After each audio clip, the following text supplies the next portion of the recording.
The House now resumes, and I will continue from where we stopped.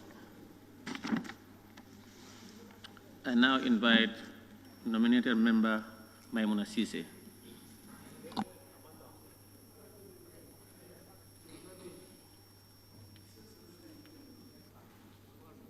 She's not in. Oh, sorry, I invite the Vice President to take his seat. I now give the floor to the member for Nyamena Dankunku. Thank you, Honorable Speaker, for giving me the floor. Honorable Speaker, let me join my colleague to thank the President for fulfilling his constitutional mandate, and also thank the Vice President, Cabinet Ministers, for attending the session of the SoNA. Honorable Speaker, before I start my deliberation, I would actually start with the concluding remark of the President that is on page 54 of 57, paragraph 6. And I would read, Honorable Speaker, is read politically. Like all other nations, we have our share of global concern over internal security and crime, living cost, stability, employment, public service, and productivity. Nonetheless, the critical factor that threatens peace and development most is disunity. As I always observe, we have belonged to different political parties, religious faith, or other social group, but we must unite as a nation to realize our target.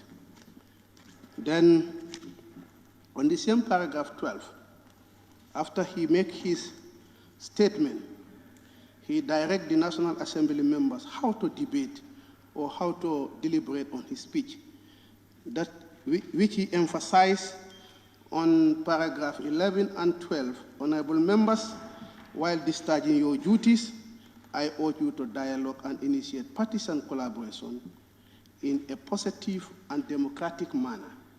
Then 12, this would allow you to table issues not exclusively from political perspective, but from genuine patriotic standpoint and through the people lenses.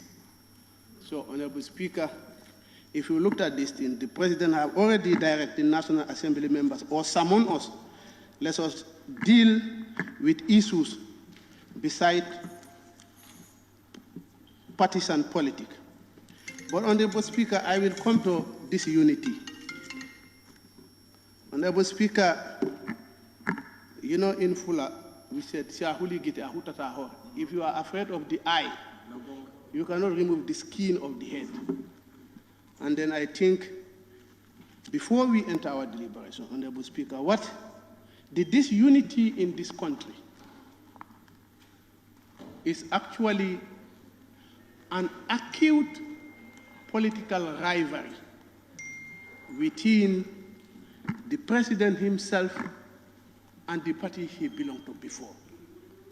Because we must outline why did this unity in the country. Then the other issue is the issue of the TRRC, where particular group of society feel they are targeted. Then the third issue is hate speeches. Therefore, how we will address this thing is left to us.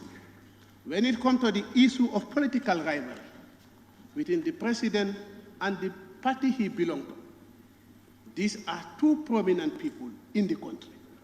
Elderly statement, I believe they should reflect.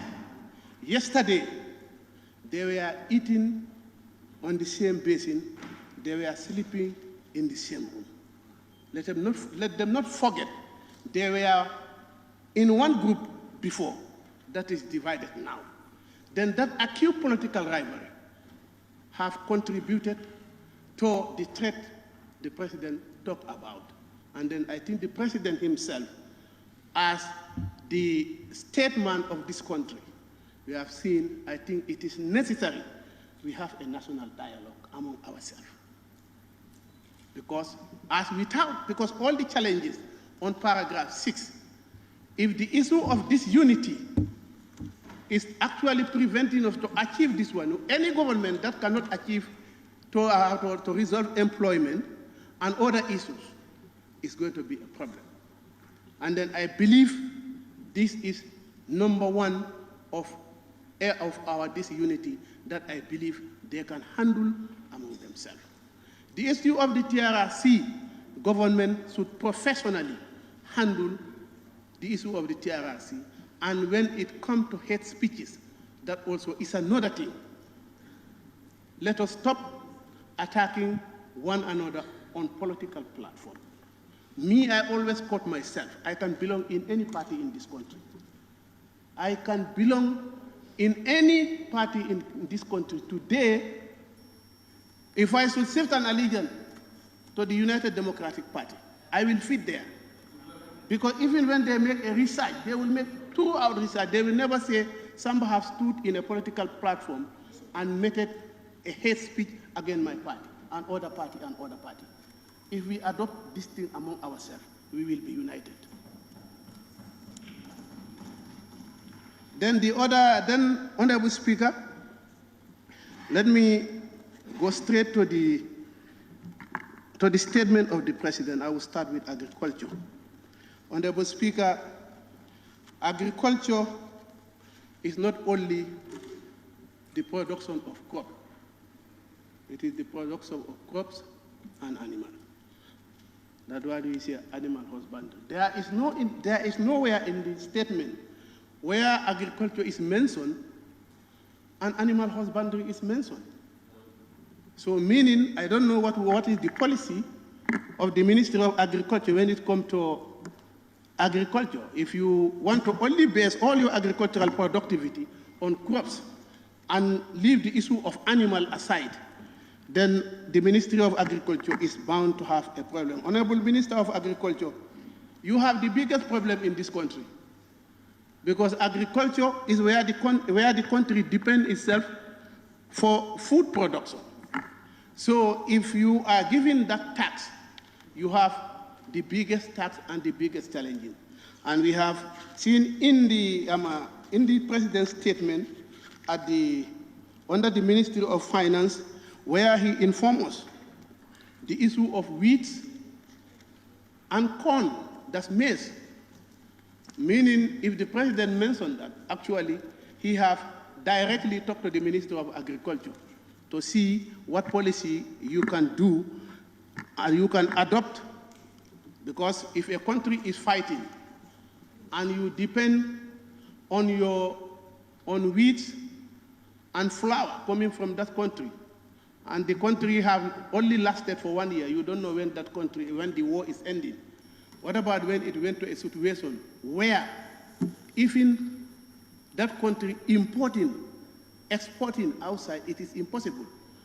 How are we going to live as a nation? Because there is nobody who will wake up in this country, you don't look for bread. So what, Honorable Vice President, what about tomorrow when it is impossible for us to get flour from Ukraine? What is the government program to address this matter? These are the issues that we are expecting actually to see in the statement. Honorable Speaker, still on fertilizer, still of Minister of Agriculture, you have developed a fertilizer policy coming from a remote constituency. And then I would refresh from what has happened last year. When you say, okay, a farmer should go and pay a cost of 1 bag to a bank, and that farmer, he either cross the river, go to Frafene, or travel up to Bansang to get a bank where he can deposit the cost of that 1 bag of fertilizer. There are some farmers, they cannot go beyond buying beyond 1 bag of fertilizer. Meaning the fertilizer will be there, but accessing the fertilizer is a problem.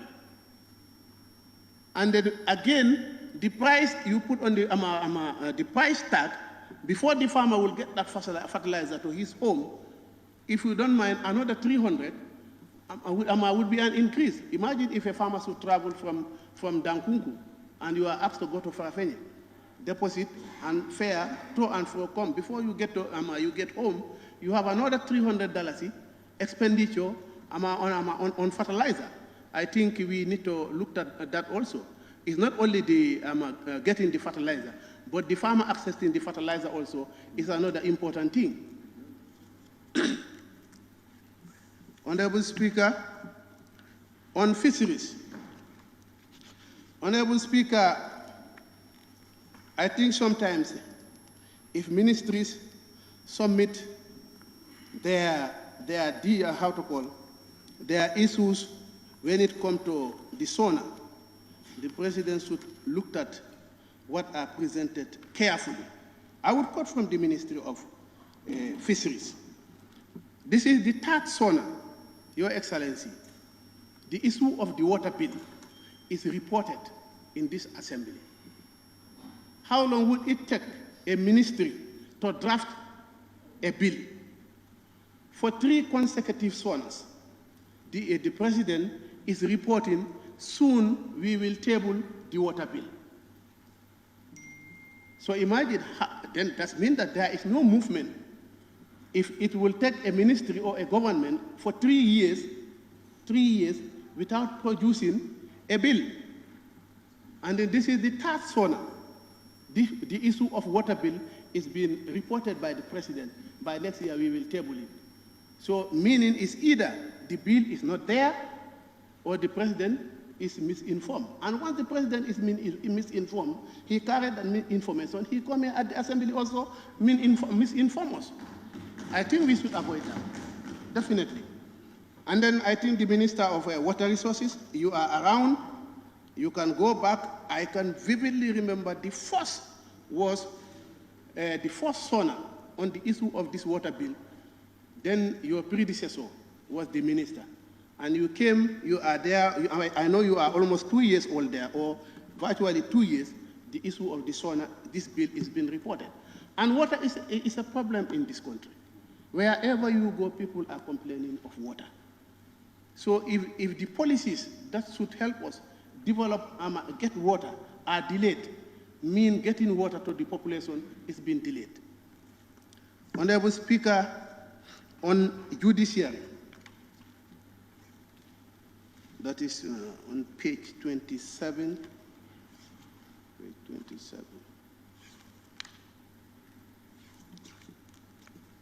Honorable Speaker, I think the Minister of Justice is around. I want to seek a clarification on paragraph 5. I will read. Furthermore, the sector is working on the constitutional review process. The process is guided by relevant legal and legislative consideration, as well as our national interest for now.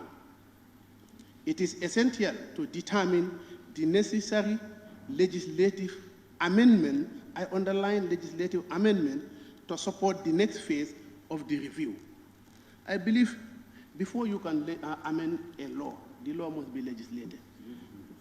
Looking under this paragraph, to my understanding, whether you are trying to make some adjustment at your level, I don't know. But I need a clarification on this paragraph. And then, Honorable Speaker, we are all yearning for a new constitution. But for me, what I observe, because of the issue that this political rivalry, you see, the constitution does not only end here after when we are done with it. It is going for referendum. And that's another important stage where the people will vote and 50% must participate and 75% must say yes before it can come a law. And politically we are disunited. Are we going to achieve that number? That's a very significant number. And when it's coming to dealing with this, with a new constitution, you see, the significant minority is important Very important. Because even at the floor of the House, even 14 or 15 said no. It cannot go. So meaning that significant minority is very important on the passage of the new constitution. We are crying, investing 166 million. But if we foresee, if we go for referendum, it will stop there. Do you know how much money will IEC need again for them to go for referendum?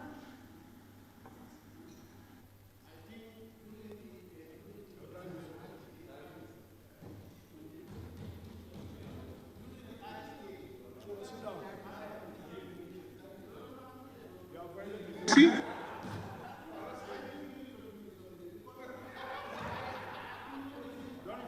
So I was waiting for him. He said he's not done. Okay, I'll give you 2 minutes now.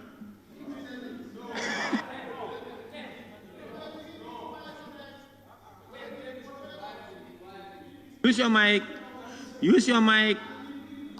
We did this.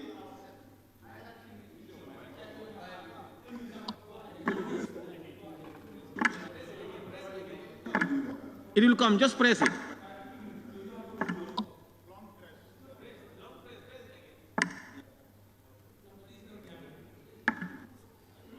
Let me help you. Let me help you. Wait.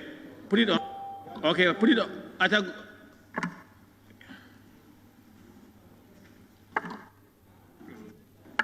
All right. No, honorable member, I was generous enough to give you 2 minutes, but your mic said no. See?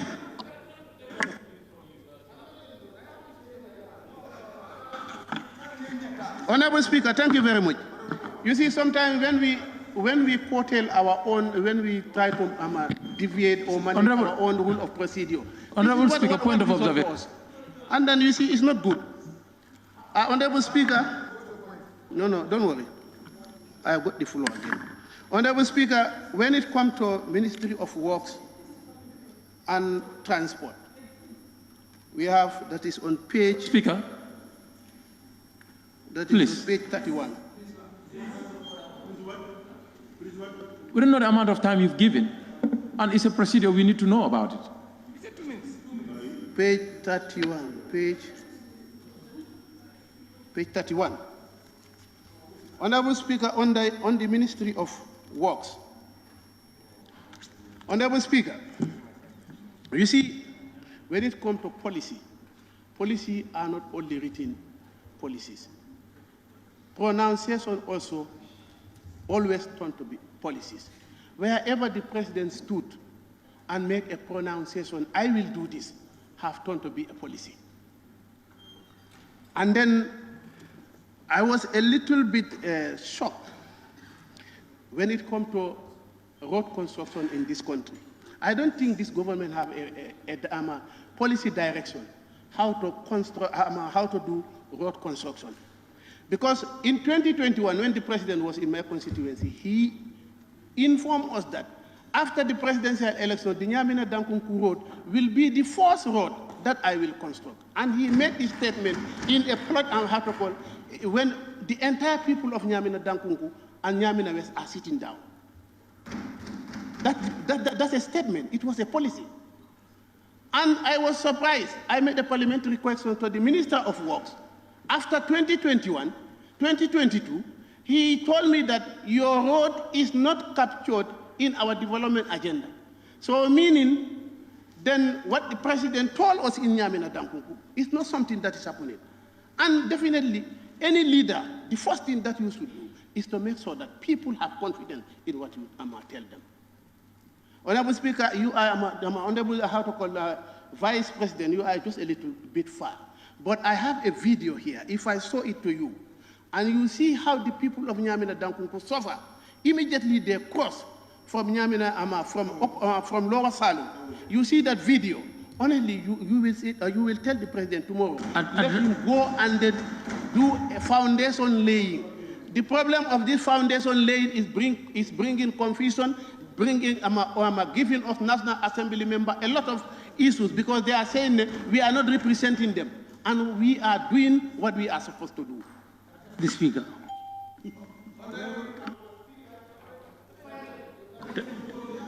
Thank you very much, member for Nyamina.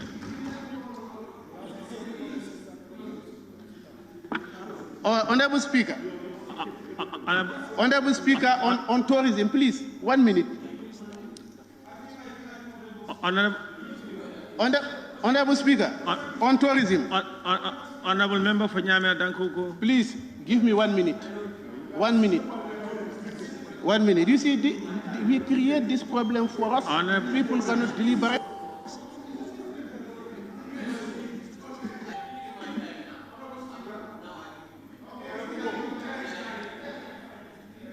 Please. No, they can't use their mic.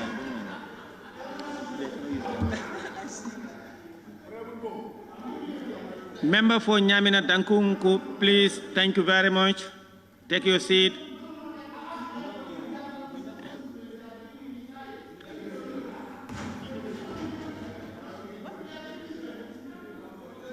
Please sit down, sir. Let me address you.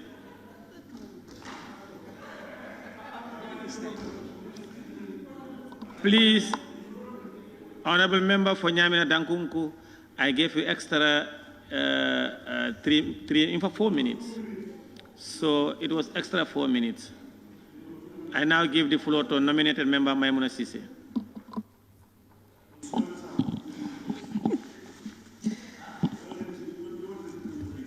Hey, please. Thank you, Honorable Speaker, for giving me the floor. I would like to stand on the existing protocol to acknowledge the presence of the Vice President and the Cabinet Ministers. And I would also like to express my profound gratitude to the President, who have fulfilling his constitutional mandate by sending the Vice President to deputize him to listen to the interventions of the various Assembly members. But I would also like to start with the President's conclusion remarks. I quote, "Politically, like all other nations, we have our shares of global concerns over internal security and crimes, living costs, stability, employment, public service, and productivity. Nonetheless, the critical factors that threaten peace and development most is disunity. As I am always observed, we may belong to the different political parties, religious faiths, or other social groupings, but we also united as a nation to realize our national target." Honorable Speaker, by quoting that section of the concluding remark of the President, it's a mandatory on every citizen of this country to heed to this advice. We all nurture it to make sure that we have peace and stability in this country. We all know that nowadays social media is part of our social lives. But we have to understand that, the honorable members, let's all agree that the social cohesion is the best interest of the society, a very decent society. Honorable Speaker, I would like to refer my question to the Information Minister, which the Minister of Justice also will have their share on it.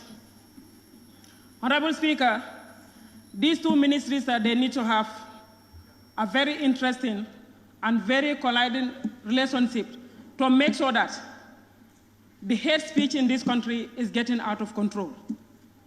And I think there is a law which has already limited every citizen. You have a free speech of consent, but where your right begins, somebody's right was ended in. I would like to quote the Constitution, Honorable Speaker. I have the Constitution in my device, in quote. Section 209, the provision of the Section 207 and 208 are subjected to the law which are reasonably required in a democratic society in the interest of the national security, public order, public morality, and for purpose of protecting the reputation and the rights and freedom of others. Honorable Speaker, I think these are some of the concerns, the conclusion remarks the President elaborated. We all have to make it a point of duty. There are certain laws, or there are even laws, but the problem of this government is the implementations. The 1997 laws are here, and still now is the one governing the country. Why can't we have the implementations to make sure that people are safe? Because some of these things can lead the country to something which we, God forbid, we don't want to adhere to. Honorable Speaker, on that note, I will start my intervention again. I will start it with health. Honorable Speaker, according to the President's speech on the health, these major 5 health centers they are about to build is well commendable, laudable. Every initiative of these structures will be welcomed by the communities. But we would like the Minister of Health also to consider that you have some major hospitals and the clinics. Still now, the facilities need to be upgraded. We need to make sure that we have a better service in those clinics or in those hospitals. I would like to add my voice to the RVTH, the pediatric ward, where the babies or the premature babies are. Normally, every incubator is mandatory for only per child or per baby. But it's very disheartening sometimes you go to this hospital or this pediatric ward, you will find 2 or 3 babies under one incubator because the capacity is not there and they cannot let the babies to suffocate or to die because of the capacity is not there. So by implementing those hospitals, we want to make sure that they prioritize those living structures right now to be more capacitized so that the lives of those innocent children can be protected. Honorable Speaker, I would like to come over to the Minister of Interior. Honorable Speaker, I think this last budget, it might not be enough, but I think this National Assembly, we have done a justice to Interior. Their first budget was here, and I think we added some to make sure that at least they have a proper or a fitting budget that can serve for 2022-2023. But Honorable Speaker, by seeing some of the facilities of our men and women in the services, from Brikama to Koina, you cannot use any facilities of these men and women in service. When you come to decency, or when you come to the accommodation, the way the accommodation they are is unbearable.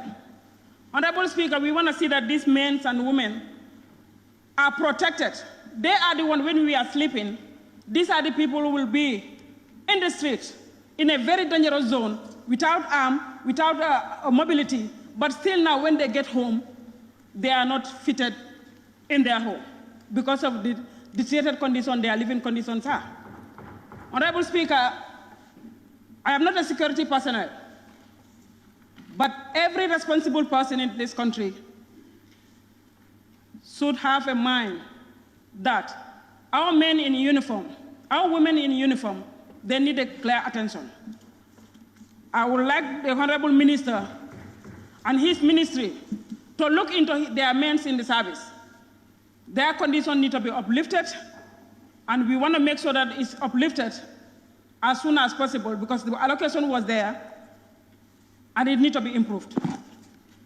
Honorable Speaker, by going to the, still now I'm going to defense. According to defense, according to the bullet point 5, the armed forces continue to forge a healthy civil-military relationship to improve on the existing cordial relationship through regular consultations and outreach, such as providing free medical services and education. These are very important. But still now, we want those also to be considered. Some of the facilities of these military barracks, the structures might be good still now, but there are lack of maintenances. Those structures are colonial structures, and we want to see that. Their life uplifted. The maintenance is the problem of the departments in this country. Every institution has a problem of maintenance. And every budget allocation, their maintenance allowances also will be included. But are they utilizing it to those people they are claiming it for? No. Minister of Defense, I think this one needs to be, because I tried to use your facility in Kudang, which I couldn't. And I feel it for them. I might not be a military personnel. I don't have a family military personnel, but they are human beings, and they are the ones who are serving us. Then their integrity also needs to be served. If we can prepare them to have a military GS, the vehicles, the armories and everything, but if they are not secured confidentially on themselves, they cannot deliver on themselves because of some of those deteriorated conditions they live in. Probably their performance might not be even what we expect. So we have to put those ones into consideration. Honorable Speaker, I would like to go to Minister of Interior back again, aligned with the Foreign Affairs. Many people are talking about the deportations. I think these two ministries, they have a very good responsibility in this matter to be considered and to understand that those children deporting back, they are our children. Their pride needs to be considered at all levels. But the Minister of Foreign Affairs, I think they need to come out with a kind of a sensitization to sensitize the public to know that what are the cause of these deportations. Every country has its own law. I was one time a migrant, and I know how I acquired to be a resident of the United States of America. Every country has a process. If you want to be part of this process, you need to be straight to be in the process. You have to go through the direct channel. In Europe, they don't just meet you in the street, they arrest you, not like that. Most of the time, when you are in the country, the first entry point where your fingerprint is taken. And one thing we have to make sure that we sensitize our children also, going in through this back way. When they get to the country, they need to declare themselves to the embassies. Because some of these issues, the embassies are not aware of it. But when they are aware of it, sometimes it's already late for them to intervene. But when you get to somebody's country, you need to identify who you are. And previously, what happened when people get to diaspora or they get into foreign land, there was a time, there is no democratic dispensation in this country. So if you said you have a conflict with the previous government, immediately you are into consideration. Even though they might not grant you immediately, but they might subject you to certain investigation with whatever you might have to back up your case that will lead you to have a resident in that particular country. But now that is not the case. We, the Gambians, we are the ones fight for the democracy of this country. And God has given us that privilege. We are serving that country with a very decent democracy. Now you cannot go to West and tell them that I have a problem with the current government, I want an asylum. It's not going to work.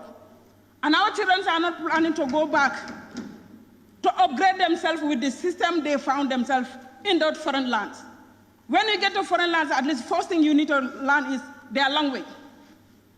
The communication barrier also can lead you to certain things you might not even think of. But people don't want to go and they want to fast money. Instead of going to school, because Europe, they give every facility to any human being. They give a facility to every human being. But sometimes our children, they don't even want to associate themselves because they were scared when I went to this institution to learn, probably I might be subjected to arrest. But by knowing what you're supposed to do, that's why I said the Minister of Foreign Affairs need to enlighten people, because definitely every member involved or the deportation, their final say should be at the embassy. The embassy should know how many people are coming and why these people are there. Record of, stay in that country need to be captured. So they need to sensitize, and those people, they need to prepare them also when they get back here. They need to have a social backup. When they get here, some of them, they go through psychiatric problems, and those problems cannot be solved by their family members or themselves. But the society needs to accommodate them, and we have a problem. The society has a stigma whereby if somebody is deported, with his frustration, we are not giving them a full accommodation or a full support for them to understand that, yes, here I belong, so I want to look for a greener pasture. Now I am failed, but this is not the end of my life. I can be it again. But unfortunately, Honorable Speaker, those are not the cases. The Interior Minister, you and your minister also need to double up.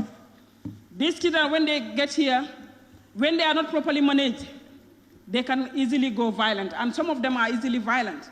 Because of what? They were left to be frustrated. And a hungry person is an angry person. Somebody invented everything and take a very risky journey to call this backwards syndrome, get to wherever you believe like that's the final destination of me. Eventually you're trapped, and some of the trap is arrested. You might be subjected to so many kind of harassment. With those serious issues dealing with you, before you even get to this country, your mind is already prepared that, yes, you are going back to Gambia. So with that stigma, before they get here, they get off. Honorable Speaker, I would like the minister to also hit onto that. My final response to the last minute, 20 seconds of it. The coexistence, I had a member of a National Assembly here saying that the last ratification of the 50 million was purposely, government was lobbying for that fund, loan just to be brought in, the foods and the food products in the country, which are some of these things I don't think. Honorable Speaker, can you give me 1 minute, just 1 minute to conclude? 1 minute, please. Some of those are misleading. The government never take a loan. Whatever loan has been granted, ratified over here, it was just to improve and reboost the economic sector of this country and the private sector also, to at least have a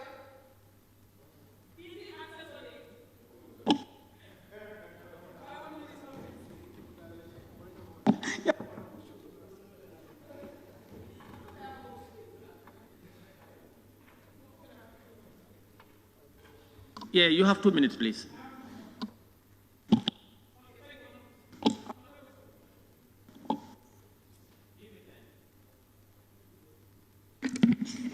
Thank you. Okay. By giving such a misinformation to the public, and we all are here, and I can believe that as he was part of that ratification debate over here. So if we ratify something which is the interest of the country, we all are yearning for the safety and the free environment of this country. Number one, we are complaining about the inflation, the serious inflation of the commodities in this country. If Gambia government's intervention, at least to help the private sector to ease the burden on the Gambians, I cannot believe a honorable member will go on a certain forums, steadily saying that now the government is into business.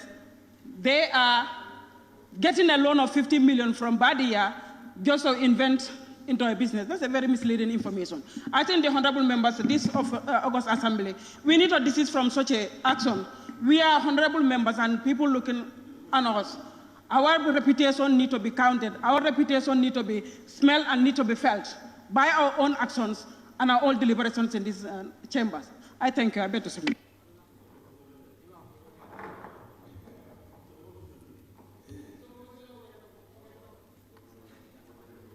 Thank you very much, nominated member Maimouna Cisse. I now give the floor to the member for Kiang East. He's not in. Nominated member Fatou Kejawala.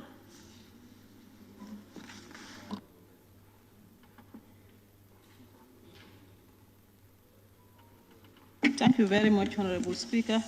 This is unexpected. I was trying to jot down something, and you just called me, but let me just go ahead. Honorable Speaker, I must acknowledge the presence of the Vice President and Cabinet Ministers here present, and start my intervention with information, Honorable Speaker. Honorable Speaker, going through the SoNA, where the, I think it's 11,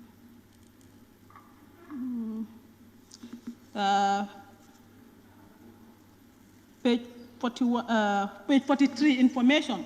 Honorable Speaker, I think a lot is done about our information system, but a lot needs to be done also about the information system, Honorable Speaker. We have a juvenile democracy, but there is no country that has absolute democracy. And to put sanity in this democracy, we need to have proper information system. And that cannot be possible if the Honorable Minister for Information did not come up with mechanism to regulate our information system. Honorable Speaker, it's like the democracy that we are enjoying today is being enjoyed by one-sided. One-sided will be free to say or do whatever they want, and the society will normalize it. But if the other side says it, is the case, it's a different case. Honorable Speaker, on that trade, we had the President address some of the major achievements that they have and what they intend to do. But the high cost of living in the country is becoming unbearable for low-income earners.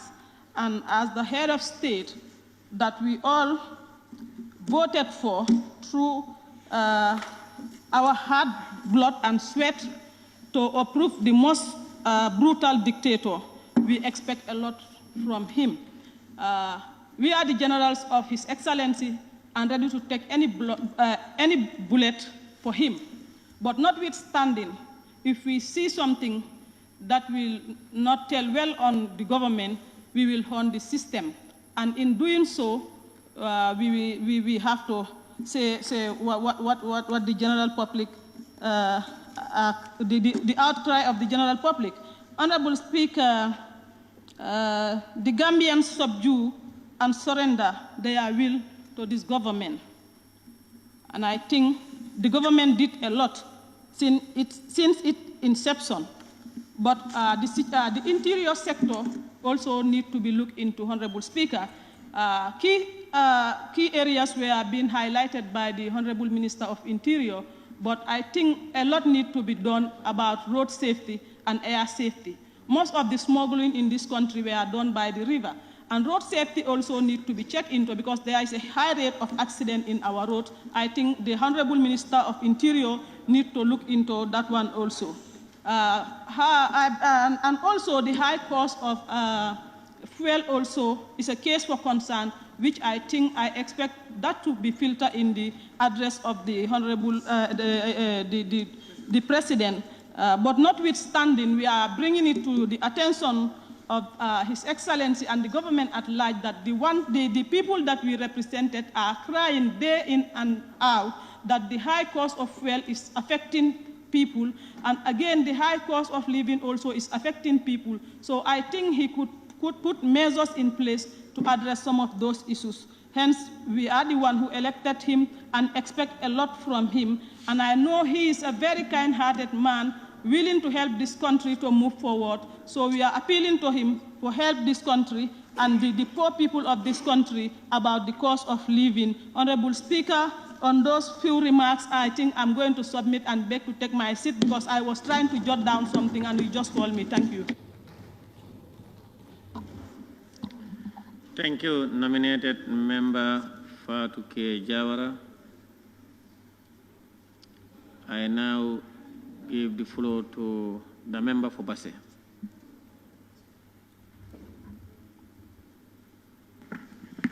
Thank you, Honorable Speaker, for giving me the opportunity to partake in the SoNA. The SoNA delivery was most laudable as it was delivered without any incubation. Honorable Speaker, we have to thank the President,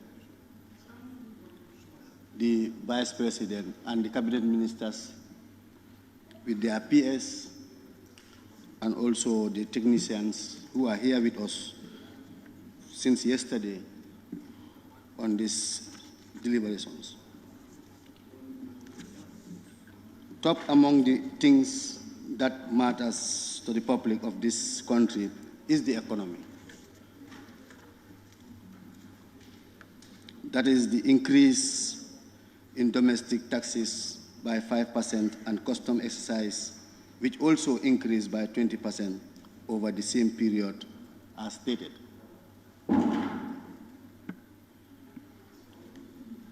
Honorable Speaker, given the importance of this government is the infrastructural development activities which the government takes as a priority on the trajectory it is moving, and it will become a hallmark of Barrow's administration. In addition, Honorable Speaker, I have to applaud the government in approval of the new Green Recovery Focused National Development Plan, that is RFNDP 2023-2027. It will also help to address the triple development challenges such as the COVID-19, the climate change, and the risk of debt distress. So I think this policy will help a lot when it has been implemented. In the Office of the Vice President, especially on the Department for National Disaster and Management Agency. Last year, there was a flood that affected so many communities within my constituency, and so many communities and families were discomforted, and it affected even some of them were homeless, and even their food, their survival. I have to forgo my 1 month salary in order to at least to support them when it comes to food stuff. And also the Sabi Hospital fence was also collapsed. It collapsed. I have to use money also to erect that fence back. So, and there were the president and the then vice president, may he so rest in peace, were so action-oriented, and they were on their knees to make sure they established the fact and the cause of those floods. The president went as far as Basse, to my constituency, to evaluate what was the cause of the flood, and there were discussions and agreements based on the facts that would cause the flood. And up to now, I do not get any signal or call from the disaster management, neither the NRA, on the agreements which we have already been discussed. And if they are not addressed, history will repeat itself, and there will be more money to spend this year than last year. So, Honorable Vice President, I want you to consult these two institutions, at least so that they can update us on their position on trying to address the issue that affects us last year, for it not to happen this year again. On the Minister of Works, we really also applaud the Minister being an action man on the infrastructural development of the roads networks, which is ongoing presently within the country. But also, there are other shortfalls, I think, which he needs to consider. That is the deliberate damage of our bridges on Farafenye and even in Basse, or even the street lights.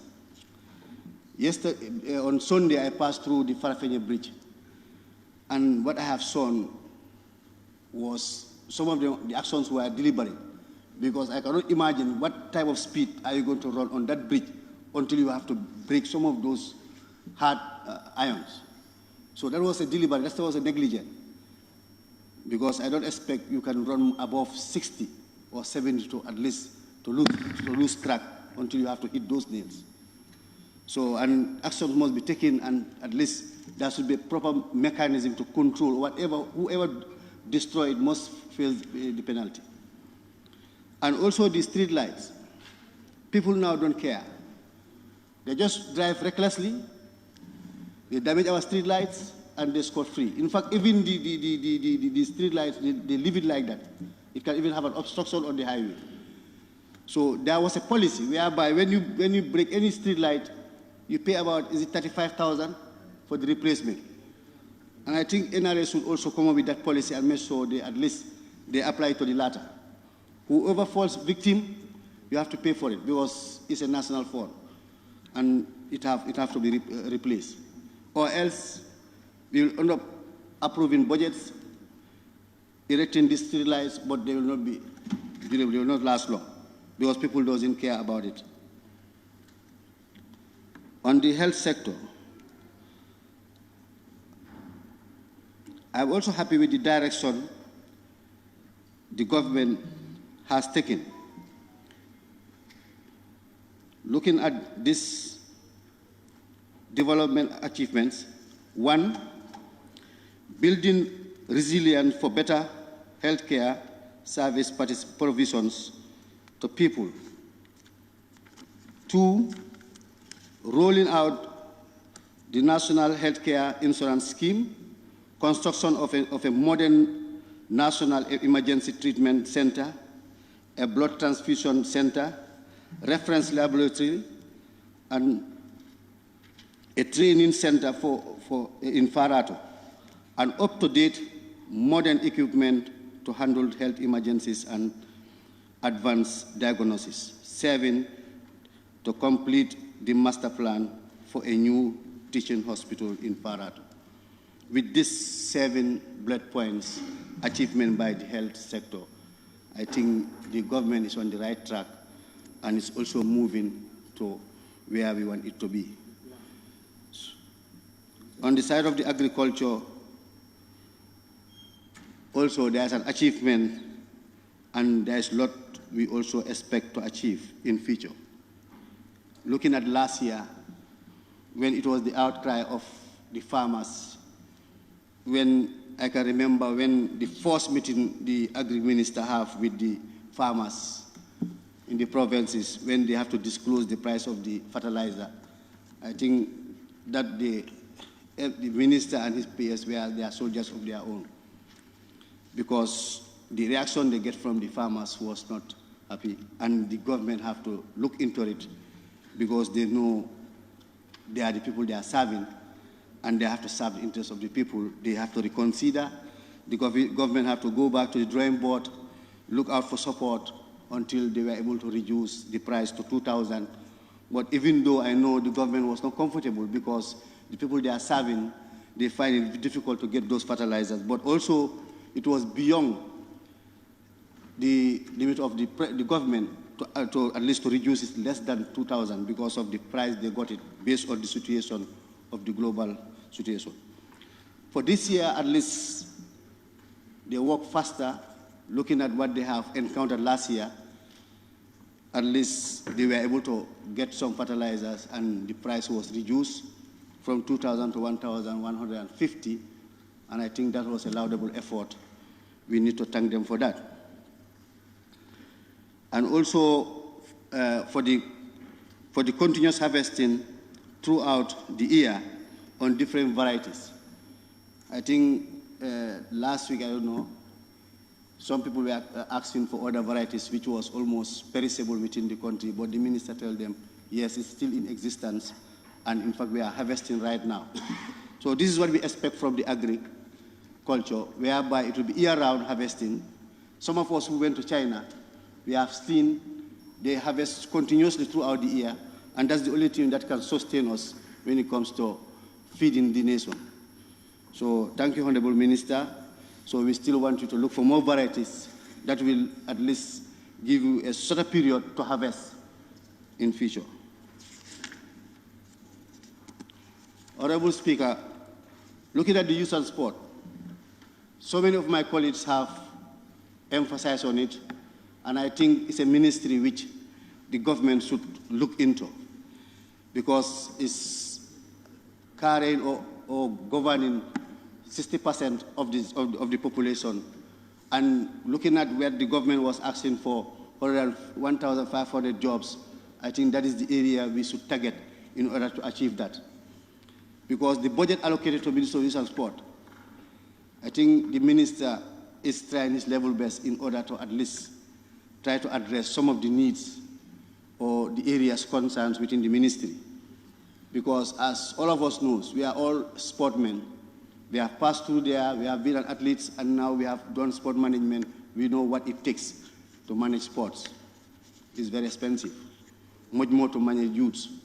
So I think the government should at least allocate more funds, or members should allocate more funds to the ministry. I'm appealing to all the members. When it comes to budget bilateral, please, I'm appealing at least to favor the Minister of Youth and Sport, at least to increase their vote so that at least they can implement. Looking at the Shanghai project, in fact, the director is calling every day. We promise that we will at least address their equipment side. Up to now, they cannot get their equipment to do what they're supposed to do. Even the students who were taken there for attachment, some of them have to leave because of the hard labor they undertake because there's no equipment with them. So at night, they cannot even do their task, or how to call it, their literature. So it's difficult for them to harvest what they are expected. And that institution, if it's been considered, it can also be replicated to all the other regions, and at least it will address some of the youth on employment sector. So members, please, I'm appealing. So on that note, Honorable Speaker, I beg to take my seat. And Honorable Speaker, thank you so much.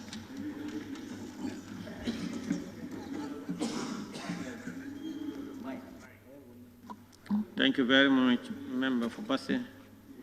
I now recognize the Member for Banjul Central.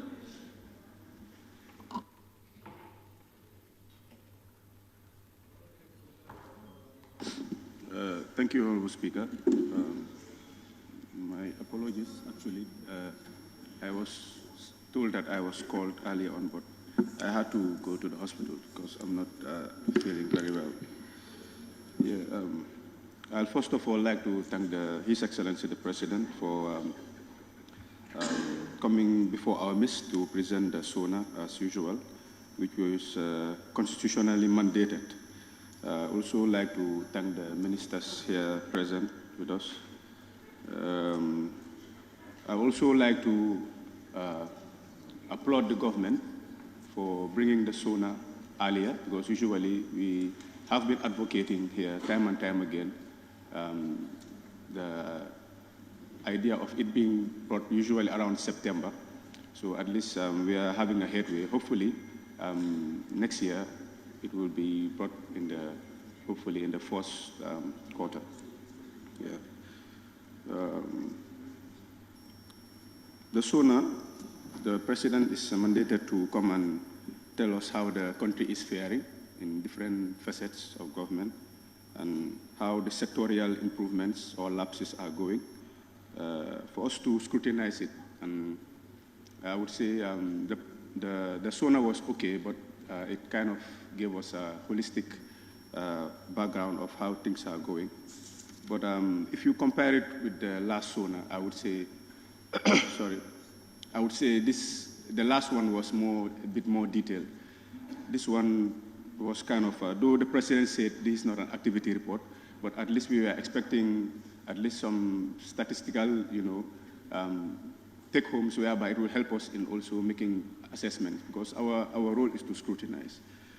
I would first start with the Minister of Finance and Economic Affairs, Honorable Speaker. We have what we call the medium-term economic fiscal framework, which is a four-year four-year short-term plan that will help the government in aiding how we, make project implementations, kind of a strategy that will serve as a roadmap to help us in our fiscal processes as well, in terms of borrowing, among other things. So from the first quarter of the budget estimates, the revised budget estimate, it was from the medium-term economic fiscal framework. It is said that there has been deviations from the budget estimate. So it came about as a result of a lot of losses of revenue for the government and also increased expenditures. So here, from the medium-term economic fiscal framework, I'm quoting from it, saying that there has been deviations from that of the the projected outcomes of certain infrastructural projects. So later on, it was a medium-term debt management strategy. 2021 was also set up. This was also put down to help us in our borrowing processes. So, Honorable Speaker, if you look at the statistics, our debt stock our debt stock as of 2021 was 88 billion, and our total debt payments were 5 billion. We are exporting less than $1 billion, I would say. Our importation level has gone up to $44 billion. So we are seriously indebted, and we are still not focused on the productive base. So my intervention would be more of question-based. From a fiscal standpoint, how is this medium-term economic fiscal framework faring? I would have loved to at least hear from the President during the SoNA to give us, at least elaborate more on how exactly these, at least give us a statistic as to how these things are faring. That would have really helped us to know, at least since its inception, how far are certain sectorial projects faring, especially in terms of the fiscal aspects of it. That would have been very welcome. But the idea is good because even we are just from China. They have this, what they call a 5-year plan of action, whereby their plan of actions are taken from a 5-year period standpoint. So every 5 years, they will change something in terms of their infrastructural settings and among other fiscal policy-wise and stuff like that. So the four-year medium-term economic fiscal framework is quite an applaudable initiative. So I would like the Honorable Minister to enlighten us on this. So, Honorable Speaker, I would also like to touch on the Minister of Digital Economy. Though it's a new ministry, I wouldn't like to elaborate more on it, but have seen very progressive uptakes in terms of it, like the cloud development. I think is something that we need. It will help. There's also a communication bill that is in progress that will help in curbing cyber crimes, a data protection bill also, and a privacy bill. These are all things that are very important in terms of our data protection moves. Also, there's what we call the Digital Economy Master Plan. But unfortunately, from the President's speech, if you compare it from the last SoNA speech, he did present this master plan. So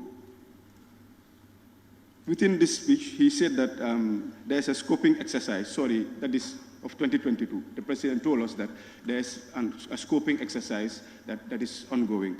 So there was no mention of it this time around. So we want to know how far with the scoping exercise in terms of the digital master plan. So, Honorable Speaker, I'll move to Minister of Fisheries. Fisheries is a very important sector in this country. It's a sector that has contributed 10% of our GDP in 2020 and has stand on 30,000 jobs up front. And these are known statistics. And I would also like to applaud the government for the upcoming construction of 2 fish handling sites, that is Tangi and Gunjur. This will really help in the promotion of their hygienic durability, but also it will alleviate post-harvest challenges. However, what the address failed to, what I failed to see in the address was, Honorable Speaker, if you look at our seas currently, sometimes, not long ago, I saw a video whereby some foreign nationals were fishing beyond the offshore parameters that they were given. So these are all issues that are affecting our fisheries industry. They are fishing beyond their given parameters. And also, if you look at the fisheries industry, Honorable Speaker, I think it's a big opportunity that we are really not tapping into. I have been reiterating this in Parliament. Because even as a Banyulian, being in the capital city, even young people from my constituency are embarking in the fishing industry, which is telling you how lucrative the industry is. So I would have loved the President to to give us a brighter overview as to exactly the Fisheries Ministry, how things are faring. Though statistical, improvements in terms of where the monies are coming from. For example,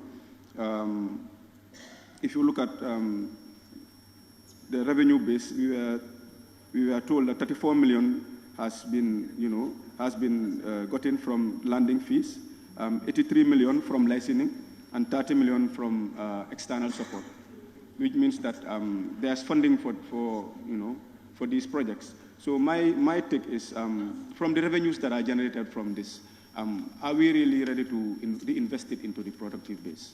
That is the question. And I would like the Honorable Minister for Fisheries to at least help us out in terms of what projects are upcoming or what projects are already at hand to help in at least accelerating the productivity of that sector. Honorable Speaker, I move to Minister of Gender, Children and Social Welfare. The Disability Policy Program of 2020 to 2032 was informed by the Disability Act that was enacted in 2021.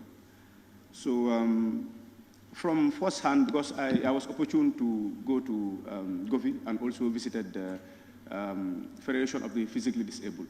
So I was told that some of their subventions are not forthcoming, and I have been saying this in Parliament. I think it's high time the ministry please enlighten us on how far these funds are and why are they not forthcoming, and also if it's on a percentage basis, how much exactly is going into, because I think it's through the Ministry of Social Welfare. So this is something that I would like to be enlightened on. And also, Honorable Speaker, in terms of the Women Enterprise Fund, the disbursement process,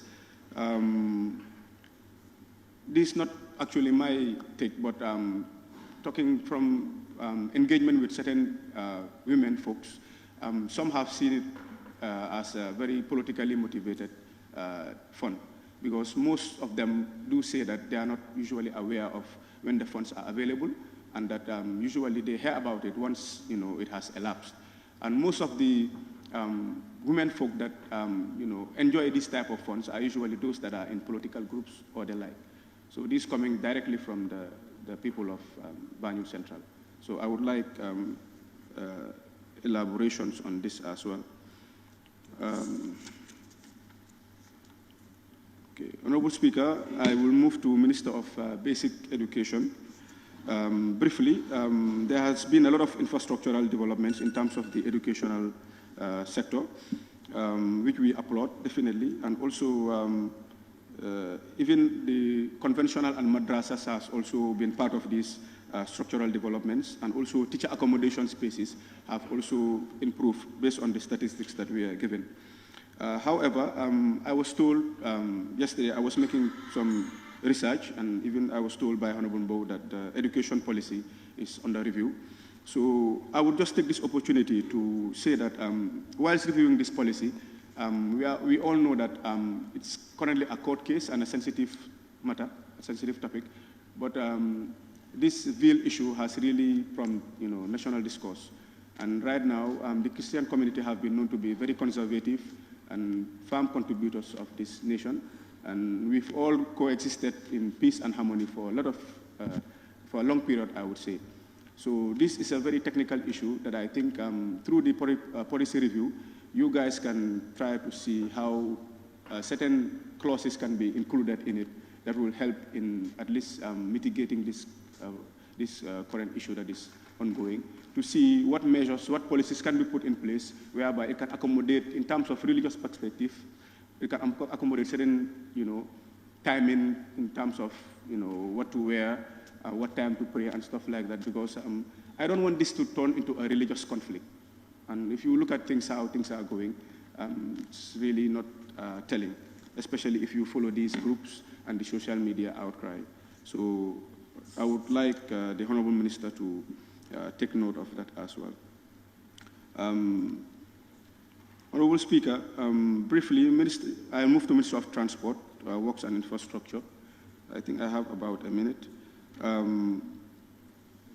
Through the budget through the SoNA speech, the President has elaborated on the infrastructural settings that have taken place. We applaud that because even there's a Chinese proverb that says, if you want to build an economy, if you want to improve an economy, try to link areas, try to build roads, because from those linkages, it will boom economy, it will boost the economy. So these are all important. However, most of these projects sometimes are drawn from taxpayers' money. So in terms of the Banyu Rehabilitation Project, this is something that is a cause of concern for us. It's not just the structural set, but also the process that, the contractual process that took place in terms of these things. Because I think we've been asking time and time again these questions as to, the contractual agreements, no prior detailed study was done, no bill of quantity, pre-financing, no availability of financial muscle, and the recent changes in the contractual agreements as well. So these are all things that we need to know because it has to do with money, it has to do with taxpayers' money, right? Because we don't want these things to reoccur again. And if we fold our hands and look at these projects just like that, at the end of the day, it will be very hard for the government to hold certain people accountable when they default in terms of these contractual agreements. So these are all important things that we would like to raise. In terms of foreign affairs, Honorable Speaker, there has been no mention of the issue of deportation from the President's SoNA. And I think part of the SoNA, the importance of having the State of the Nation address, is also to address certain issues that are of concern to the general public, not just an outlook or an overview of what the government.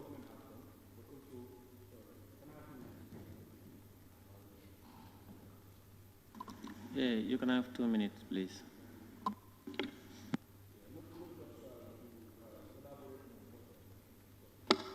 I think it's not just to elaborate on what has fared, but also to address certain issues that are, hands-on, public discourse. Because even from our trip when we were coming, most of the NAMs here can attest to it. We happen to, share flight with a lot of deportees, a lot of them, to be honest. A lot of them. Some even you could notice that they have these psychological issues, to be honest, and these are causes of concern. So these are things that we are really expecting from the SoNA. We unfortunately couldn't see it. And we would also like to know, the President has proposed to create 150,000 jobs, and 2 years has already elapsed. So I don't know exactly how that is going to play around, but it's a noble cause, and hopefully the government, I believe, has the right mechanism to make this a reality. But how do these people fit in this? That's also a question. So on that note, Honorable Speaker, I'll beg to move. Thank you.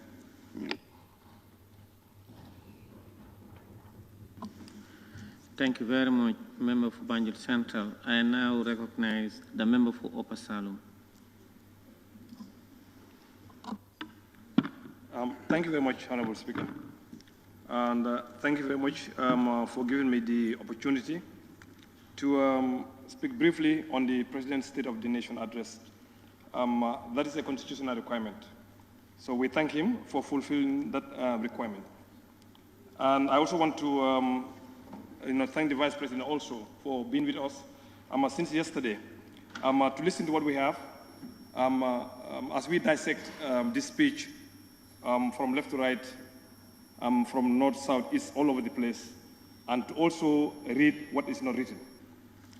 Honorable Speaker, I think I'll just start with the situation of the economy. I think the President also was really very clear about where we are as a country as far as the economy is concerned. However, I would have loved him to actually include or to tell us or to tell the country. Because, when you talk about the Gambian economy, we are not in an island. We are part of a bigger economy, that's the world economy. And it's important that you show us really what's actually happening in the world. And from there, you show us also what is happening in the continent and also show us what's happening in the region. And from there, people can actually make a comparative analysis to know that really we are not in an island and to also tell whether we are improving or we are not actually improving. But just showing only where we are as a country, it may not give the full picture of the economic situation of the country. And I think maybe in the near future, when we have such, it's important that the Minister of Finance give him the issues on the global economy in terms of exactly where we are globally and where we are at the continental level. And that would give the Gambians a good or a true picture of exactly where we are, as a country. Going further, Honorable Speaker, I need not to mention what my colleagues actually have already said. Things dealing with the AKI, things dealing with the religious tolerance. Whatever you've said, I've heard, and I'm in line with what you have said. Because I think at least, at the bare minimum, the President actually should have said something about AKI and about the issue of religious tolerance. So I'm in line with you, so I don't need to mention such in the deliberations. Now, also, as far as also agriculture is concerned also, I need not to mention really what my colleagues actually have said, but only one particular area, Honorable Speaker, I mentioned, that is on page 11. That is where it says there will be an incentive-based risk-sharing system for agricultural lending. You know, when you look at the lending in the Gambia from the commercial banks or from other financial institutions, I think the sector agriculture is one of the areas that many commercial banks do not want to lend to because of the high risk. Because I was one of them. I worked in there for several years, and again, for the most part, it was a non-starter. When you want to get a loan for agriculture, it was a non-starter.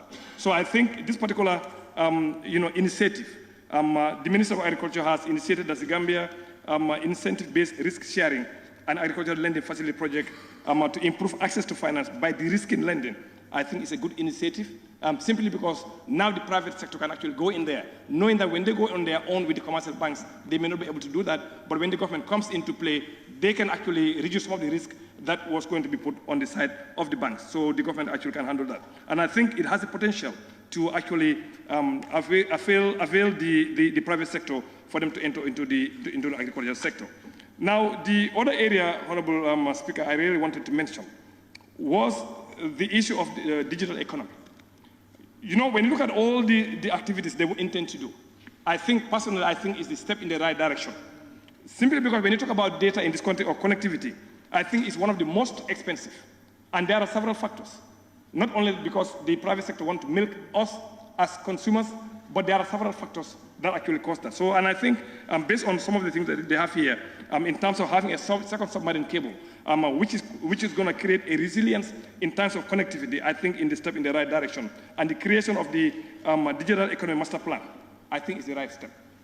We need to move digitally, and I think having a master plan that would direct the government, is a good thing. Now, when I look at the email policy, it makes me laugh. Because remember in 2018, when I stood there and said that we are not really very serious.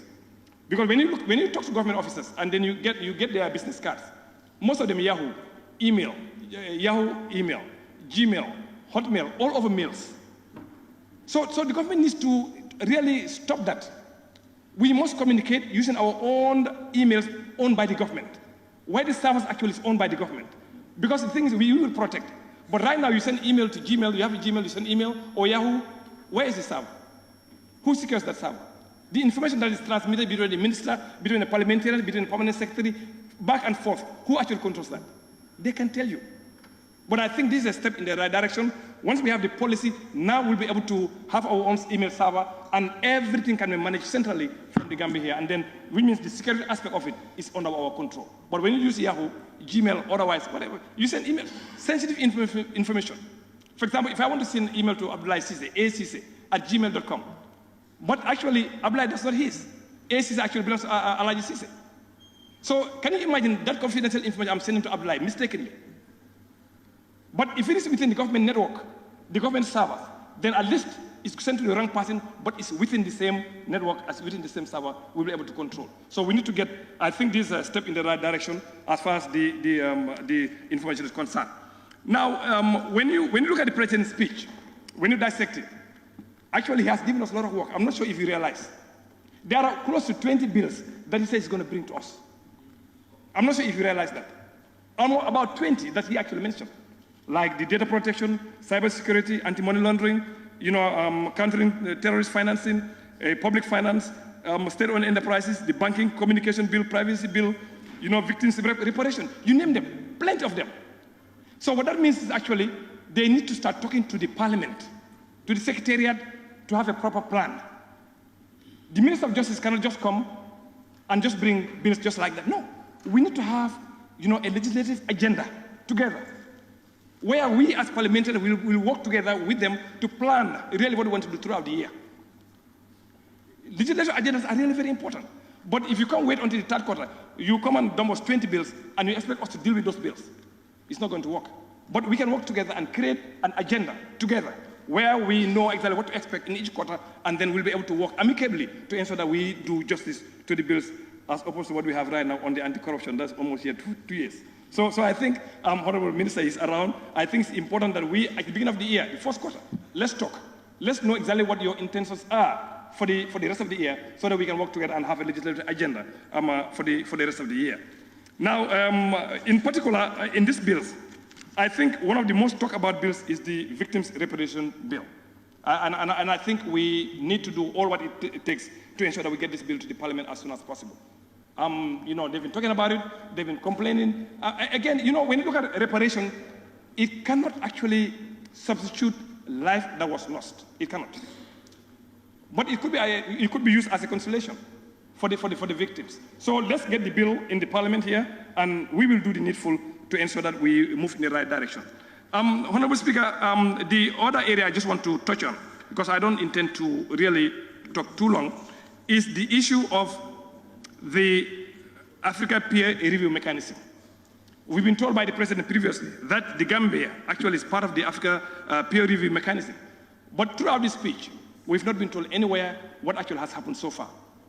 And the APRM actually is very essential, because what it does is actually is a tool that actually helps you to learn from your peers what is actually working, what is actually not working. And together as a country, we can actually help. But so far, we have not seen anything in the speech dealing with that. To conclude, Honorable Speaker, you know, Gambians, we've been talking a lot about the debt of the country. The country is going to sink. We are going nowhere. All kinds of stuff we are talking about, particularly about the debt situation of the country. We are debt stressed. So I think it was important also for the President to tell us exactly the debt situation of the country. You see, people are comparing things mistakenly. Because if you say the Jawara government and the Ajama government, total what they have as debt, the Jawara government is actually more. There is a bigger mistake than that. We are right now paying for the Jawara debts in Jahali Paja project. I remember when I was in bank in 1993, the dollar was $9.50. So if you are paying a debt of the Jawara government in the 90s, you are paying it now from $9 when you took the loan. Now you are paying for $60. Imagine the difference. So the debt portfolio we actually have in the 90 billion is not as a result of a debt that was taken, but it was as a result of the devaluation of our dollars and the appreciation of the dollar. And we need to understand that.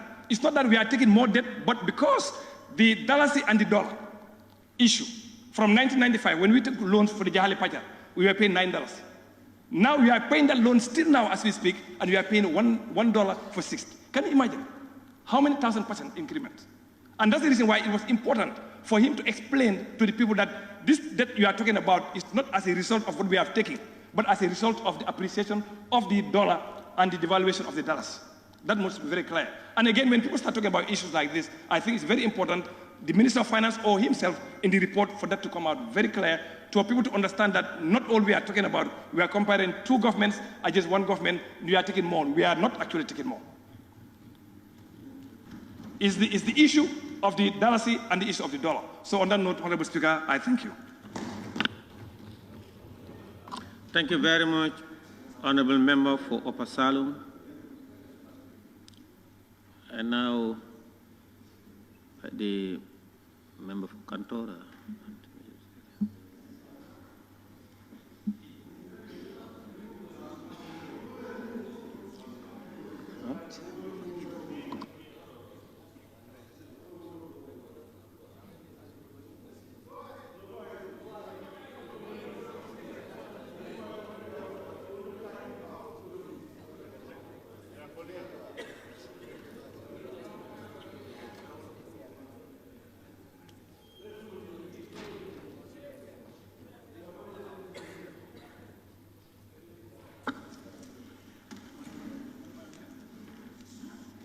Thank you very much, Honorable Speaker, for giving me the floor.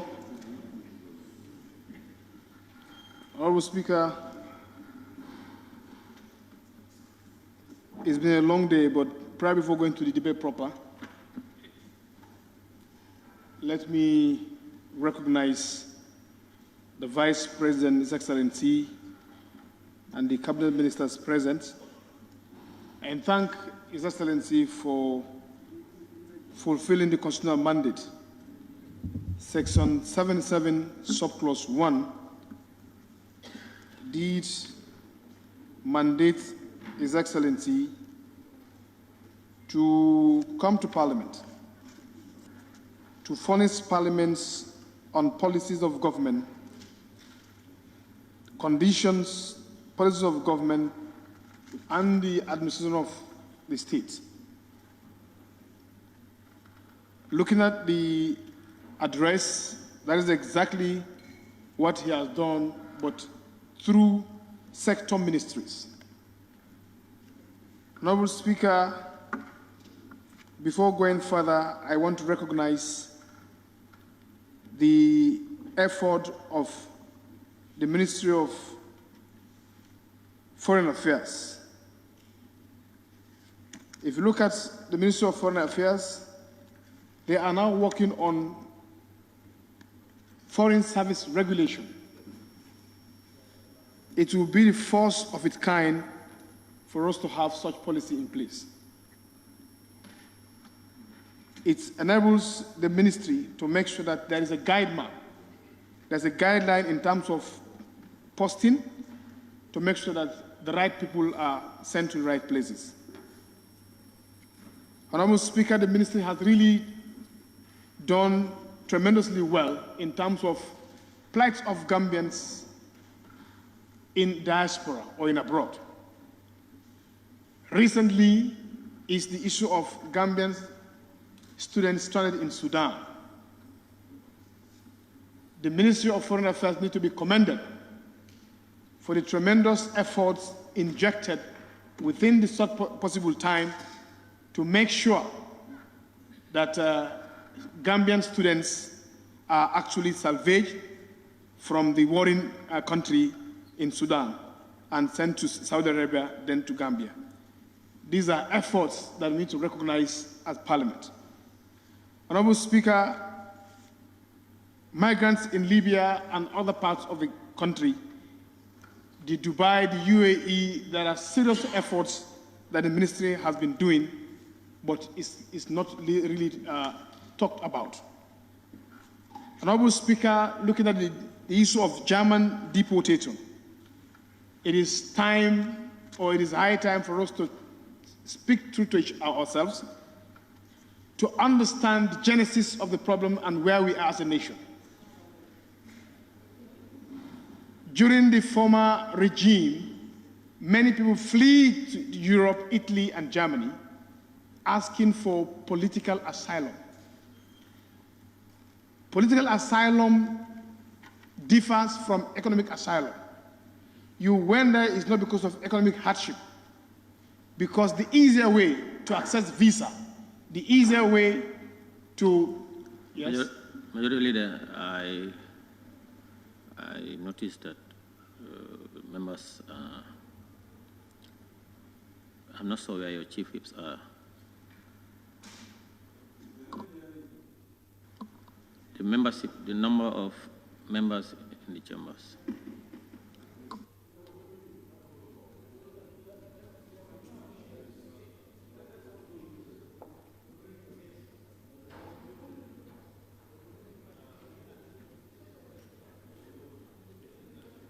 Now watch your mess, will you?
don't worry. I pick a study, so don't worry.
The House resume.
Member for Kantora and Majority Leader, please continue.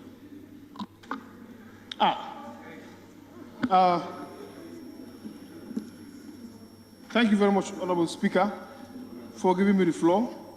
Yes, like I was saying, the issue of the migrants, we have to put records straight. People need to understand the genesis of these migration issues rather than busy on this blame game. Like I said, these migrants, during the Second Republic, I mean the former regime, the easier access to go to Europe was political asylum, not really on economic asylum basis. So you are admitted based on that basis. Now that democracy has returned in the country, you have exhausted every legal rights. And Gambian government does not have the power, the mandate to refuse or shy away from its international obligation. They are our citizens.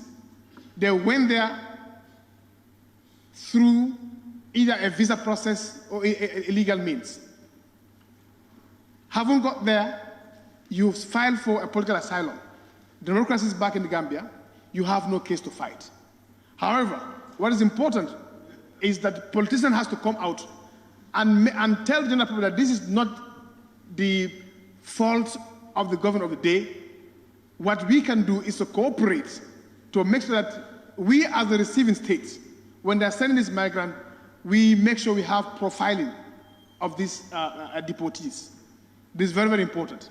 The Ministry of Interior must collaborate to make sure that they have profiles of this migrant, because some of them are exposed to different experiences or way of life over there.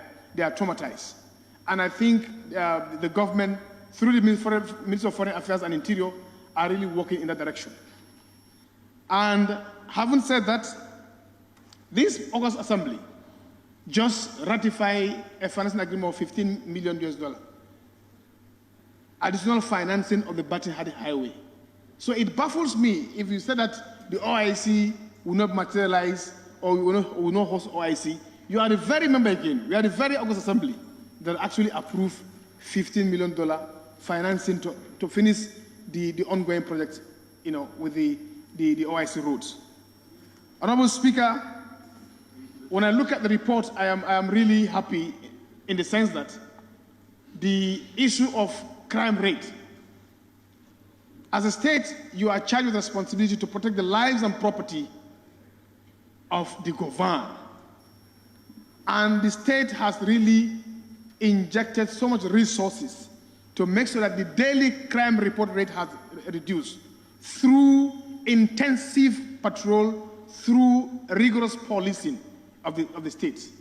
So I think the government of the day deserves a tap on the back to make sure that we are comfort, we are safe in our homes. This wasn't the case. That is why when I walk in this hollow chamber, Honorable Speaker, during the fifth legislature, we normally sit in this hollow chamber, light goes off and light comes back. Human beings, we have to really sit back and think a little. Where did we pick up this government? Where are we now currently? You will see that there's a lot of improvement in terms of energy. And I want to commend the government through the Ministry of Energy and Petroleum for the tremendous achievement they have done in the sector. Comfort is not celebrated, but when hardship comes, people are always on the social media. There is no life stability here and there. But the government of the day did tremendously well in terms of making sure that there is constant electricity, within the rural Banjul area and even the rural Gambia. So these are something that needs commendation. Honorable Speaker, also in terms of Minister of Finance, we have just also, ratified in terms of easing hardship. The government of the day understood the importance of making sure that how do I reduce or minimize the impact of COVID-19 and the Russia-Ukraine war. A country who is a consummatory economy that only receives and does not export. This is the only area that government has to inject in terms of having a $50 million credit financing facility to make sure that dollar is available for our businessmen to have access to it, to go and get either crude oil, either food items, to make sure that the skyrocketing prices are bring down to minimum rate. So I thank the Parliament for standing up with the government to make sure that this thing is realized. And I also commend the members of Parliament for actually ratifying that particular financial agreement. Honorable Speaker, on road and infrastructure, there is no country that develops in the absence of road infrastructure. And the trajectory of this government is to make sure that to ease access, mobility, within the country. And that is why the priority of the NDP, if you look at the area of the Ministry of Transport, Work and Construction, government has really injected a huge amount of resources. In fact, a new dynamic in terms of using our own local resources, GLF, to make sure that we construct our road. Gone are the days now, leaving our development priorities to the mercy of donors. Government has really looked inward, closed so many revenue leakages to make sure that we have revenue inward and make sure that we finance this road infrastructure. This is a good move in the right direction. Honorable Speaker, Gambia is on the right track. The World Bank has projected that Gambia GDP will grow 5.5% in 2025. Last year, our GDP stood at 4.3%. It shows the economic discipline the government there has put in place to make sure that we grow as a country. When we took power in 2017, we we found only 1 month import cover, but now we are busting off 6 to 7 months import cover. This is not just a magic. It is true seriousness. It is true self-discipline to make sure that we take certain decisions, even though they are unpleasant, but we must take it for the interest of this country. Honorable Speaker, on judiciary, I am happy last legal year, you can see the citizens are now having trust and confidence in our judiciary. And more importantly, the Gambianization of our judiciary. And I appreciate the Attorney General, Minister for Justice, the statistics he has given us in terms of development, the cases, and the current ongoing, and also the complete cases that are filed in our courts. So, gone are the days that citizens of this country has even lost confidence in the judiciary.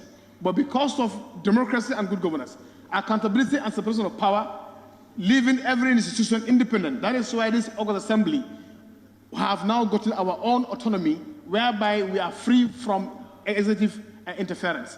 So it is through those kind of policies that has restored trust and confidence in the judicial system. So we still implore to the ministry and through the government to make sure that we keep trying to create those initiatives so that people will now have trust and confidence in the system. Honorable Speaker, when it comes in the area of defense, our men in uniform, we have to salute them and thank them. It is not easy to guard a nation that went through 22 years of misrule. It takes professionalism to make sure that this issue of witch hunting or this issue of retaliation is not done. Against all odds, they maintain their professionalism, they maintain their loyalty to the states, and that is how it should be. Loyalty must be to the states, and they have demonstrated that. And I think this point of order, Honorable Speaker. Majority Leader, there is point of order from the member for Funi Bintang. Can we hear your point of order, sir? Thank you. Point of order 18. Any member deviating from the standing order may be immediately called to an order. It clearly states that the honorable member is deviating from the SoNA address of the President. By what? Honorable member, can you please, honorable member for Foni Bintang, just ignore them. Can you guide me as to how he deviated? He is deviating by going to the 22 years of rule and calling it a misrule. And that was not in the SoNA address of the President.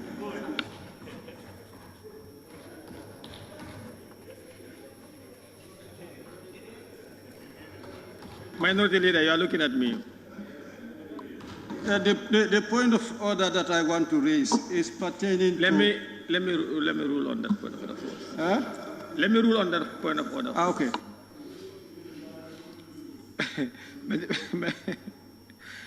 Honorable member for Foni Bintang, I don't think the Majority Leader is out of context.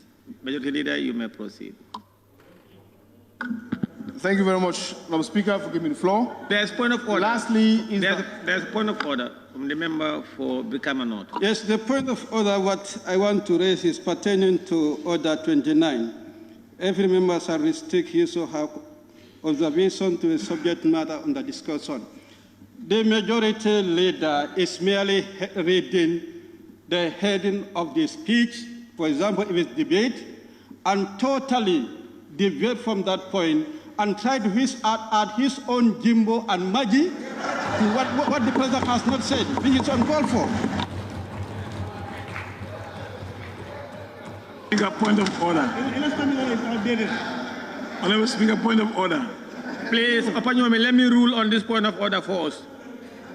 Please, Majority Leader, the member for Brikama North and Minority Leader have issues of you adding Jimbo and Maggie Nokos. Please don't add Jimbo and Maggie onto your statement. Thank you very much, Honorable Speaker. There's another point of order from the member for Opanyomi. Speaker, my time is going.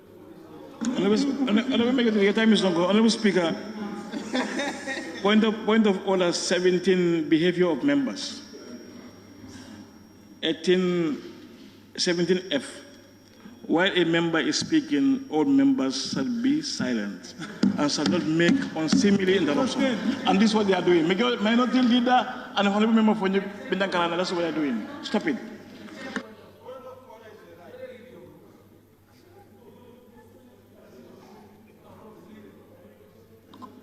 Please, honorable members, let's maintain decorum. Member for Lower Salum. Just to remind you, he has 2 minutes, 2 minutes 49 seconds that he has. Yes. Please. Majority Leader, please proceed. Honorable Speaker, I want to tell the youth of this country that there are better days ahead. Looking at the Ministry of Communication and Digital Economy, I led a delegation to Germany in 2018 to make sure that to look at Gambian youth, to create an opportunity for them to have what we call a startup. I've been crying for government of the day to make sure that there's a startup act.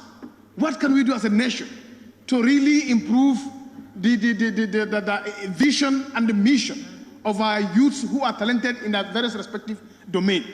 What can we do as parliament?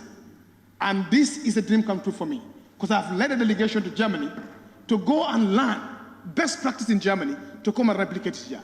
But unfortunately, we don't have a startup act. And I'm happy that the Ministry of Digital Economy is coming with this.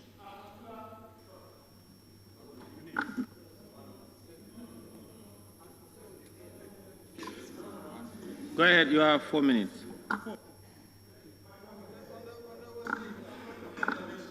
Thank you.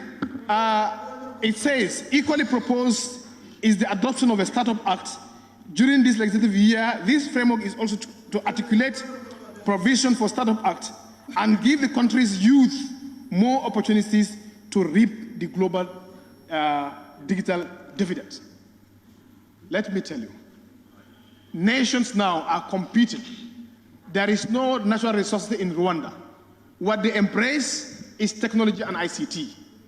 And if government is now thinking that direction, that the opportunity now is to make sure that we invest in our youth to embrace ICT, we invest in our youth to make sure that there is a laws put in place, such as startup acts, to guide them.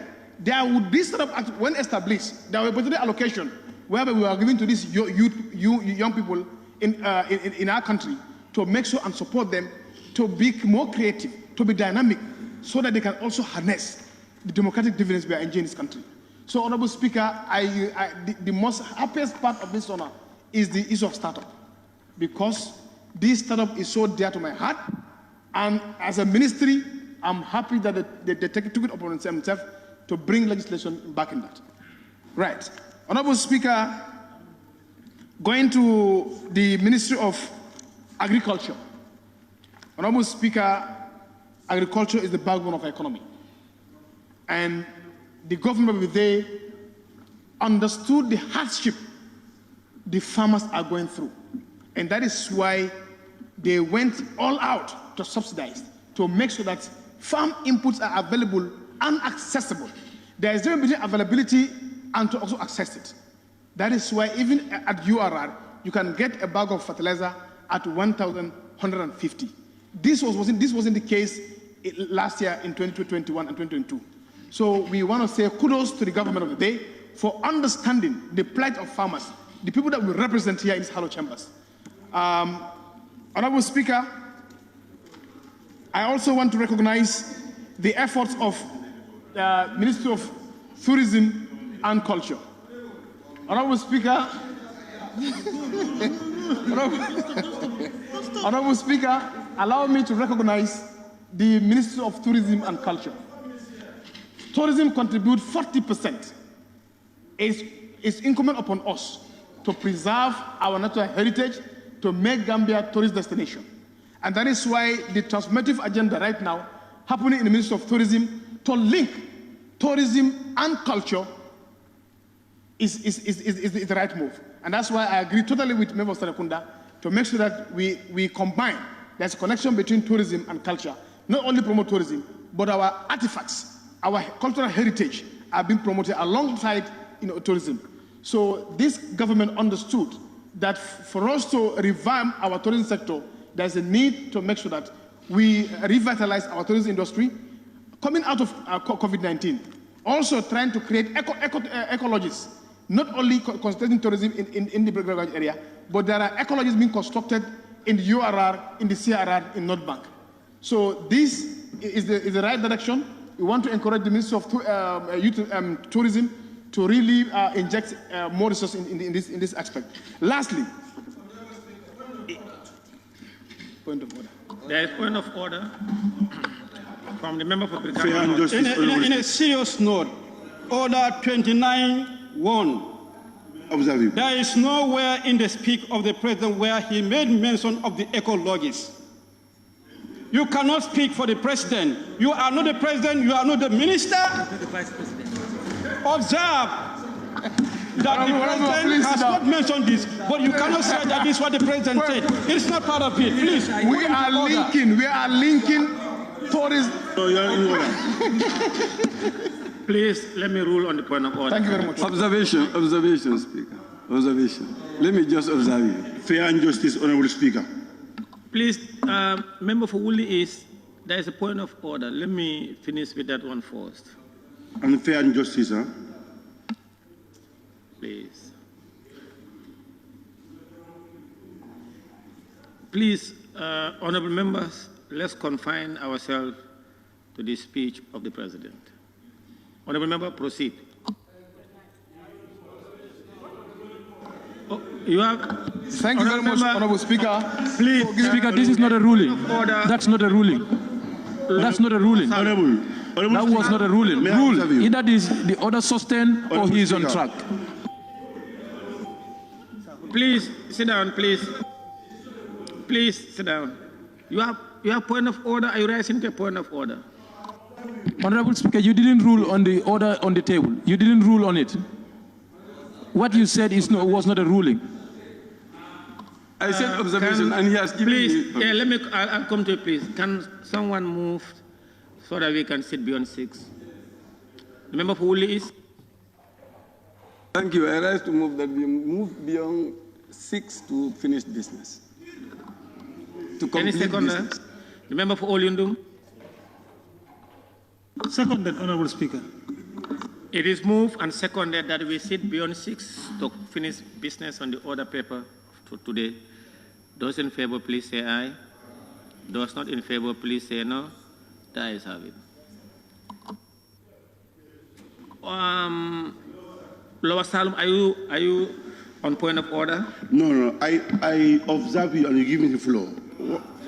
I observe you, and what I was trying to say is, your ruling, there is a favor in your ruling. You could have told me you are not in the order majority leader. And again, you are giving more time because of the restriction of 15 minutes. You are giving more than 20 minutes now. The way you rule. No, you know, he had 15 minutes. But please, he had all members at 15 minutes. But because there was this interruption, you remember,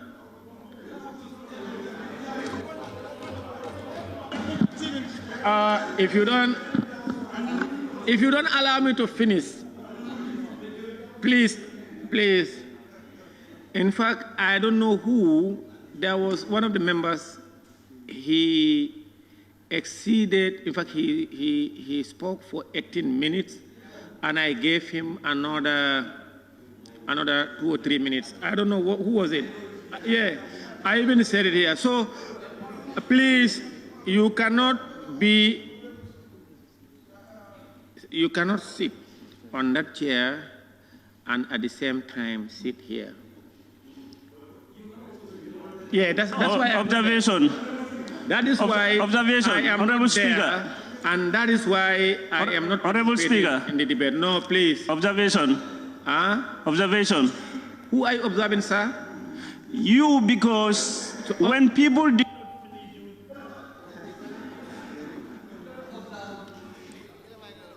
Majority Leader, please proceed. In conclusion, I want to read the last paragraph of His Excellency's statement. I promise to serve this nation with a clear conscience, a clear vision, a clear articulated and realistic development plan and programs. Let us work in harmony to implement them together in the best interest of the nation. This is a clarion call for each and every member in this House. Both sides of the Assembly are urged by His Excellency. A clarion call that let's work together in peace and harmony to catapult the nation to the desired destination. So it's an enormous task. We call all of you to join us in the crusade. Honorable Speaker, I am really honored. I thank you so much for giving me the opportunity and for taking part of this debate. I thank each member for their indulgence. Thank you.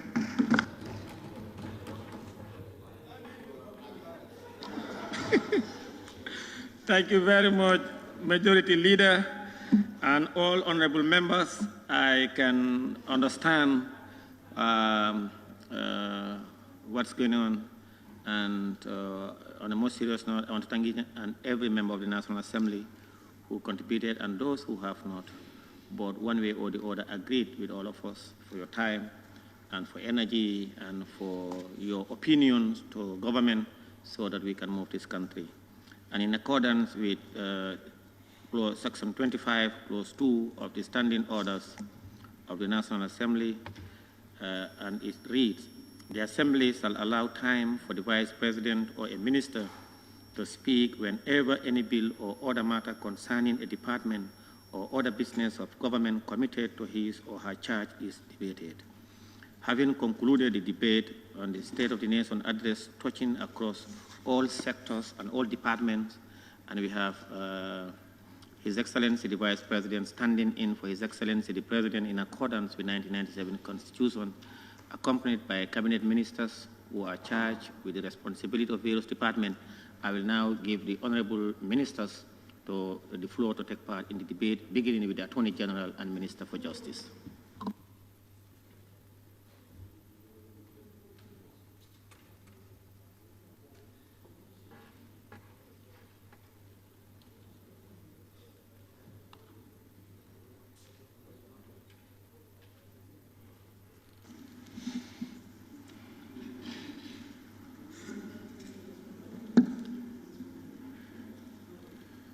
Thank you, Honorable Speaker.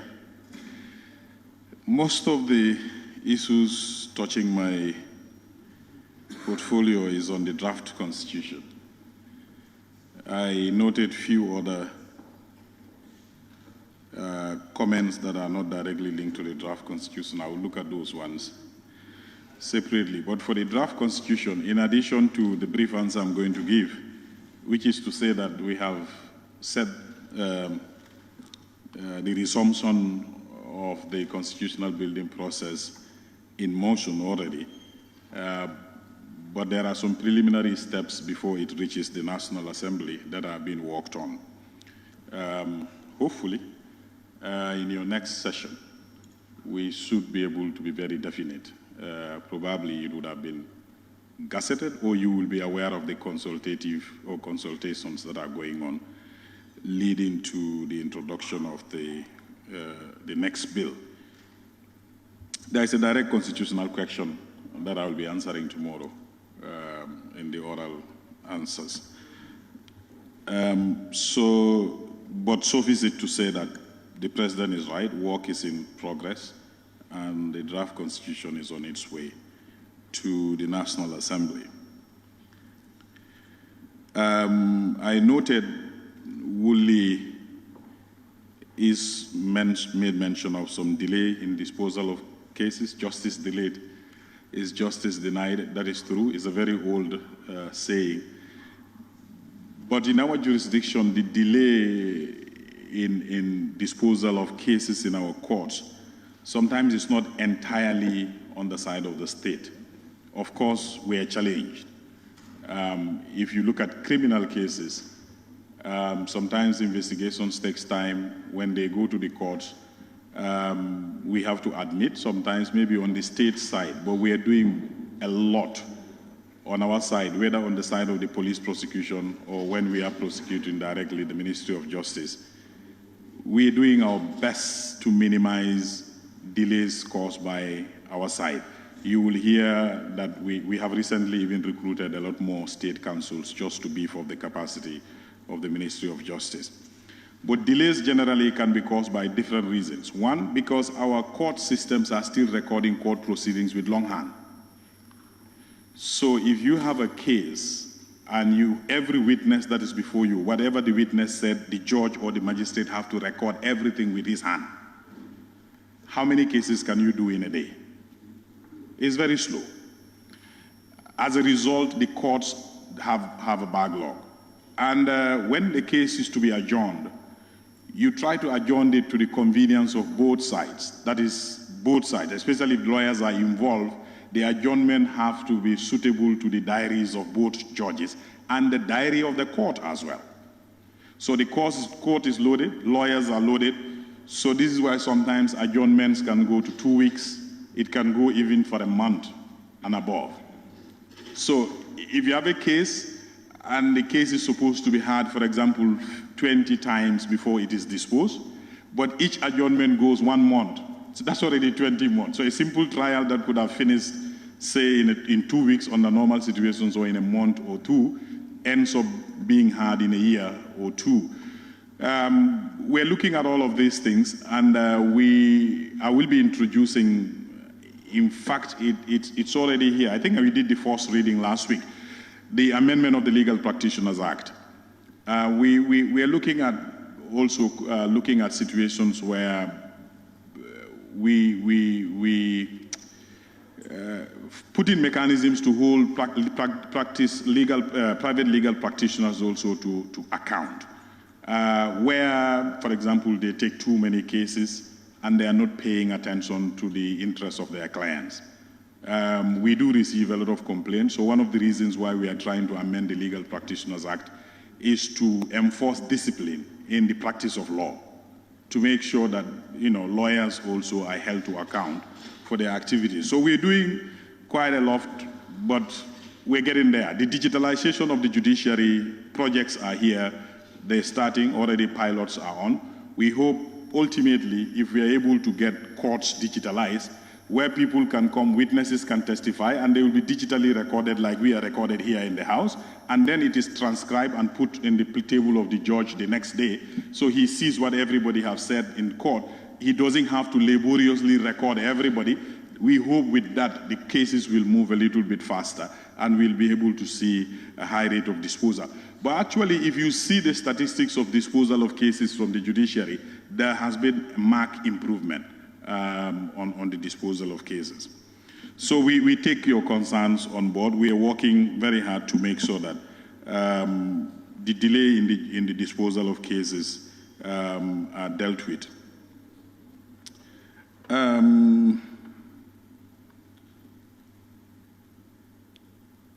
I think it was Jara West that made mention of the issue of rent. And okay, I understand the frustration. He made a long submission that it looks like no government sector is taking ownership of the issue of rent. I'm now happy to inform this August Assembly, the Ministry of Justice have taken ownership, and we will be the sector responsible of rent. And as a result, we are working on a brand new legislation to govern the rent industry. The rent industry is one sector in this country that is not regulated properly. So we are working on coming up with a brand new legislation to regulate the rent industry properly, so that both landlords and tenants will all be accorded their due rights, but also they will all have to live up to their respective obligations, so that it is fair and balanced. The landlords will be able to rent out their properties and their rights will be respected, but the tenants also will be treated fairly. So the bill A team is working on it. I'm not too sure, but my target is hopefully your last session this year. Probably we'll be able to introduce it. The drafting process is on. So Ministry of Justice, from today now, you can hold us responsible for anything that has to do with rent. We have taken responsibility. So on the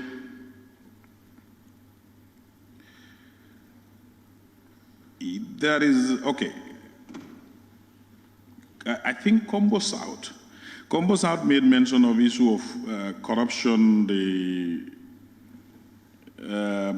I think another person that we do have existing laws, even when the Anti-Corruption Commission is not yet in force, we should do something about corruption. True, I couldn't agree more. And already people are being prosecuted for corruption and fraud-related offenses. If you go to the courts, quite a lot of cases are there. But what interests me particularly on the member for Combo South, he cited, I think, a Standard newspaper bold headline, I think it was yesterday, when it says 22 million proceeds of asset sales, of Jammeh sales were unaccounted for. I don't know where Standard got this headline from. They are trying to refer to, I will refer you to page 96 of the 2019 management letter, National Audit Report. These things are public. You can download them. There is nowhere that it says this amount is unaccounted for. So I don't know where Standard got their amount for. This is a proceed amount that the Accountant General have recorded as revenue. And I can read for you verbatim. What the auditors said, they said, as part of audit of 2019 Government of the Gambia Consolidated Financial Statement, we noted that Treasury receipt amounting to 22,319,957.92 were reported as proceeds from the sale of assets by Jammeh Commission. So it was already recorded as proceeds, and their headline is saying unaccounted for. So sometimes when we see these newspaper headlines, you begin to know what is the agenda, because is this deliberate or what is the purpose? Because I'm now reading verbatim, and you can all download the audit report. The Accountant General have already recorded this as proceeds. All that the auditors asked for, they said they needed to see additional documents, which Accountant General did not provide at the time. But they later provided, and I'll tell you the management response. Accountant General said, the management response, it says, we have obtained the following documents. Sorry, before that, the auditor's concern was, we requested documentation relating to assets disposed and their disposal proceeds, valuation of assets disposed, appointment of the auctioneers report, bank statement, couples of receipts issued, but they were not provided. This was the concern of the auditor. They did not say this amount is missing or not accounted for. They say, now you recorded this as revenue, but show us additional documents. As at the time they wrote their report, these documents were not provided, but later they were provided. If you go to the management response, the Accountant General says, we have obtained the following documents relating to the sale of assets from Jammeh Commission for your review as requested. They listed them. List of assets disposed and disposal proceeds, valuation process of the assets and disposed, appointment of auctioneer's report, copies of receipts issued, bank statement. And then the auditors acknowledged in the end, they said documents requested were provided and reviewed except the bank statement. So they acknowledge they have later received even the documents. But Standard newspaper is saying 22 million of the sale unaccounted for, means somebody went away with the money. So I think we just need to be careful when we see some of these newspaper headlines. And I mean, sometimes I don't know why they decide to do it that way, but this is what they are referring to, and I'm reading verbatim from the audit report, and it's a public document, anybody can download it and read it. So we don't understand what is the agenda of some people, whether this is mistake or not, but this is the amount that they are referring to as unaccounted for, and I want to assure you, Honorable, the proceed has been recorded by the Accountant General, that it's recorded as a revenue for them. So,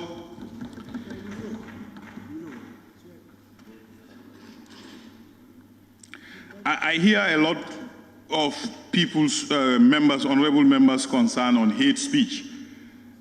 I think my colleague Ministry, either of Information and Digital Economy, they're working on some bills that will come before you to try to see how we regulate the cyberspace, where cyberspace will not be abused to attack innocent people. A crime is a crime, whether it is committed in cyberspace or nowhere else. So we are looking at it as a government to see how we regulate the cyberspace. Upper Salem, the victims bill is on the cabinet agenda for Thursday. If it comes out of cabinet, the next destination is here. So the journey is almost complete now. It will be with you very soon. And yeah, I think basically these are some of the issues. My friend, honorable member, is it for Bintang? Questioned who has confidence in the judiciary of the Gambia, but I think to be fair, the judiciary is enjoying a renewed confidence, to be fair. The judiciary is doing very well, and it shows in the record of litigation cases that are going on. People have a lot of confidence in the judiciary nowadays, and I will confirm that, and I think that is the fairest way of putting it. Thank you very much. Thank you, Attorney General and Minister for Justice. May I now invite the Minister for Fisheries, Water Resources and National Assembly Matters.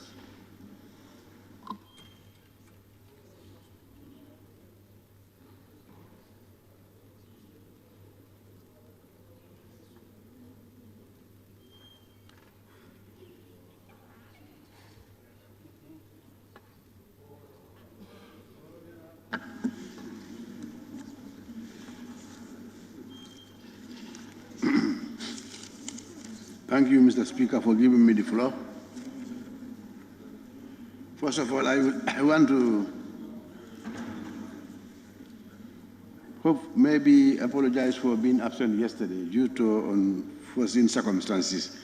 But I had left one of the senior officers to take note of some of the concerns that are raised about the ministry. And I will try to go into them, including the ones that I myself noted today. Mr. Speaker, in the notes that I received this morning, one of the issues that was raised was by the member for Bunungakunda, who made a request for fishing trawlers to be provided by the Ministry for the Youth, unemployed youths of this country. I like to assure him that if it is available, if it is possible for the ministry to provide those fishing trawlers, we'll be more than happy to provide them. But as at now, I don't think the ministry is got to that level to be able to provide fishing trawlers for the unemployed youths. However, we are currently reviewing the regulations to be able to increase the percentage of Gambians to be employed on the current fishing trawlers that are fishing in our waters. And very soon, we will come up with the adjusted regulation. That will give us opportunity for many of the unemployed youths to be employed. And also, while here, I have received some concerns raised by some members, particularly in the area of the current agreement that we have with the EU. It is inherited. It is signed. It was signed in 2018, and it's for a period of 6 years. Currently, I think the National Assembly Select Committee was invited when we were going to process for the review, and I think the chairman himself was among the delegation. And there we were told that they will not review that side of the agreement until it expires in 2026. That is the amount they give for sectoral support, 550,000 euros per annum, 275,000 for the ministry. the sector support, and 275,000 for the consolidated fund. We did everything possible locally here with the mission, and even at the headquarters in Brussels, but that's the situation, unfortunately. So we have to bear. Yes, my people are telling me they are allowed to fish 3,300 tons of tuna fish annually from this country. And if they go in excess, they also pay supplementary funds for the excess catch that they catch from our waters. I quite agree with you that it's a bad deal, but it's inherited, and it's an internal obligation that we have to honor. I'm sure when the current agreement expires, we'll be able to make a good deal there. Now, also in connection with water, my notes are that some members wanted to know the fate of the 110 boreholes, they call it 120. But I said it's only 310 that were drilled.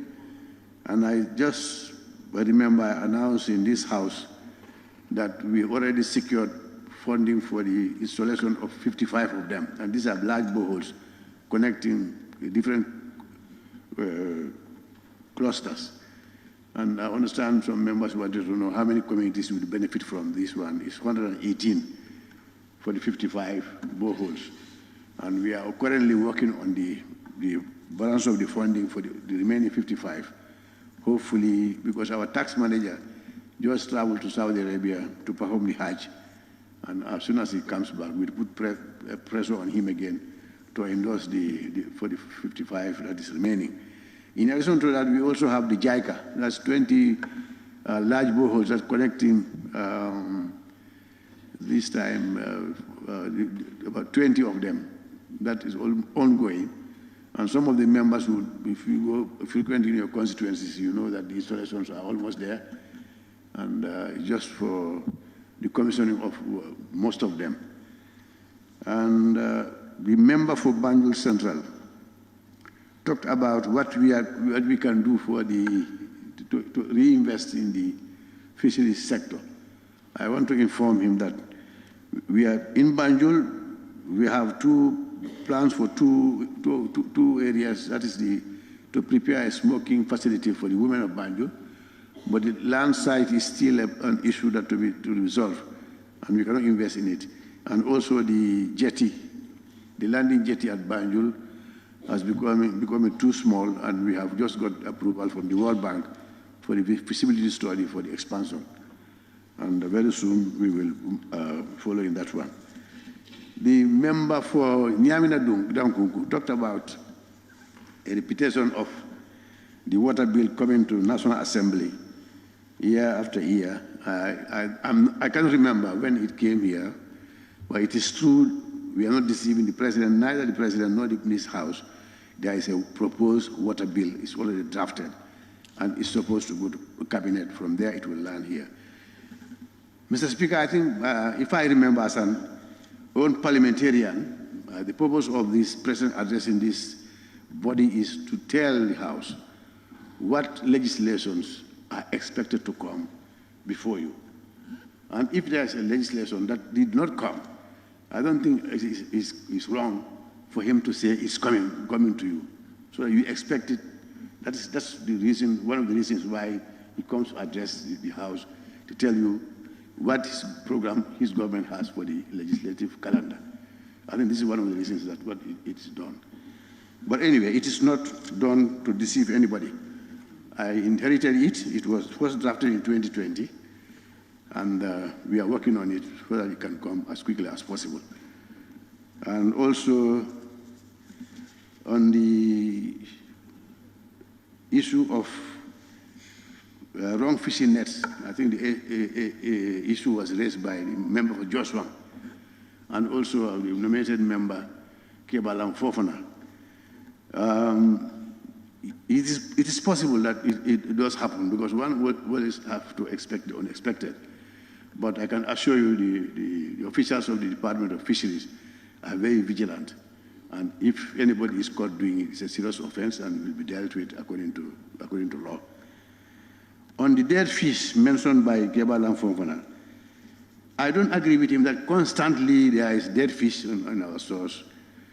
I remember since I joined that ministry just a little above 1 year, it was only 2 occasions it was reported to me. And those all were all as a result of an accident. One at Gunju near the mosque and the other one at Sanyam Beach.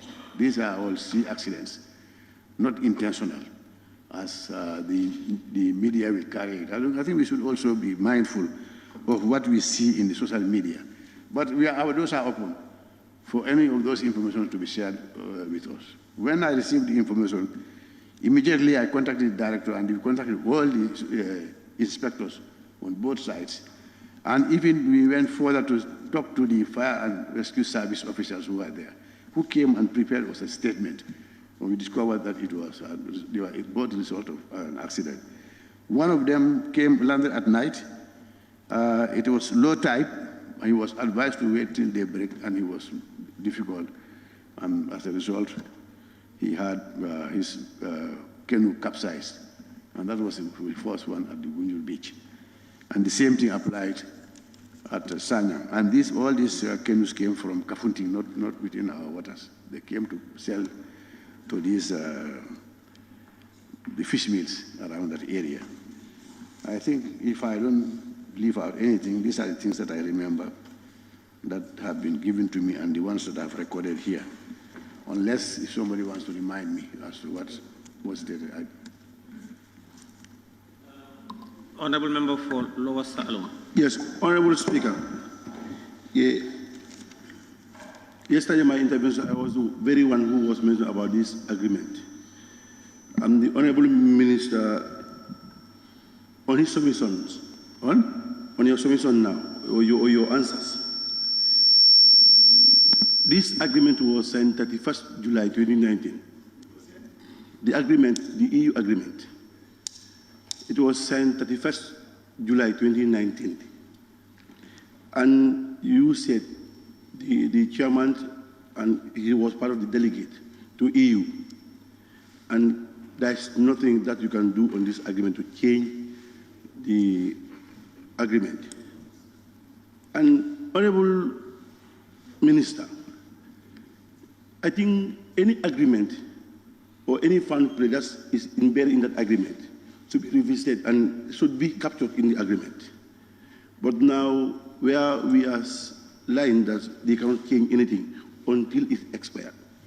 And now the people, and we know that the agreement is suffering. We are suffering on this agreement, and we cannot change this agreement, Honorable Minister.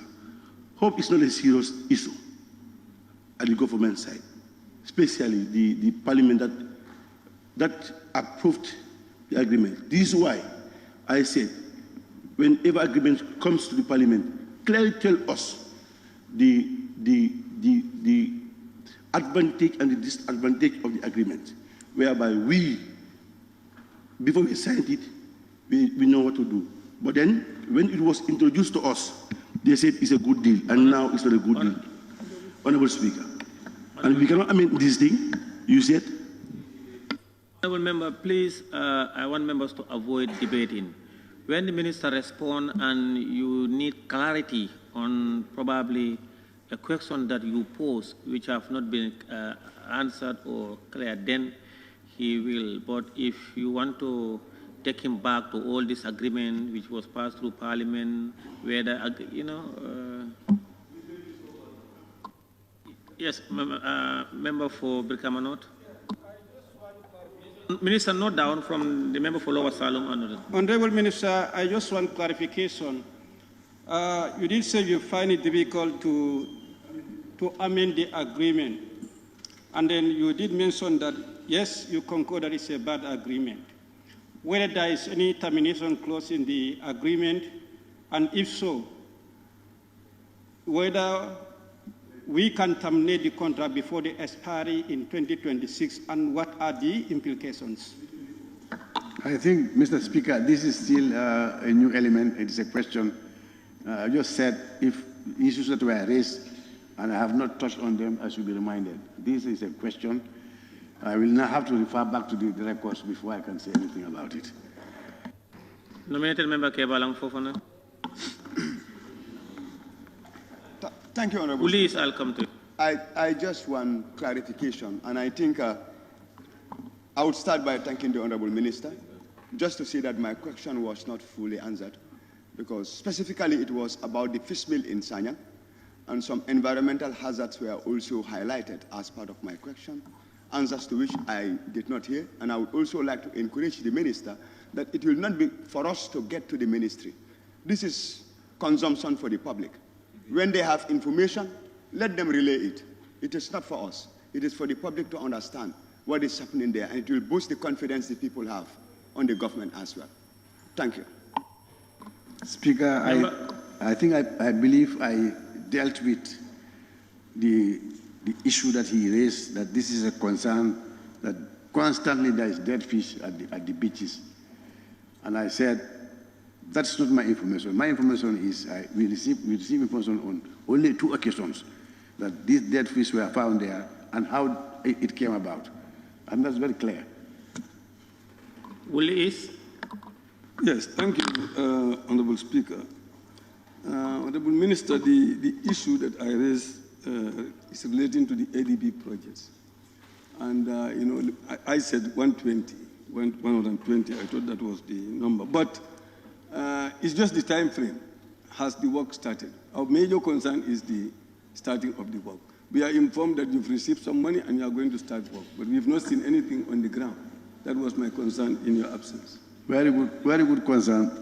Last Thursday, after the President's delivering the statement here at noon, we signed all the contracts for the implementation.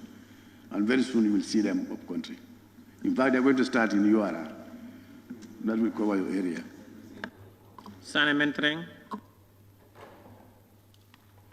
Thank you, Honorable Speaker. I need a clarification on the question that I asked about the fisheries contribution, the fisheries sector contributing to the Gambian economy, accounted to 10% of the GDP.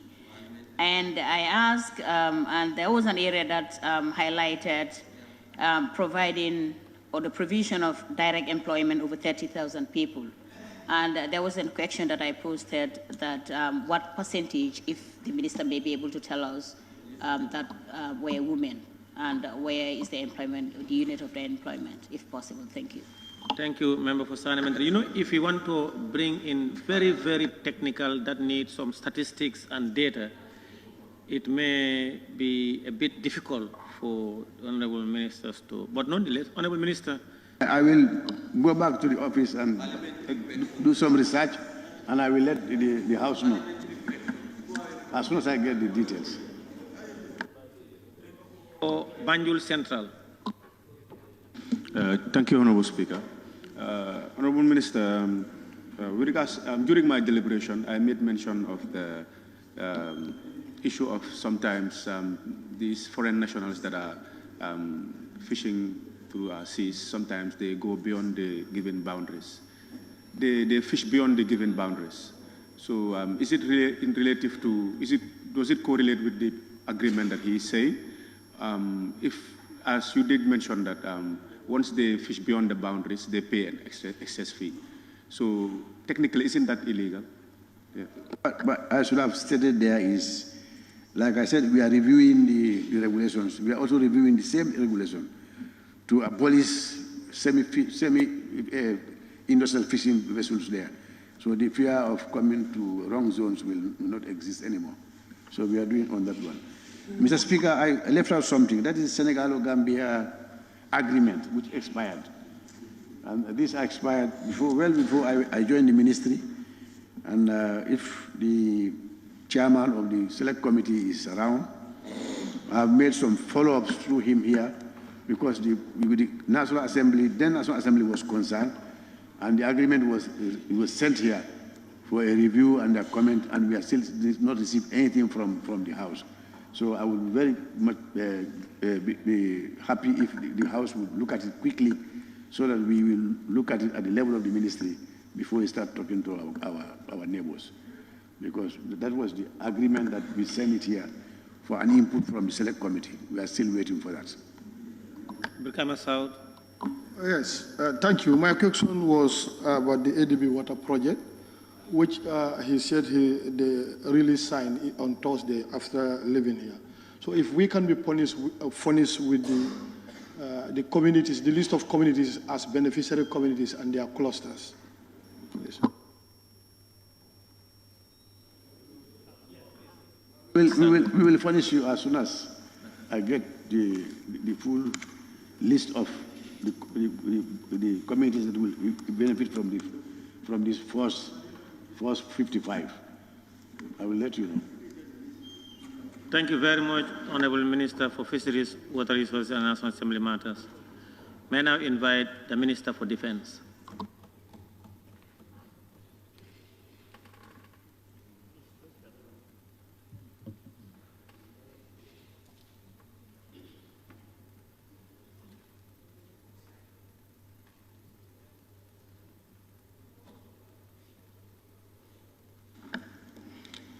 Thank you very much, Honorable Speaker.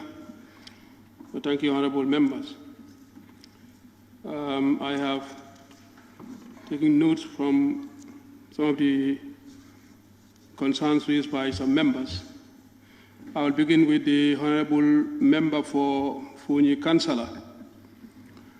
The honorable member raised concerns regarding the terms and conditions of service for officers and other ranks of the Gambia Armed Forces.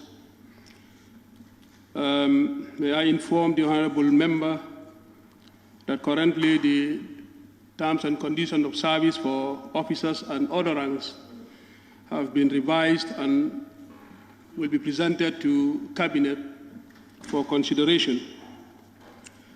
Of course, it is also important to note that the TACOS also attracts financial implications, and we are currently working with the Ministry of Finance for their inputs. And then once that is done, the TACOS also will be brought to the National Assembly. As you are already aware, once approved, this is going to improve the welfare of our men in uniform. The honorable member also mentioned about our collaboration with other security services. Of course, the Gambia Armed Forces will continue to engage other security services in the maintenance of peace and security of this country. We have deployed new subunits to areas where we consider as hotspots to complement the Gambia Police Force. The Gambia Armed Forces and also the Gambia Police Force continues to deploy robust patrols across the length and breadth of this country.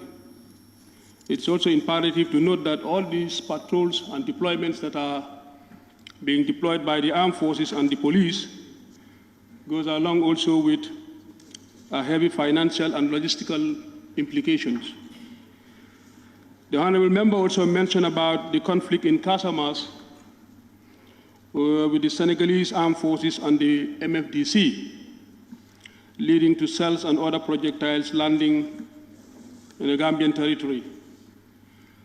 Honorable Speaker, as a result of the ongoing military operations between the Senegalese forces and the MFDC, we have witnessed few instances where military artillery cells and other projectiles also landed in the Gambian territory.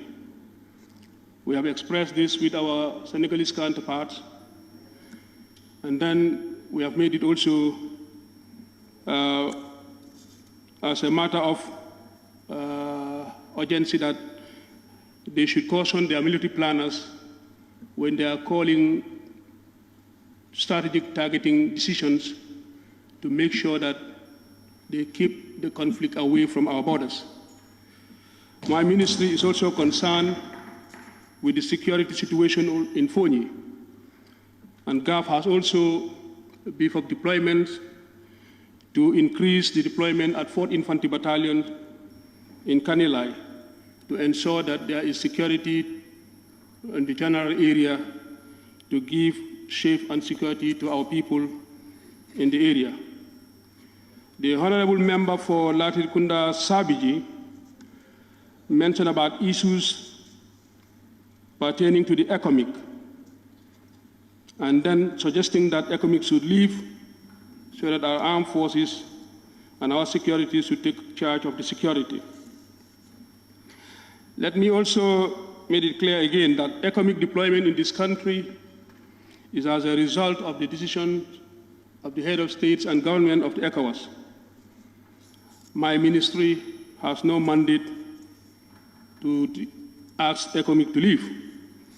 As to when ECOMIC is going to leave this country, I cannot provide answers to that.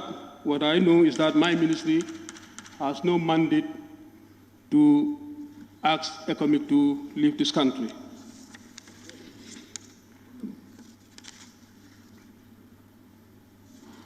The honorable member also talked about the need for GAF to engage into agricultural production to boost agricultural productivity. I want to inform the honorable member that it is also GAF constitutional mandate to engage into agricultural productivity. Currently, GAF is working with the Ministry of Finance and the Central Bank in this endeavor, and they have already committed to an MOU. And then in this MOU, Finance and the Central Bank is going to support the Gambia Armed Forces in this endeavor. And I think very soon, GAF is going to boost agricultural productivity in this sector. The honorable member for Busumbala also lauded the Arms Trade Treaty initiative and urged members to support the treaty. I want to thank him also and urge members that once the treaty is brought to this August Assembly, the support of the Assembly is being solicited. I am expected to table a motion soon for your kind endorsement. The honorable member, nominated member, Maimuna Sise also mentioned about the medical services that GAF continues to provide to the general public. And she also cited some of the poor facilities that requires maintenance in our installations, such as Kutang Military Camp. Of course, we are also aware of the state of facilities that are in some of our installations. But on the side of our medical facilities to the public, the Gambia Armed Forces will continue to provide such services to the general public. On the aspect of the renovation and maintenance of the building, this is also a capital-intensive project, and once the funds are available, we will undertake such renovation exercises. The honorable member for Kantora, the majority leader, also applauded the gallant men and women of our security services for their services and dedication to duty by providing security for this country. We want to thank the honorable member for that. Honorable Speaker, these were some of the notes that I have taken. I want to thank honorable members for their contribution, and thank you very much. Thank you, Honorable Minister. You may please wait there. Honorable Minister, sir, you may wait. Yes, Central Badibu. Thank you for engaging the Senegalese authority. So I want to know, after engaging them, about those cells that fall into the Gambia territory. What was their response? Of course, like I said, we've engaged them, and then they have noted our concerns. And I think since that was done, we have not seen any other incidences of such landing in our territory. Thank you. Honorable Speaker, yesterday I believe the Honorable Minister was not here, and I raised concern on the issue. Did the ministry have any compensation for the cells that landed in the Fonyi? No. Not that I'm aware of. No. Thank you, Honorable Minister. Thank you. Minister for Information. Information Minister.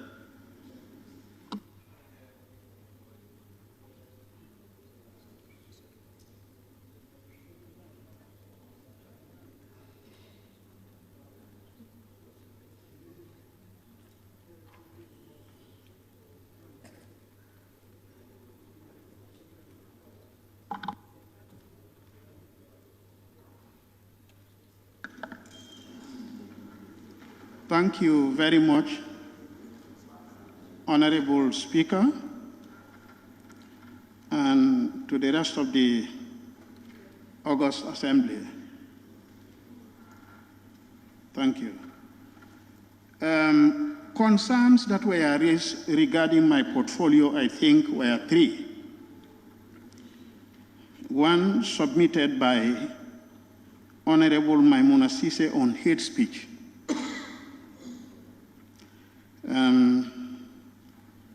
To this particular comment and concern, I want to reiterate again that my ministry is working for the formulation of a bill that is expected to be enacted in the Assembly here, referred to as the Data Protection and Privacy Bill. Technically, it is being considered alongside an other closely linked Information Commission bill.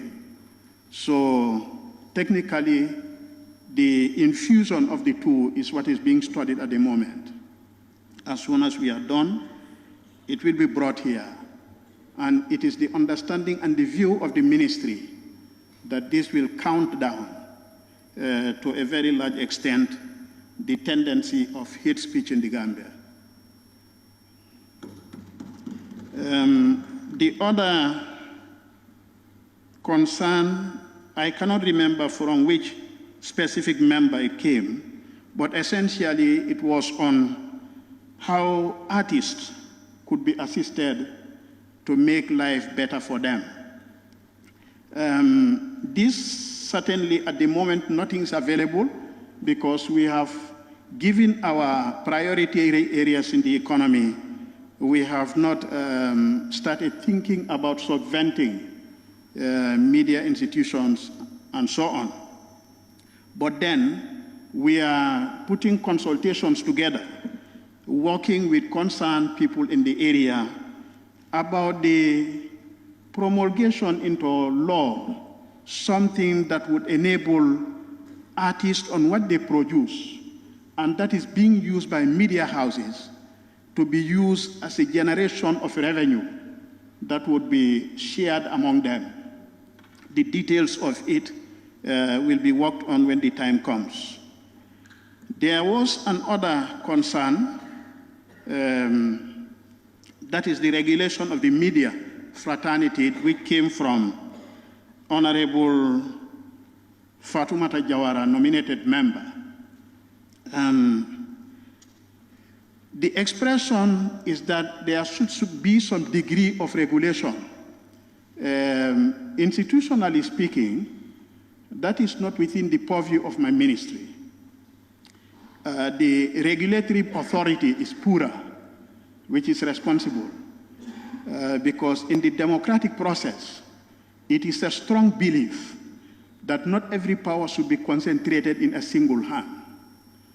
And because of this, a separate institution other than government should be responsible of matters like this. But again, I would also remind you that yes, with the reborn of democracy in the Gambia, it is important that we appreciate that it has to be purchased at a cost. And information is the lifeblood of every democratic society. So that if we want to really democratize, there must be a degree of freedom on expression. And I must say that this is not a new phenomenon for now. Even in the days of the First Republic, which is sometimes taken as a reference point.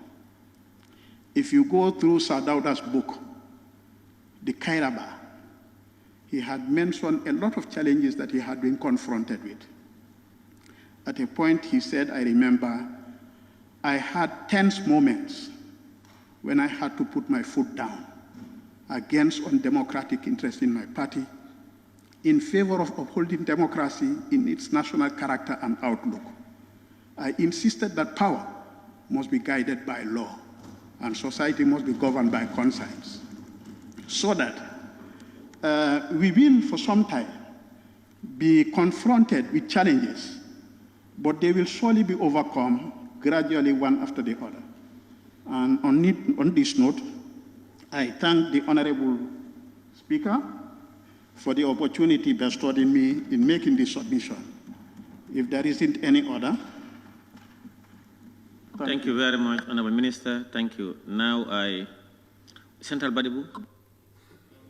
Honorable Minister, there is some. Thank you, Honorable Minister, for those motivating words. I want to know whether without that bill, intended bill that you want to bring about his hate speech, don't we have other laws that can address hate speech in this country? As far as I know, there isn't any. And my fear is that even if there could be any, they might have been in the category of those laws that are regarded as draconian laws that the government of today has no intention to exercise in the administration of the land. Thank you. Thank you, Honorable Minister. May I now invite the Minister of Interior.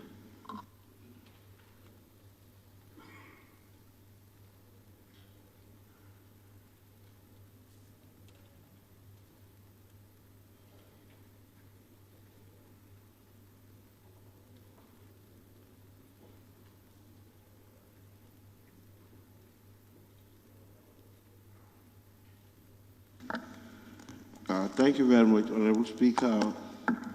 I just want to apologize to the National Assembly for not being present throughout all this, because for other engagements, inevitably missed some of those comments or concerns. I read that some members were concerned about the absence or lack of stationery in certain police stations, and they use A4. Well, I cannot say yes or no. It is not yes or no to that, but I can only say that we have a lot of concerns when it comes to how we resource police stations with all they need to operate. So I've always crave on your indulgence whilst you are deliberating here to try to make sure that the services get the support they need so that we can get the necessary documents and other equipment. We have a lot more that we need. I've always said that here. I also read that Gambia Immigration Department rents pickups to do revenue collection. I'm not aware of this. It should be a concern to have find out whether that is the case, where the money is going to come from to pay for that. Someone has said, I read that the Ministry of Interior is sleeping. We don't sleep. We have a lot of work at hand. If you call me 3 a.m., I'll be able to answer your call. I don't know who said it, but I'm always available as far as the ministry is concerned to take calls. We have problems trying to even get vehicles for some of the police stations. It was mentioned some time ago. We were requesting to get a vehicle for Sibano and Jarasoma. Up to now, it has not been made available for us, but we have made the request and we are following. We want to make sure that all stations in this country are equipped. I just want to say, as an aside, I have a friend who is also very interested in this country in Spain. He told me he's engaging the Spanish authorities to try to get vehicles. I'm saying this here now because just to show what sort of interest we have as ministers to even get support from outside government. And the promise is a big one. The numbers they have mentioned, I've spoken to a member here, and I said the promise, we were looking for 50, they are saying up to 100 or more. They'll not be new vehicles, second-hand, but if we have them, we'll be able to assist the police do their patrols. Repatriation or the sending of our citizens from outside, the majority leader has dwelt on it. We are a responsible nation. If we have our citizens travel from here to other countries and request for asylum and go through all the process of trying to settle and it fails, definitely, and they are known to be Gambians, if they are to be repatriated, we will have them. We just say to them, if you are bringing them, don't bring them in handcuffs. Try to reduce the numbers you bring, and the geographic location of the returnees should be reduced. Again, this is just a humanitarian request to our partners out there, but we cannot dictate to them how many they will send. There was a time we said bring 25. It has gone up. We still engage in them, and we will continue talking to them and try to find out other ways whereby those who are there can be properly engaged out where they are so that they can stay. Well, sometimes a bit difficult. I was living in Europe. If you don't have certain basic education qualifications, you cannot even be trained to pick up those types of jobs that will allow you to stay. So if you fail in all those areas, you will be repatriated. We have a problem also. We don't have reception centers. When returnees come, we just receive them, check them a bit, and release them. Without reception centers or where they can come and we look at them and help them with psychosocial support and all those things, they'll be released back into society and we end up having problems. I have said, none of us in the Gambia, no one in the Gambia is happy to see our young people go the back way, and some of them die. And finally, when they reach their destination, they cannot even settle there because they have no way of settling. The only option is to let them come back. And running away from the question, are we accepting returnees? Yes, we are accepting them. But these are people we can confirm our own Gambian citizens. The other option is to leave them because where they are not free. They are in camps where, like a prison, not as we know, but it's a detention center where they are kept. They are not free to go anywhere, but they stay there. We either allow them to come back here or leave them to stay and languish in those places because they will not allow them to go in to the country anymore. And the other option is some countries are even considering to take them to countries like Rwanda to be processed there. So it's better to have our people here. It is not pleasant. I visited some places and looking around, I saw a lot of old people. Most of the young people have gone. Very sad. We would like to have our young people here to engage in farming and other things so that our economy can grow. But unfortunately, this is the situation.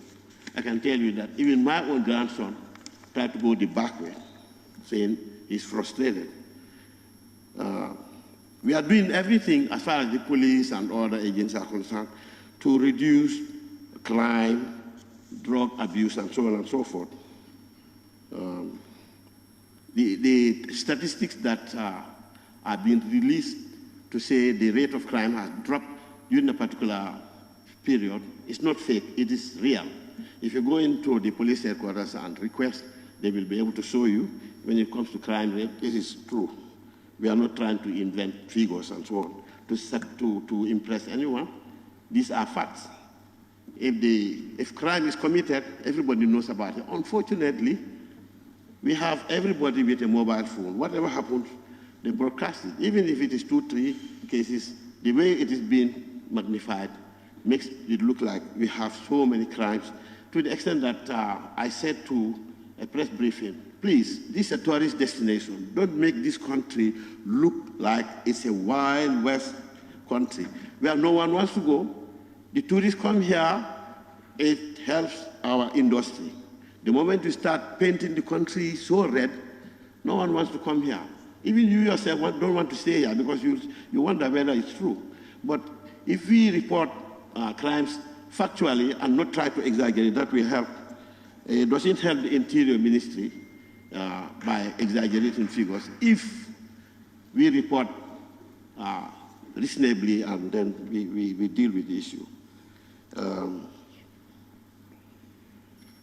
Mobility concerns, like I've discussed that, where we can, we will do, but if you don't have the necessary support, that is resourcing, we will not be able to provide the mobility for our officers. I really feel it for them. And you call a police station and you want the police to respond to a situation. In the first place, they use their own mobile phones and they buy the credit themselves. If they have no credit, they'll not be able to even call someone to give them backup. So I am trying to see whether we can even engage our partners to see whether we can get radio communication sets. These are more reliable and we don't have to buy credit. Unfortunately, again, these are capital intense investments and it's not as cheap as we would like to have them. And those that are cheap do not last long. So you want to have something that is durable and we can use it for our security services. Like I said, I missed quite a lot. I was in here yesterday and today what I was able to gather was this. I would just want to assure you that Ministry of Interior and the land departments are always ready to respond to the needs of the country, and we do our best to support those who are in the field so that they can be able to do their job as best as they can. Thank you very much. Thank you very much, Honorable Speaker. I just wanted to remind the Minister about the communication equipment you are talking about for the security forces. I think this must not be left in the hands of the other partners. Let's try to see how much it's going to cost, maybe, and then try to put that in your budget, because we need to have proper communication for our security forces, across the country. So let's see how much it costs, and let's see we can work together, and then see, even if you don't get everything one time, but we can, gradually try to get them to ensure that they have what it needs to do their job. Thank you. Member for Kantora. Yes, I did talk about profiling. Yeah. I did talk about profiling. It's very important for you to engage any country that is bringing our citizen to furnish you with their profile of various people, because they are really exposed to serious lifestyle and how to manage them, how to also, incorporate in society as well. Very important. Thank you very much. That's a very valid contribution. We've requested, my ministry and the Ministry of Foreign Affairs have informed our partners that we are the receiving country, they are the senders. If they are sending the returnees to us, they give us all the information about them for us to know. Some of us would remember there was someone who came from America. We didn't get enough information about him. He ended up killing a taxi driver. That led to some sort of a riot, a very bad one in Bakau, because people thought we were trying to seal that person. And we always tell our partners that if you are sending anybody back, let us know everything that we need to know so that we can at least be able to profile them properly and deal with them as best as we can. Well, that's a very good one. Thank you. Young West. Honorable Minister, could we be furnished with the reasons of deporting these youth that are coming back? If various reasons are given so that the populace can definitely understand, because what we do know, these youth will call and said, they are fetching us around. Why do they fetch them? Is it because they don't have documents? Is it because of the criminal acts or whatsoever? So we need to know all these things so that the community can know. This is why they are sending them back, not just because they are sending them and we are receiving them, but why are they being sent home? also should be told. In the first instance, you go into a country, you request for permission to enter. You have a visa. Some people don't have visa to enter their countries. They come through the back way and go through the borders, porous borders, and enter. We think we only have porous borders here. I know I have met with a lot of our compatriots in Europe. Like I said, they don't have any right to stay in those countries. Despite that, they are allowed to appeal, go through the immigration process, and where everything fails, now you have no more recourse to any court action in the immigration system. You are now told you are going to be detained for repatriation, and then you are taken to a detention center. Now, there are some who might probably have entered legally, but they get themselves involved in certain types of crimes, and those countries will say, even though you have been given right to stay, permanent and so forth, we withdraw that, and we say to you, you have to go home. If that happens, we have no choice but to accept them back. Yes, it is very sad for people to leave their homes, spend their families' small resources to travel so that they can get something better. What doesn't help is those who are able to really gain access into those countries and succeed, trying to paint a false picture about what really obtains. It is not easy. Even those who have documents struggle in those countries. If you don't have a place to stay. My last job, I was responsible for dealing with homeless people. I'm not talking about foreigners, I'm talking about citizens who have no place to go. They sleep in the streets.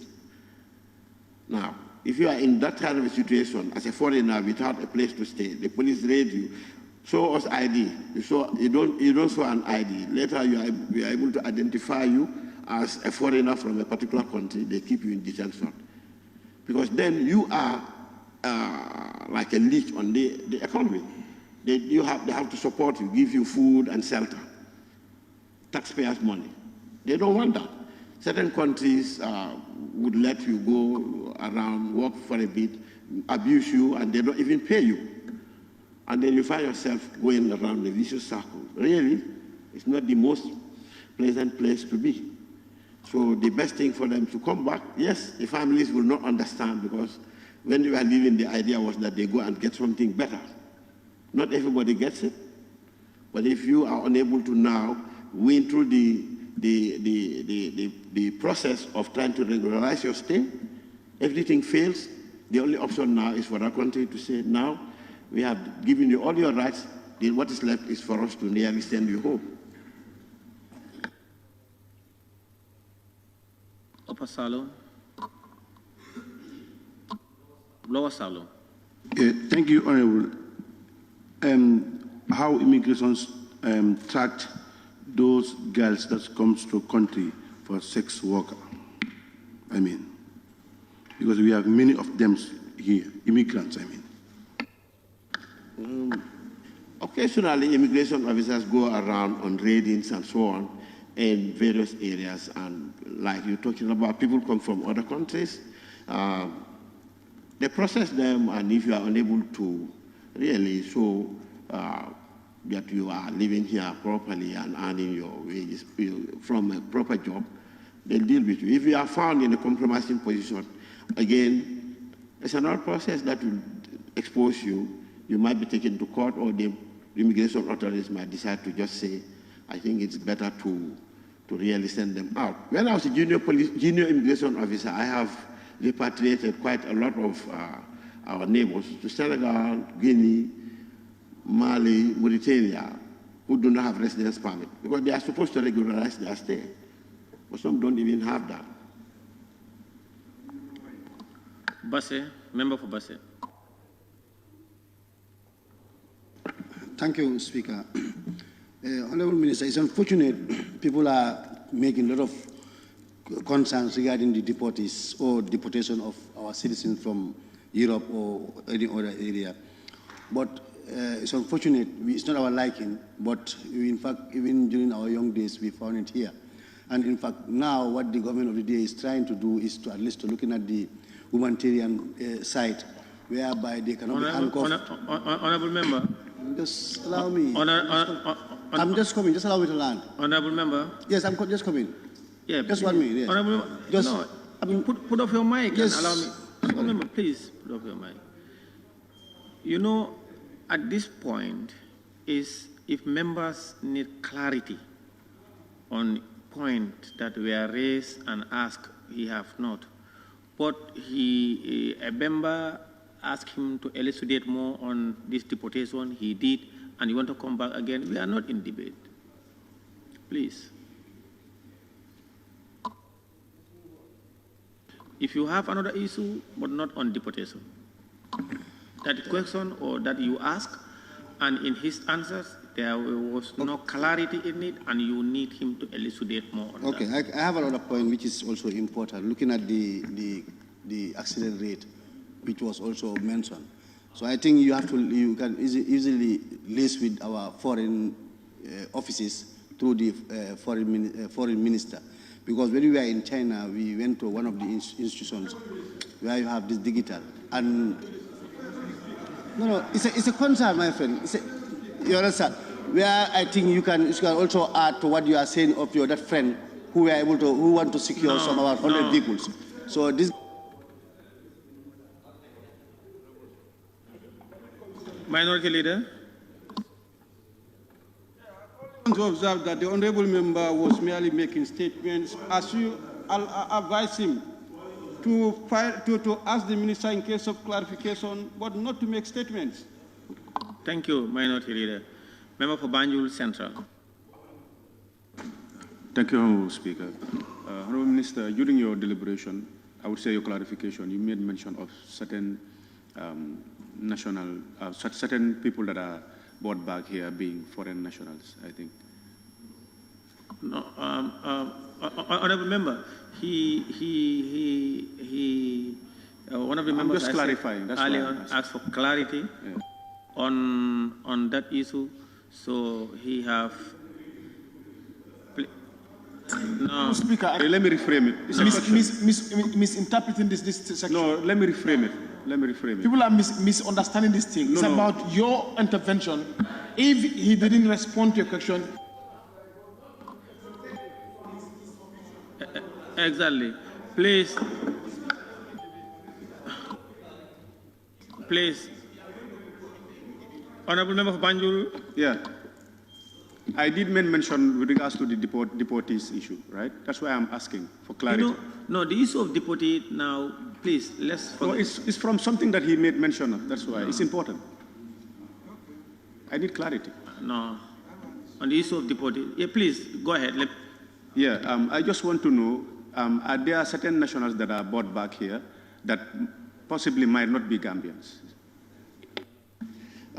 Thank you for that question. I think it's a valid question. If you are identified definitely as a Gambian, then we will accept. We will not accept foreign nationals being brought into this country. Where are we going to keep them? We only accept our own nationals. That is what we are as a responsible country do. Thank you. Olyundu. Thank you very much, Honorable Busumbala. Minister, how do you identify Gambians? How?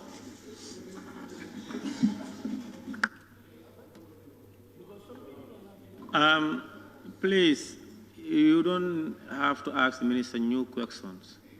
It's things during debate and that you raise concern on issues, and in the minister's answer, during his minister's answers, and he probably failed to give clarity on that. Member for Fonyi Jarol. Thank you, Honorable Speaker. And Honorable Minister, I don't know how frequent you visit the residence of these police officers, especially the PIU, because I talk about their welfare. And then... No. Please, please, please.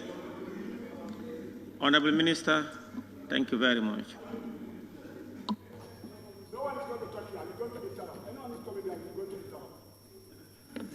Honorable Speaker, this was... No, we're going to interrupt because we are not following the laws. Speaker, observation. We have to do it.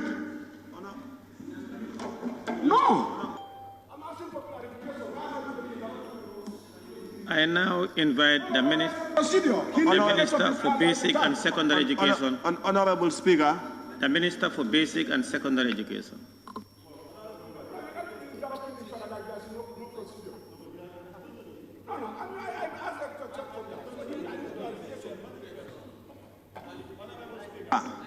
Please, Honorable Speaker,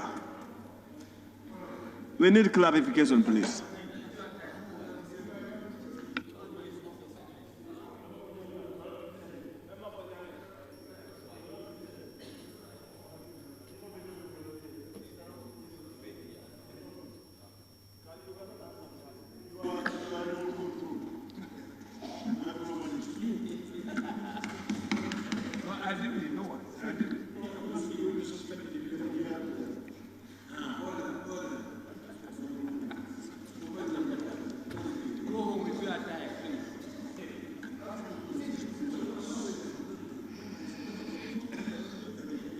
Honourable Minister, please go ahead.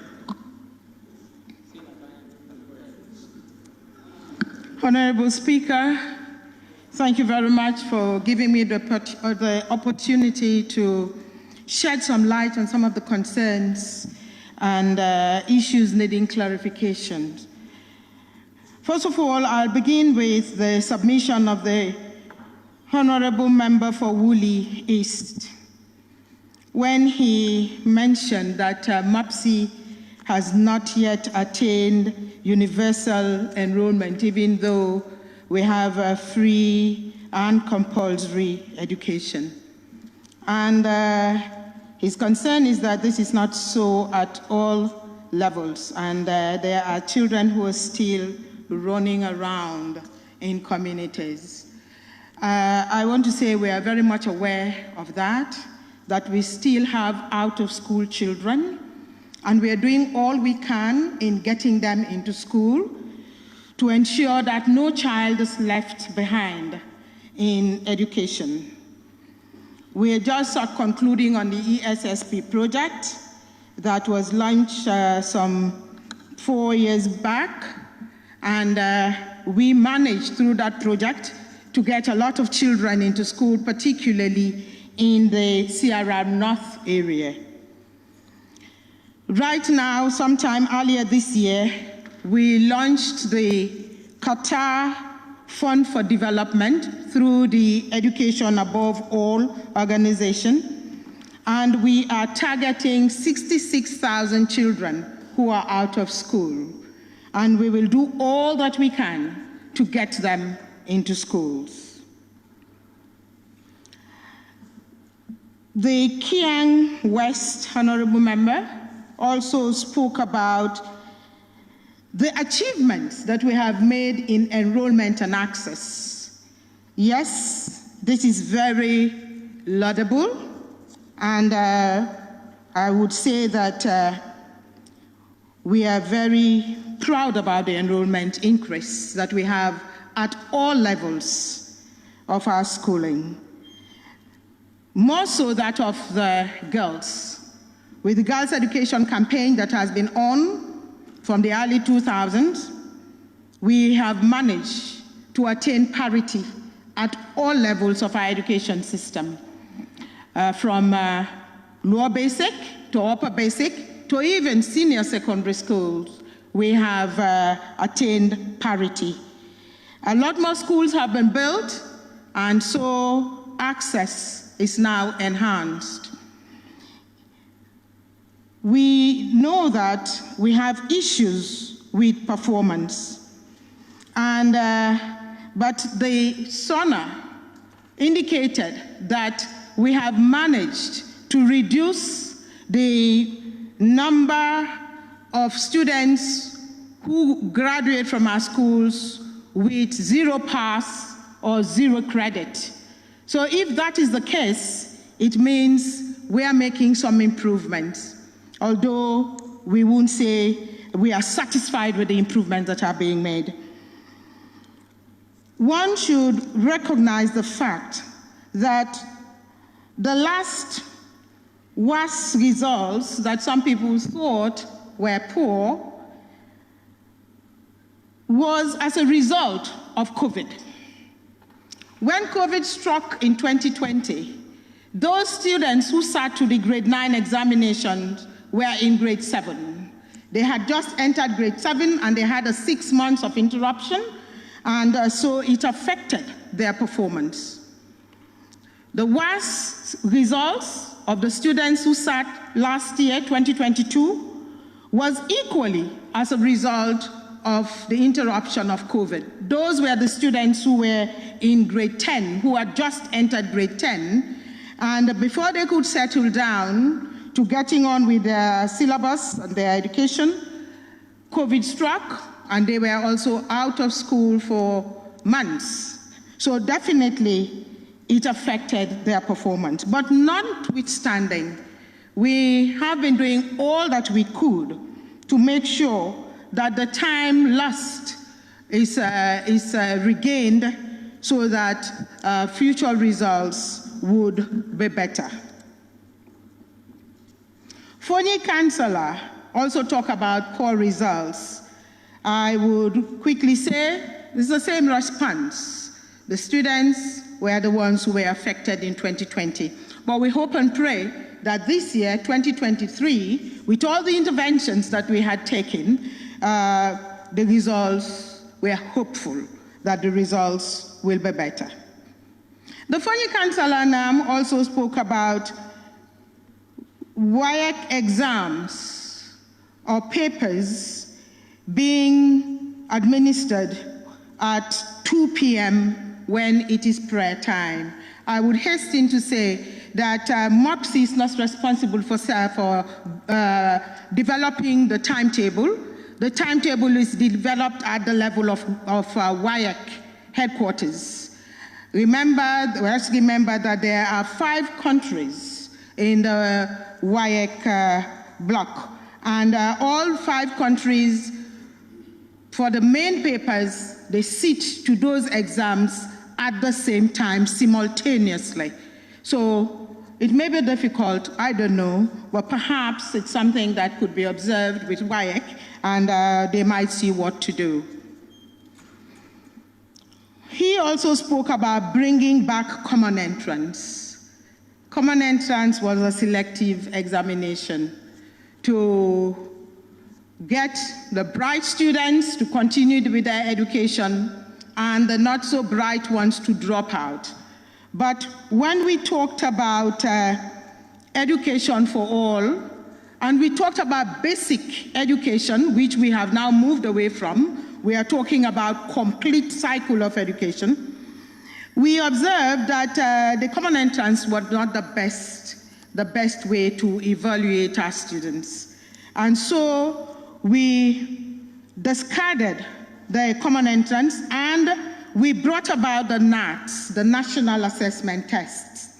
And the National Assessment Test is used to evaluate the performance of students at grade 3, grade 5, and grade 8, so that those students who are not doing well will be supported and given all the extra time that is needed so that they will pull up and be ready to transit from grade 6 into 7 until they get to grade 9 to sit to their GABEC exams. And this is all in fulfillment of the 9 years uninterrupted basic education. If we want to bring back common entrance, we'll go back to the old system, and it will deprive some students from reaching their full potentials, because we know in education that not all students develop at the same time, not all of them learn at the same time. Some may drop out in grade 6 when they are slow learners, they're slow developers. So we want to give them the opportunity to be able to reach their potentials. But the NATs are there as a check to see how students are doing and to be able to give them the necessary support. I cannot agree more with the Honorable Member for Joshua, who talked about the responsibility of parents not fulfilling their roles. And this is very important because the children who come to the schools, they come from homes. The parents have a responsibility. The school also has a responsibility. And if one is not fulfilled, it affects the other. Performance is not only about what is done in the classroom, what is done in the school, what is done at home is equally, if not more important. When we all went to school, we know what homework did for us, learning our tables, learning our spellings, getting ourselves ready for dictation and spellings. We all knew what they did for us. But these days, I don't know. It's difficult. But schools are doing their best. Sami Nam talked about schools needing staff quarters. Just as he observed, all the new buildings now that are school buildings or school construction, they all go with staff quarters. But those that were built earlier that do not have staff quarters, the Gambia Teachers Union is giving support to the Ministry of Basic and Secondary Education to build staff quarters in those schools that are very, very much in need. We know that many schools need staff quarters, but we prioritize. And we hope and pray that very soon it will be a thing of the past. Teachers will be adequately accommodated so that they will be able to get on with their job in a more conducive environment. These were some of the clarifications that I wanted to make, and I hope that I have been able to do justice to them. Thank you very much. Thank you. Member for Kiang West. Honorable Minister, the greater part of my intervention as far as basic and secondary education is concerned was we were told the access as far as the President's speech is concerned, the access at both elementary, primary and junior school and that of senior secondary school. But what we were not told is the number of graduates per year, and the number of zero passes and zero credit has also been reduced, but the number of passes and credits, that is the performance, was not told. If you could furnish us with that information, if here is possible, yes. If not here, we would definitely welcome that to be furnished with the information of the number of graduates in the senior secondary school annually, particularly the young girls before getting into early marriage, and as well as the number of passes and credits. Thank you very much. Yes, analysis were done last year when the results were released. We did a whole analysis of everything, the different number of graduates or students who got a certain number of credits. I don't have those analyses with me right here, but nonetheless, we have it. We do it every year, and I can make it available. Thanks. Banjul Central. Thank you very much, Honorable Speaker. Thank you very much, Honorable Minister. We would like to equally applaud your ministry for the improvements and progressive settings that have happened within the ministry, and we hope that this threshold or this route will be very integral in making sure that we reach our development goals mutually. So we'll applaud you for that. And during the SoNA, we've also seen the statistical improvements as well. So something that I just want you to enlighten me on is, I did mention it, but you haven't mentioned it during your deliberation, is I mentioned the education policy during my deliberation. How far are you, together with the National Assembly, maybe Select Committee, working together to make sure maybe these issues of these veil issues and other Islamic, or religious issues that are starting to, be indoctrinated into the educational system. How is your ministry trying to cope with that situation, and how or what strategies will you use to make sure, policy-wise, certain, types of coping mechanisms can be taken to at least put this issue at rest? Thank you. Honorable Speaker, I want to say, yes, I missed your submission. I was just entering when you were making your submission, so I did not get that. And that's why I did not I did not want to talk about it because I wasn't sure. But like I said sometime here in this assembly, that we are reviewing the policy, and we have gotten to the midterm of the education policy, 2016-2030, and we have reached the point where we should revise the policy. So at the moment, we are working on that. I launched the technical committee sometime last month, and they have started working on reviewing the policy. And when we review the policy, we look at what we have been doing well, what has not been going well, the challenges, the new trends, and all sort of things. And the nation, we will have a national engagement. It goes through a process. We start from the grassroots. We start from the communities to the region and to the national level. We will have a national engagement like we have regional engagements, and we will listen to what the citizens would say and what they will come up with, because we are working for the people and we need to listen to what they say. Thank you. Woolley is, the member for Woolley is. Yes, thank you, Honorable.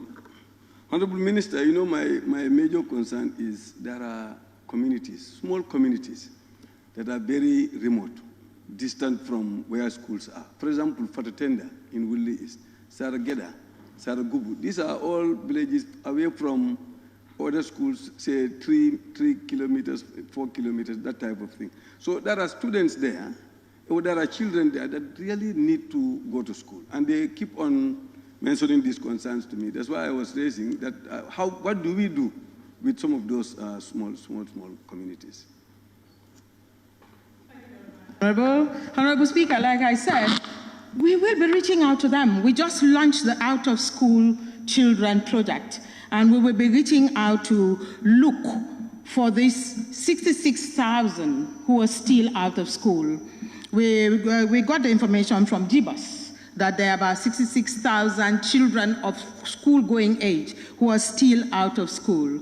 And communities like those that you have mentioned are communities, I don't know how large they may be or how small they may be, but in your area, I would want to ask kindly, if you can provide us with a list of those communities, we will go there and do school mapping, and we will see how feasible it will be to start or to establish schools in those communities. When I was a regional director, Basse, Bantunding never had a school. I established a school there, started a school there, and so many other communities in Basse that those communities never had schools. But when I did the school mapping, I saw that they had enough children of school-going age, and we tried to establish schools there. Up to this point, they have buildings. When we started, it was attached, makeshift, but now they have permanent buildings. Saregubu was only a lower basic school when I was in Basse, but I was the one who upgraded Saregubu to a basic cycle. So now they run from grade 1 to 9, and they can transit to Diabubu for senior secondary education. They are old enough, they could go. And there was a time when we had even the donkey cart initiative to carry the little ones from one community to another community to access education. We will look at all the different scenarios, but if you have information, additional information that you think you can give us, we will be very grateful to receive those, and we will do the needful. Thank you. Thank you very much, Honorable Minister. May I now invite the Minister of Finance? Or the Minister for Lands and Regional Government? He's not here.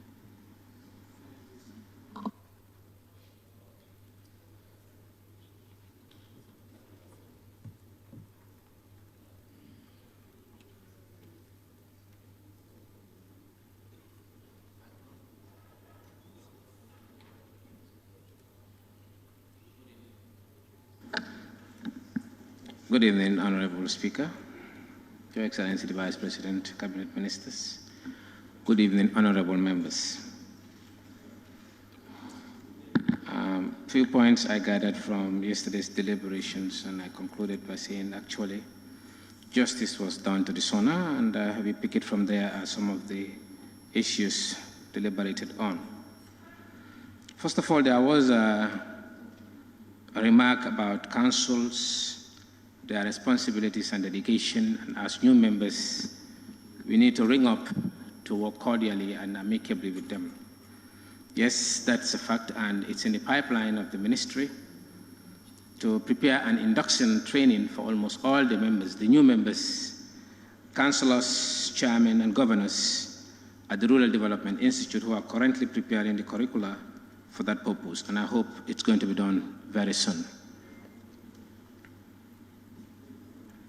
Honorable Speaker, the second issue was about waste management, and the Minister for Environment wasn't here yesterday, but I highlighted it, and there he will pick it up to discuss with the general body on the strategies on waste management for this country.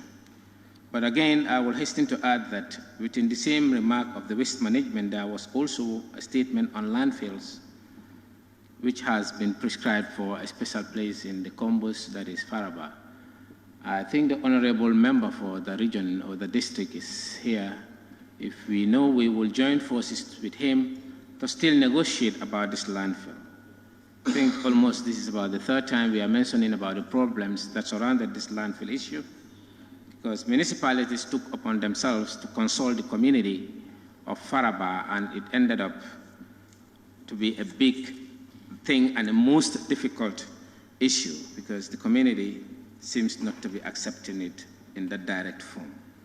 So we will start up the dialogue and see where we would land with other incentives attached to making the landfill available at that location, because after all studies, that was one of the most accommodable end being proposed by the ministry.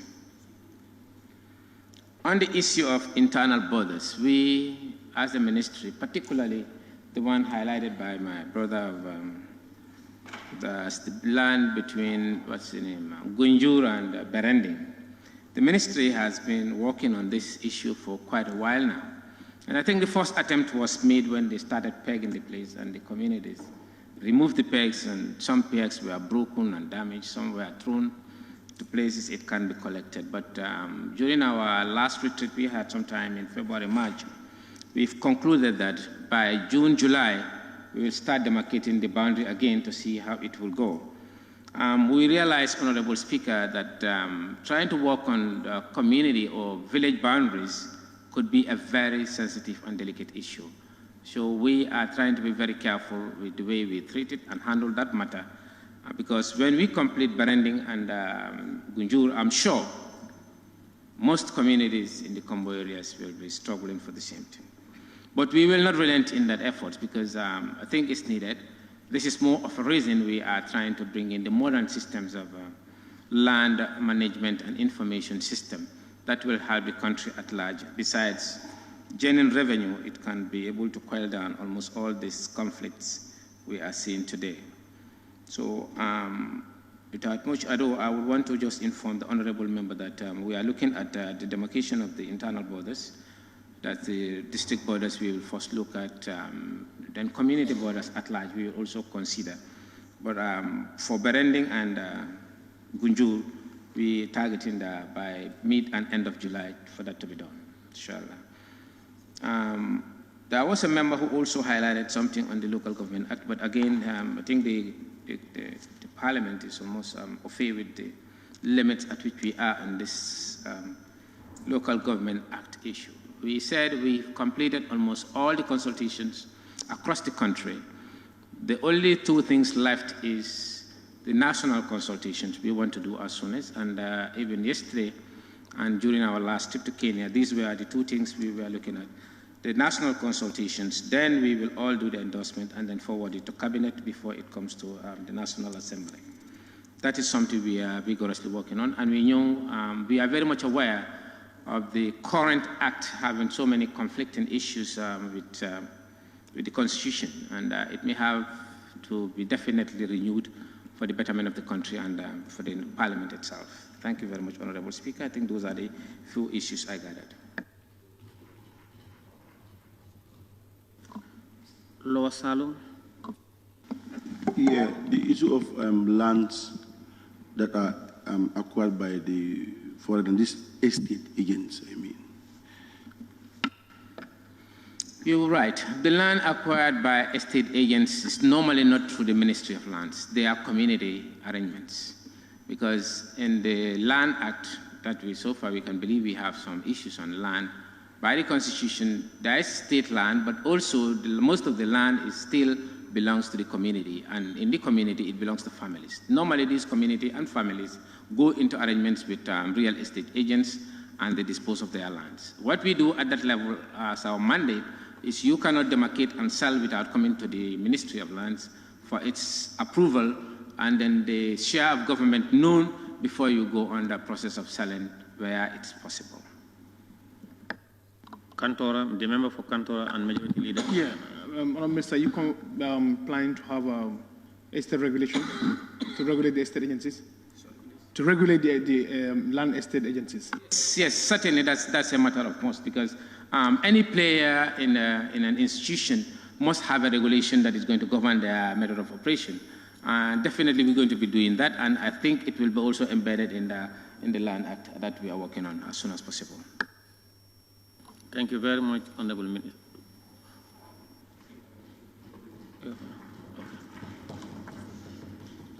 Minister of Agriculture, may I now invite the Minister for Agriculture.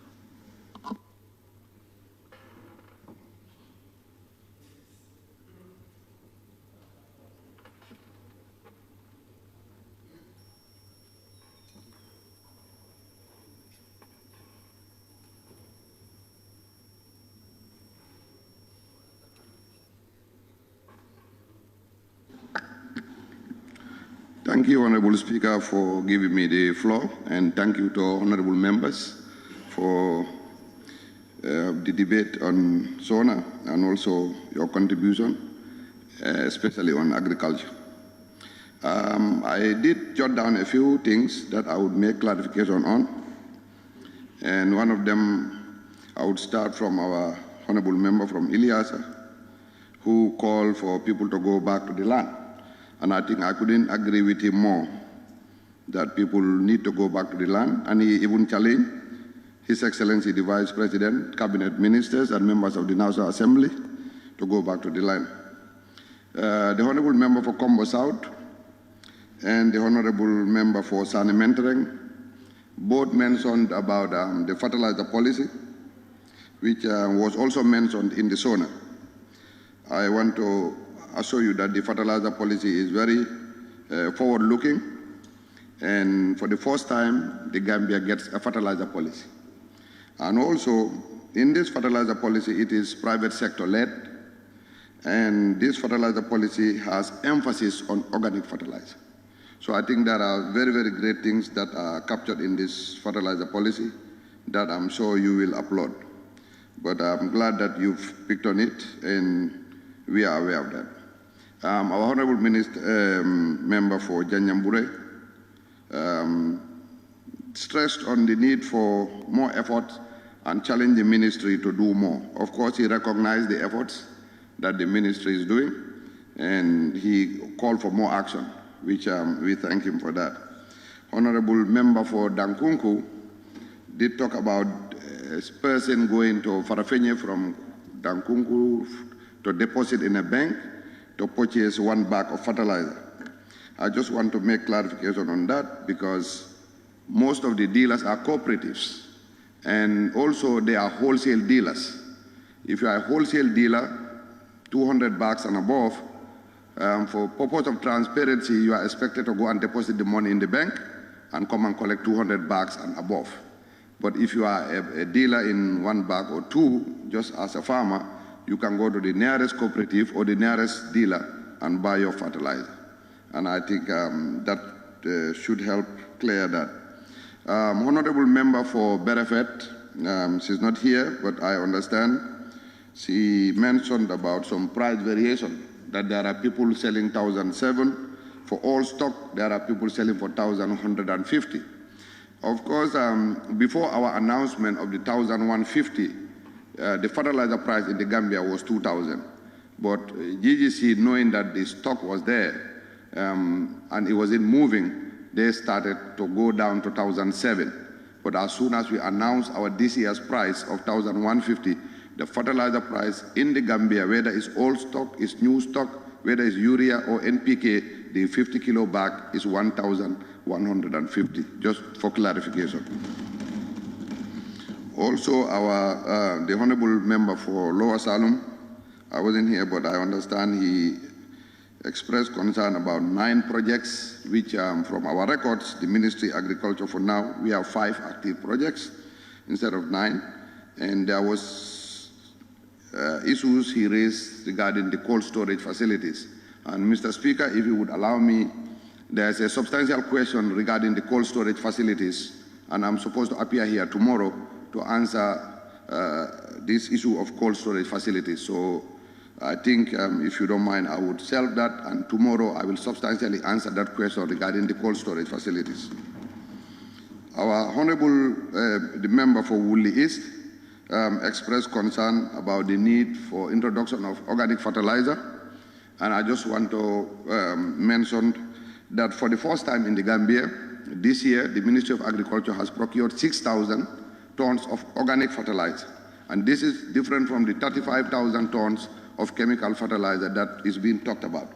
And this 6,000 tons of organic fertilizer, we are only going to use it in our mixed farming centers, and it is for free. It's going to be used in the mixed farming centers for research purposes, because in our new policy, there's emphasis on organic fertilizer. So what comes out of it at the mixed farming centers will dictate how we spread it out into the larger community. But yes, we are very, very aware of the need to get into organic fertilizer, and we have started to do so. Also, member for Central Badibu emphasized on traditional grains, and I think we have to thank you very much for mentioning this. And in fact, last year, attempts were made by the ministry through our arm GGC to procure maize, millet, and coos, and it didn't materialize because of budgetary constraints. As we speak, there's already a cabinet paper that I have submitted, and it's called Recapitalization of GGC. And the goal of this paper is, if approved, most likely will be part of the coming budget, is to recapitalize GGC in such a way that now they will be buying back the entire coos, millet, and maize excesses in the community for cereal banking. That way, when we get to the lean season in this country, those who really enjoy our coos, millet, and maize can go back to those cereal banks and purchase them at the same price with no interest for the goal of food security. I think we must applaud the Honorable for Badibu Central for bringing this up. Honorable member for Foni Jarol did mention about mango juice processing in Marrakesa area. Daslame, yes. And I just want to assure him that we have a whole department, that is the Food Technology Service under the Department of Agriculture. They conduct a lot of training for women nationwide on value addition, and that includes mango juice, orange juice, even the pepper. These trainings are ongoing, but the establishment of full-fledged industries are normally, and even in the Western countries, these are private sector-led. Hardly government operate a juice factory or an orange factory. Our role as government is to create the environment and train as many people as possible, which we are doing. But we also motivating through our matching grants for businessmen to get into this kind of a business. Honorable member, nominated member, Honorable Kebalan Fofana, made a statement which is very satisfying, that when people say the Ministry of Agriculture is a failure, he has called on you, the members in this House, to see yourself in the failure. And I think it is a very important statement that the ministry has to work together with other ministries, the finance, but also the National Assembly, because this is where the funding is supposed to come from. And you have supervisory role. You're supposed to be supervising the projects, you're supposed to work with us. So of course, when I hear statements like the Ministry of Agriculture is a failure, these are traditional statements which have been happening for the past 40 years, and I think they are just continuing.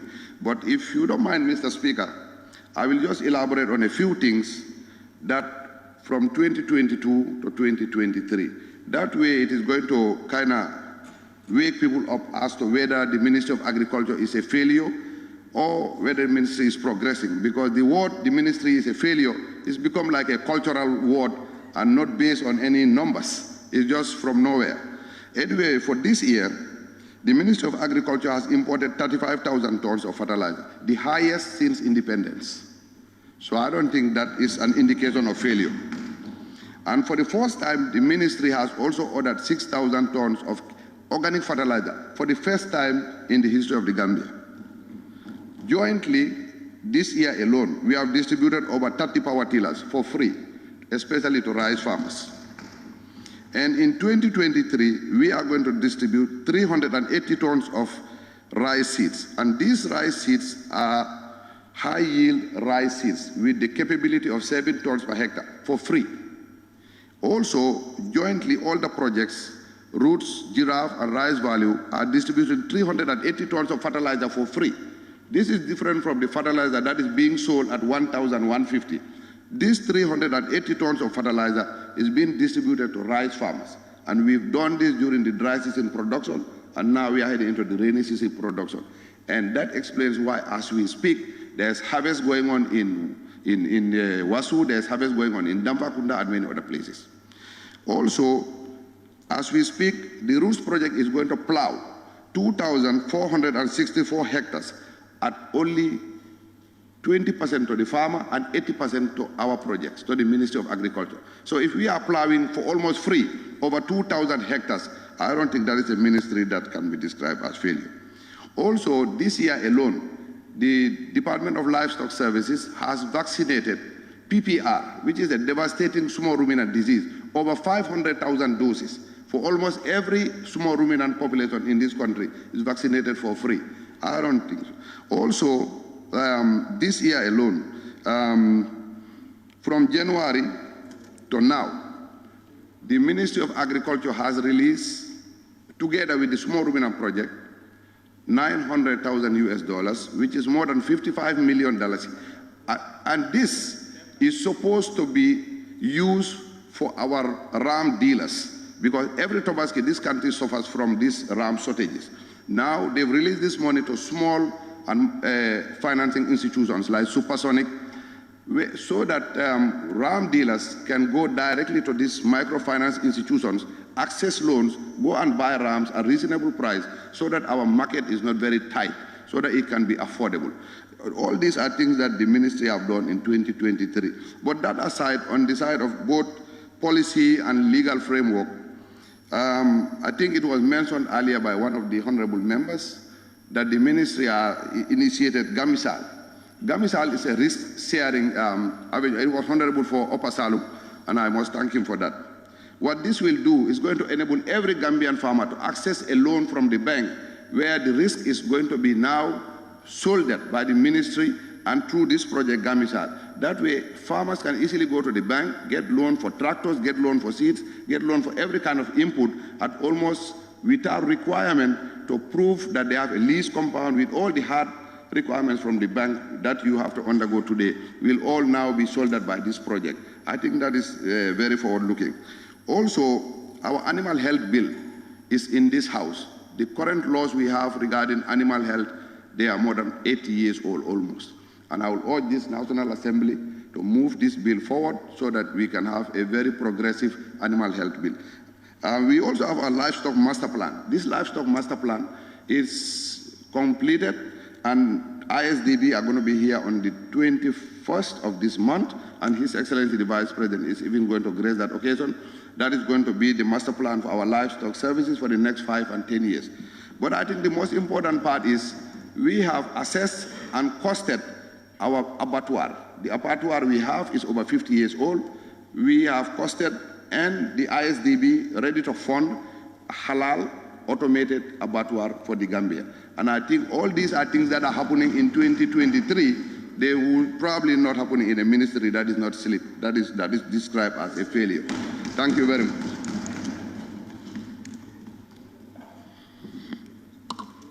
Member for Lower Salon. Thank you, Honorable Speaker. Honorable Minister, yes, there are 5 active projects recently, but how many projects are phased out? What I was trying to say, in his address, President was never advised any project that is phased out was successful on this end. This is what I'm trying to say. Any project that was phased out, the successful of that project, it was not captured in the SoNA. And the essence of making agriculture as a failure, as you say, we are saying how many projects, not the fertilizer, not the injecting animals. Each animal is paying a tax. Each head of cattle, the essence of saying is a failure. How much money is input in agriculture? How many monies? How many projects and grants and loans comes to the country? We have never realized it. This is why we say it's a failure. Honorable members, let's remind ourselves that this session in Quackson, where the Honorable Minister responded to issues, and I'm giving opportunity to members who probably have raised questions and that we are not satisfactorily answered, and for them to have an opportunity to ask the Minister to elucidate or to clarify further on their question. Minister, do you have anything to say to what the member for Lower Salem said? Actually, no, I don't have anything. It wasn't a question. I think it was an opinion he was talking about. The member for Combo South.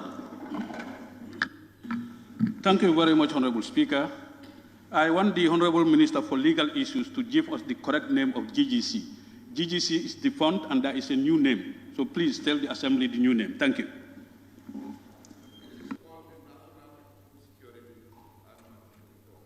Mr. Please use your mic, sir. Sorry. It's NFSMC, National Food Security and Manufacturing Corporation. Thank you. You're welcome.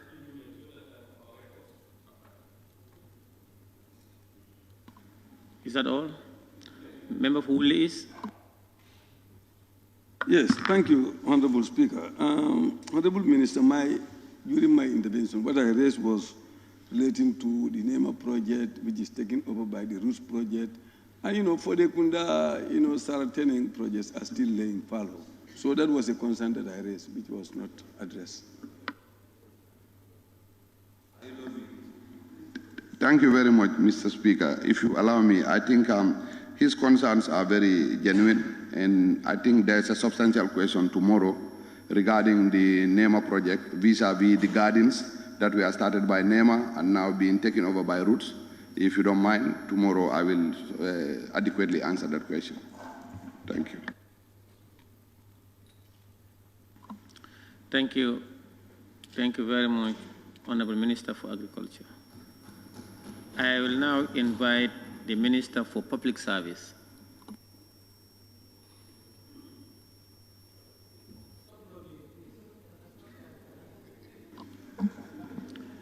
Minister for Youth and Sport.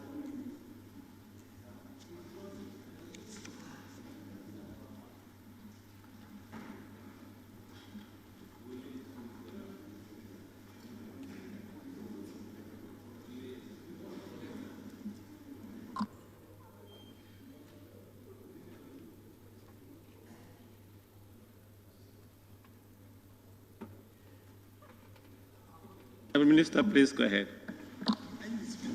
Good evening. Thank you very much, Honorable Speaker.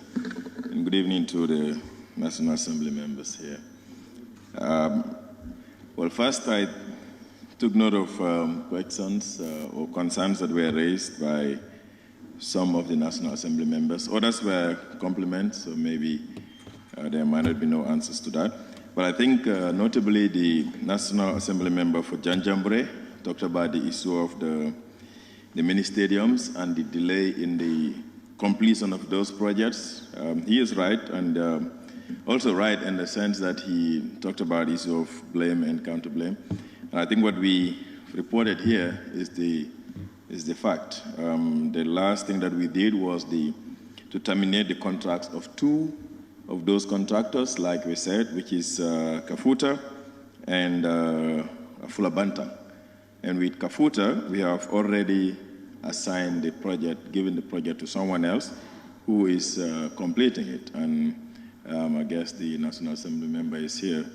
He can confirm that work is progressing very well in Kafuta. With Fulabantang, there is not much work.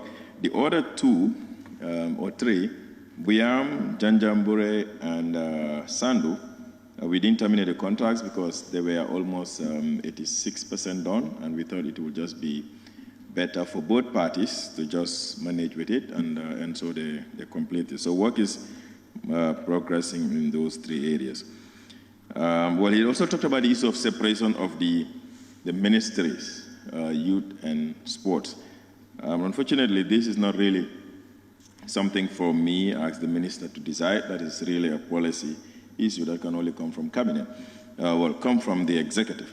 But I must say that however one judges the Ministry of Youth and Sports in terms of what the expectations are and what we are able to deliver, it has really nothing to do with the people that are there. It is rather about the budget that is allocated to the ministry. Even if you separate youth and sports and you still give the small amount of money that we give to each ministry, they cannot deliver. And I think these are the things that us acts, or some of the people here as National Assembly members also have a responsibility to tell the people out there. People don't work based on what they want or based on what they have from their own pocket. We deliver services based on what is allocated to us. So if you have a ministry that is taking care of a greater percentage of this population, plus a sports sector that is as huge as what we have currently happening, and you allocate them 0.28% of the national budget, and you expect us to be able to deliver, it's impossible. So separation or no separation, I think the solution to this is for both the Ministry of Finance and the National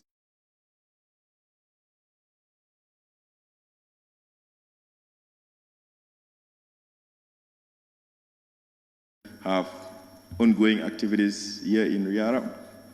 We have so much demand for sporting infrastructures, and our participation in the international events is huge. So this is the issue. But moving forward, there was also a question from the National Assembly member for, well, I'll end up with that one. So the SoNA mentoring one, I think, has been adequately answered. Yes, it is youth, but unfortunately, the issue of migration is not under our purview. It is under the 2 ministries of Foreign Affairs and the Ministry of Interior, and I guess the Ministry of Interior has given adequate answer about that. Olyundum MP and the one from Basse, well, I'll agree with you. I think this is exactly what we need, the advocacy to intensify, to be intensified so that the Ministry of Youth and Sports would be seen as an important ministry and one that is not just there to receive very minimal. And now I'm going to task the National Assembly members to critically look at our allocation, even item by item. And you'll be surprised, what we get allocated. If you look at, for instance, sporting materials, they give you 500,000 for a whole year, for a whole country. How can anybody manage with that? Or you have a development of land and infrastructure. They give you $2 million. What can $2 million build? So these are the things that we all must be looking at, so that you don't just blame the minister or the ministry, but look at things in a more broader sense. The last, if I'm right, is the one from Latikuna Savage. Unfortunately, he made a statement and he's no longer here. I think he made a comment that I don't know what will be the parliamentary procedure if one is permitted, but it's inaccurate, definitely, because he said the Youth and Sports Ministry is the least performing ministry. I don't know how he came to that conclusion, but I would want to say that talking about funding, we compare that, but the youth and sports ministry in the last few years have been doing our best. I mean, there is nobody in this country who doesn't know that our sporting sector is at the highest level ever in history when we talk about football. We've qualified for AFCON. We've gone to the quarterfinals in AFCON. Our under-20 is doing well. They've gone back to the World Cup for the second time, the first being in 2007. That's progress. We're doing well in athletics, same we're doing with other events. Not only party winning trophies, but we've had more people now participate in international events on behalf of the country and having records. For me, that is an achievement. Secondly, we are currently renovating the Independence Stadium, a stadium that was built in the 1980s, handed over to the government of the Gambia in 1983, and it has never undergone any major refurbishment. Today, the ministry, the government through the Ministry of Youth and Sport, is upgrading and remodeling the stadium with overhauling the entire electrical system and the plumbing system and running a new system. And we're upgrading our change room to the modern standard that is expected with modern equipment and medical rooms and whatever one needs.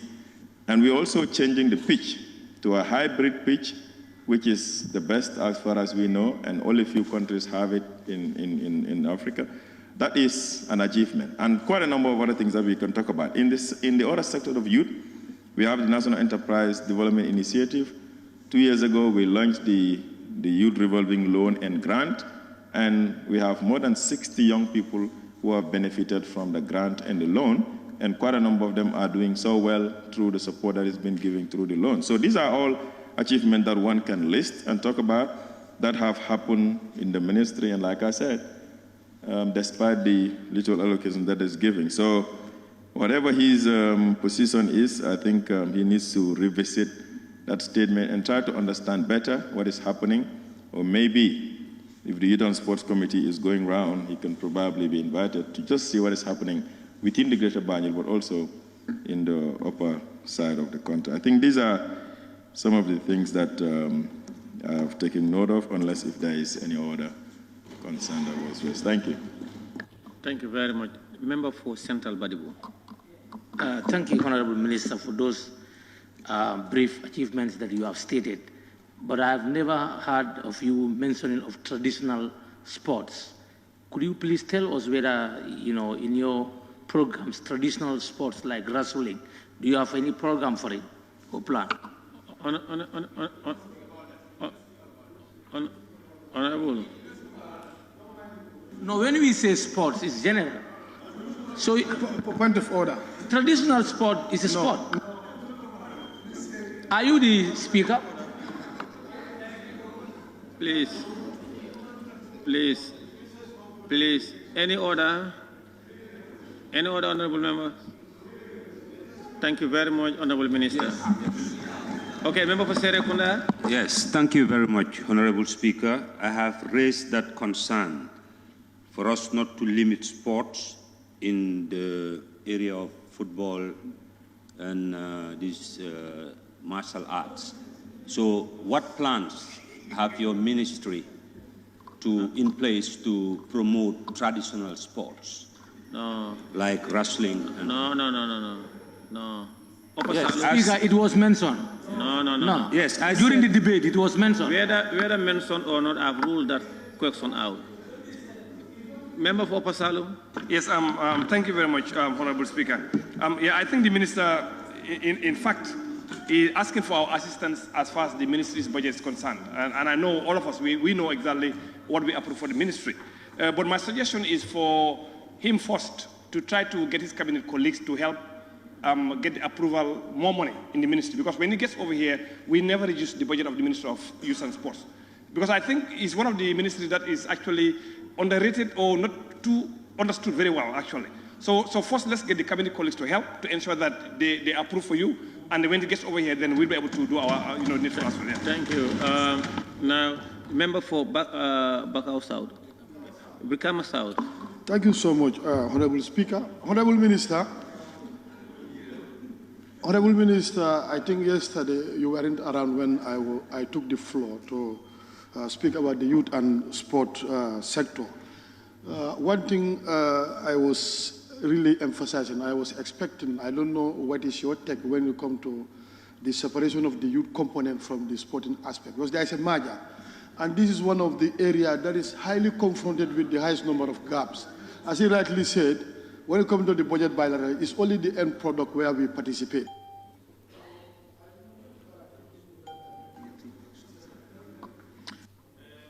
Honorable Minister, I want to thank you sincerely. Thank you very much.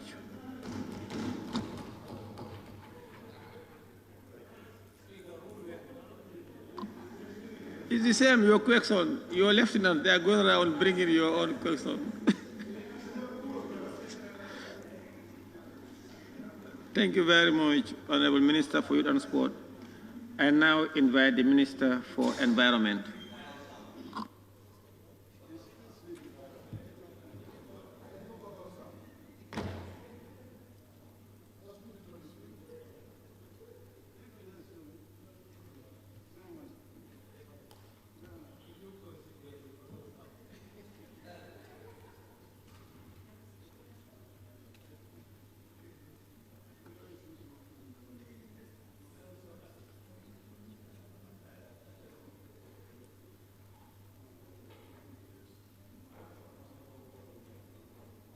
Honorable Minister, please proceed. Thank you. Assalamu alaikum. I think the only question that was asked was issues related to waste collection and management. And if you may permit, Honorable Speaker, I can take up that tomorrow morning, hence I'm coming back to the National Assembly on the same topic. Thank you. You have a question on that? Okay. Yes. Member for Fonyi Bintang Karanai? Yes, I asked yesterday what prompted the decision of you bringing back the set setter.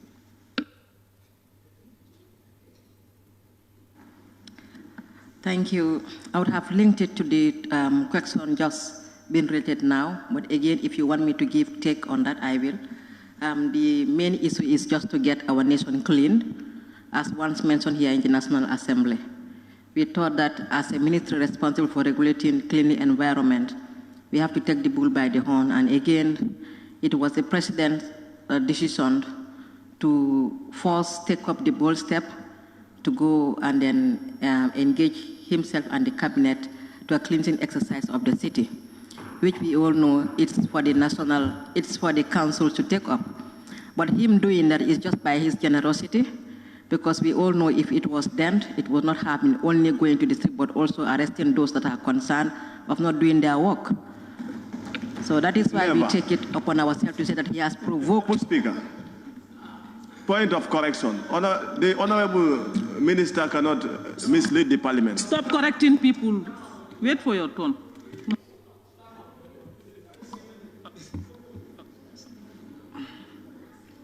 Honourable Member for Central Badibu.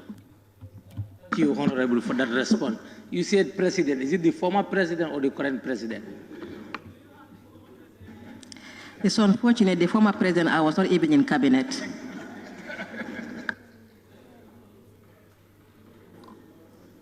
Thank you very much, Honorable Minister for Environment. Thank you. See you tomorrow. May I now invite the Minister for Higher Education, Research, Science and Technology.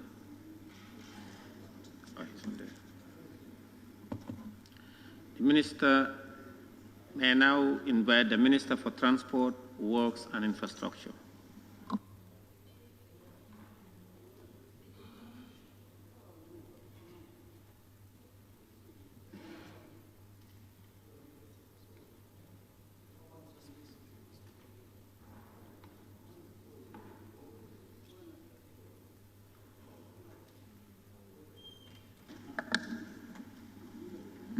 Please go ahead, Honorable Minister. Thank you, Honorable Speaker. Yesterday I was not here, so most of the issues that were raised probably, unless maybe the honorable members can re-raise them again. But when I came in, the issue of Bundu was raised, and how soon will we start the real activities there and the plight of the people in that area. Just to inform the Honorable Assembly that I have a substantive question on this tomorrow, and if you don't mind, I can leave that for tomorrow. Now, the condition of the feeder roads.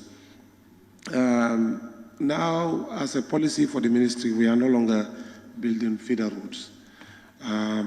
We have graduated from that because we've realized that it is expensive and they don't last long because of the laterite situation of the country. They easily retain water, and when you drive on them, within 3 months you start seeing cracks on the road. So what we are doing right now is to either do double surface dressing or asphalt.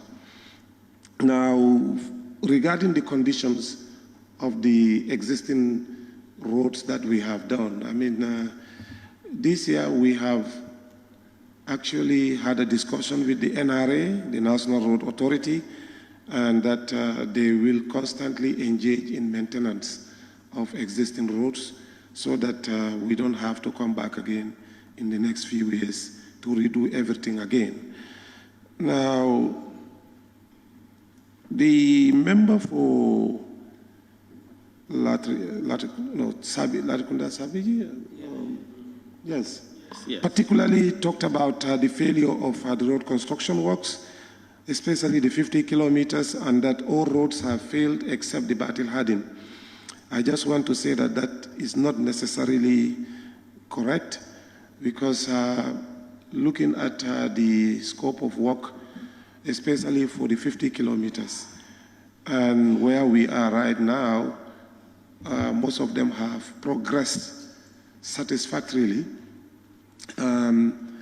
If anybody understands how difficult it is to work in the urban areas, to do roads in the urban areas, then you would really appreciate the efforts that we are doing. And I'm surprised because the Honorable Member himself was a staff of the ministry.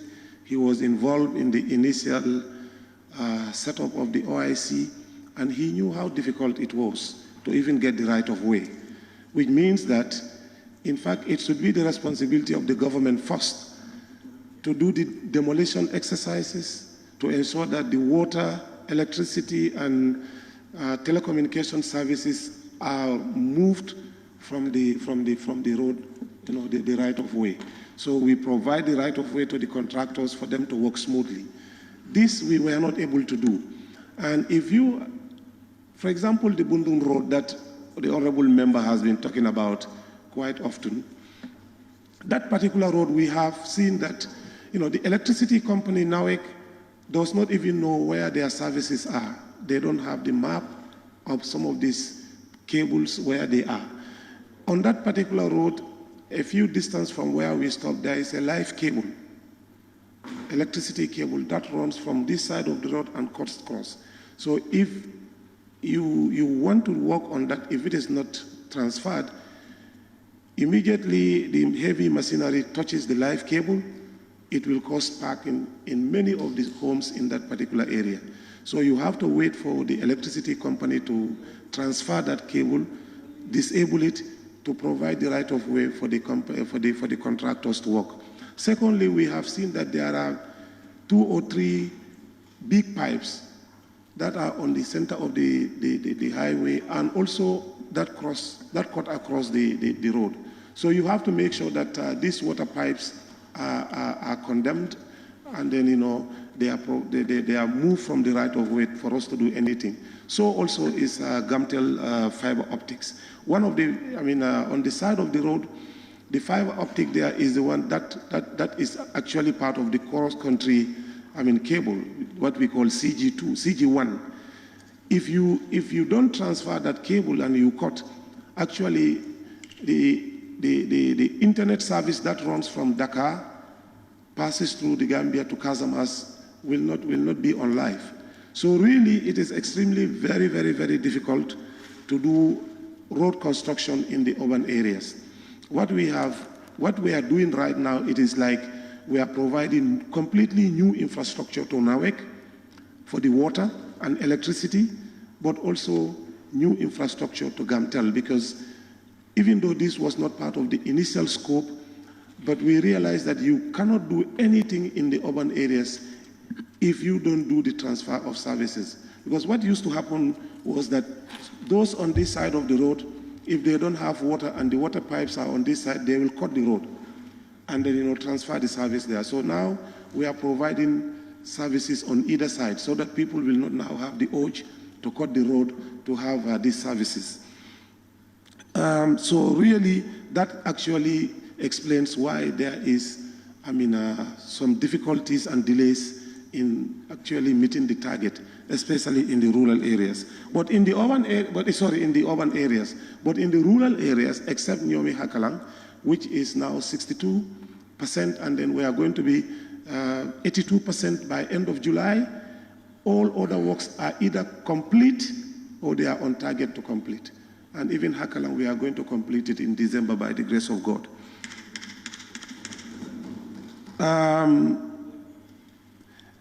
Let me make this clarification, because the member for Nyamina Dankuku made a statement here attributing it to me that I said Nyaminas are not part of the development agenda. I never said this, unless maybe it was a slip of the tongue. What I said was they are not part of the budget for this year, 2023. But the Nyaminas, Upper Fladu East, Upper Fladu West, KMC and Brikama roads are the priorities for 2024. That's what I said here.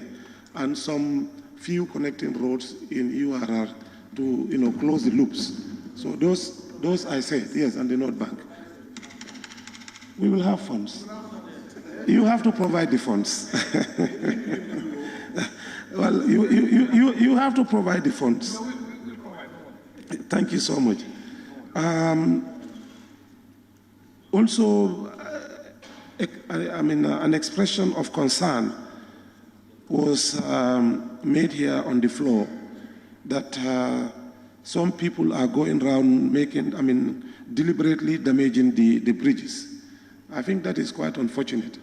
And I think we want to call on the security forces and the district authorities to really work with the government that if we know who these people are, I think they should be arrested and then, dealt with according to law, because they are endangering the lives of everyone. Every little thing that you see on the bridge, whether they are little metals or little things holding onto each other, they are critical and important. If you remove them, you are weakening the strength of the bridge. And I think those going around removing the metals or the railings on the bridges, I think is quite unfortunate, and that those involved in this really should be looked at, and then those who are caught, they should be dealt with according to law. Now, the Banjul rehabilitation project, the honorable member said, I think he said there is no conclusive studies on the Banjul rehabilitation project. Well, actually, this is an EPC project. An EPC project, you don't need to have a study done before you do it. You do a tender, engineering, procurement, and construction, which the contractor himself will do. And you do it by stages. That's why we pay them according to work done, because they can come and say they want to study 1 kilometer first. They do that study, they design, they do the procurement themselves, and then this is evaluated, the cost and everything validated by the consultants and our engineers on the ground. And then when that is done, then payment is done. And even the roads that we are doing, that's what we are doing. There is no way, if we want to do complete, detailed studies of all the roads in this country, I can tell you that we will not be able to do even 50 kilometers a year, because the detailed studies will take a minimum of 3 years, and they can take a chunk of money of the works.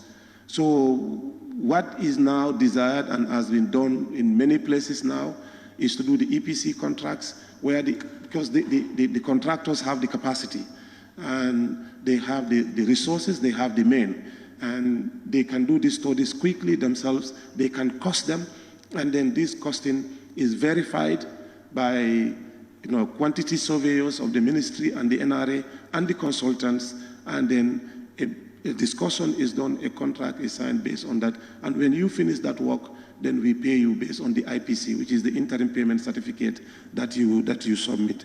So overall, also, I mean, one of the honorable members, I can't remember who, talked about the road classification, the lack of road classification.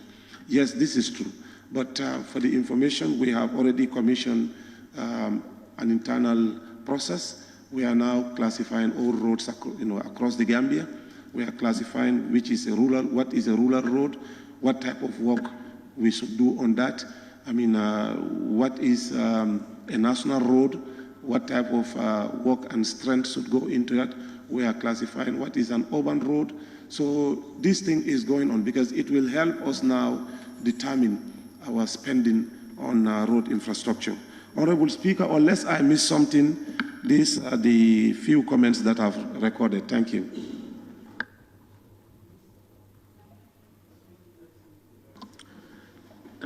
Thank you, Honorable Minister. Oh, Member for Central Badibu.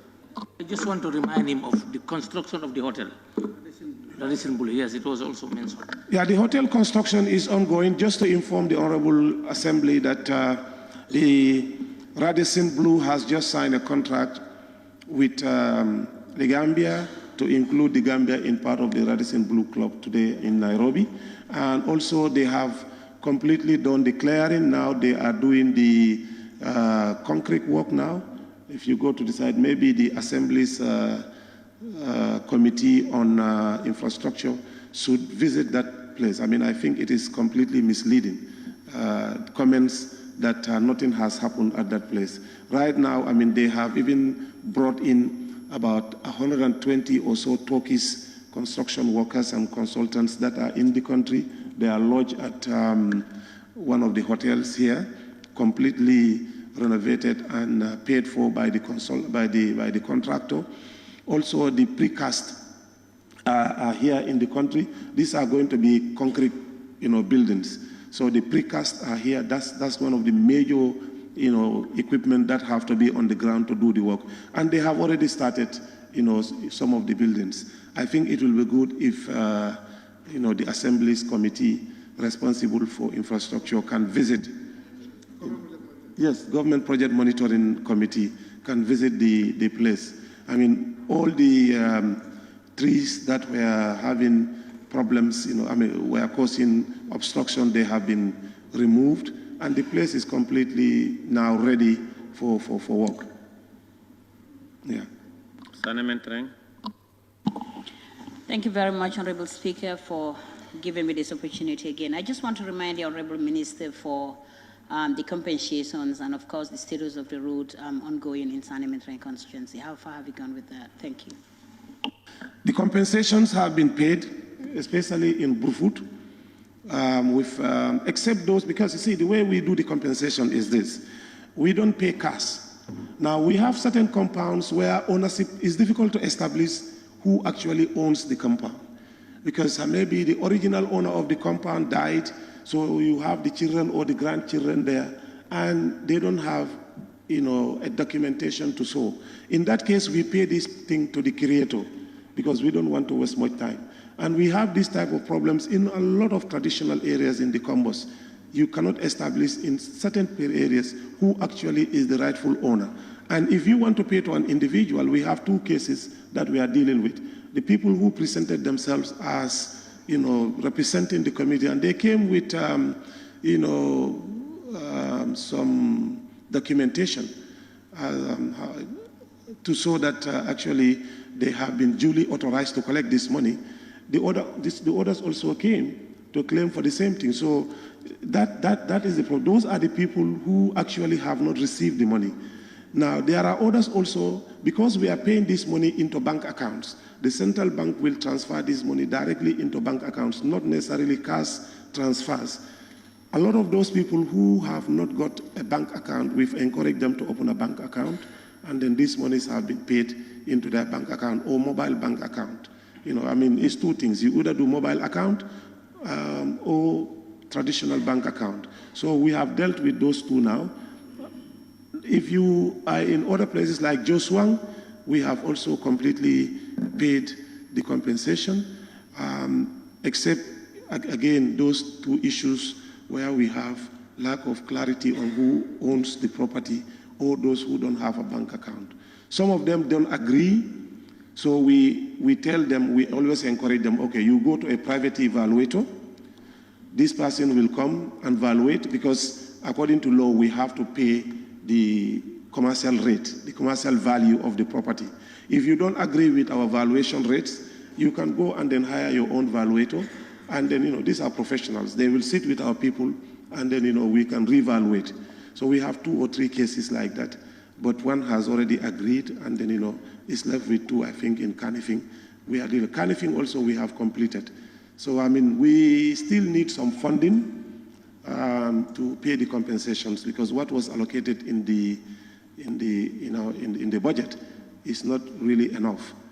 OIC will pay for the Saudi, I mean, they will pay for the construction works, but it is the government that will pay for the relocation of services and also the compensation.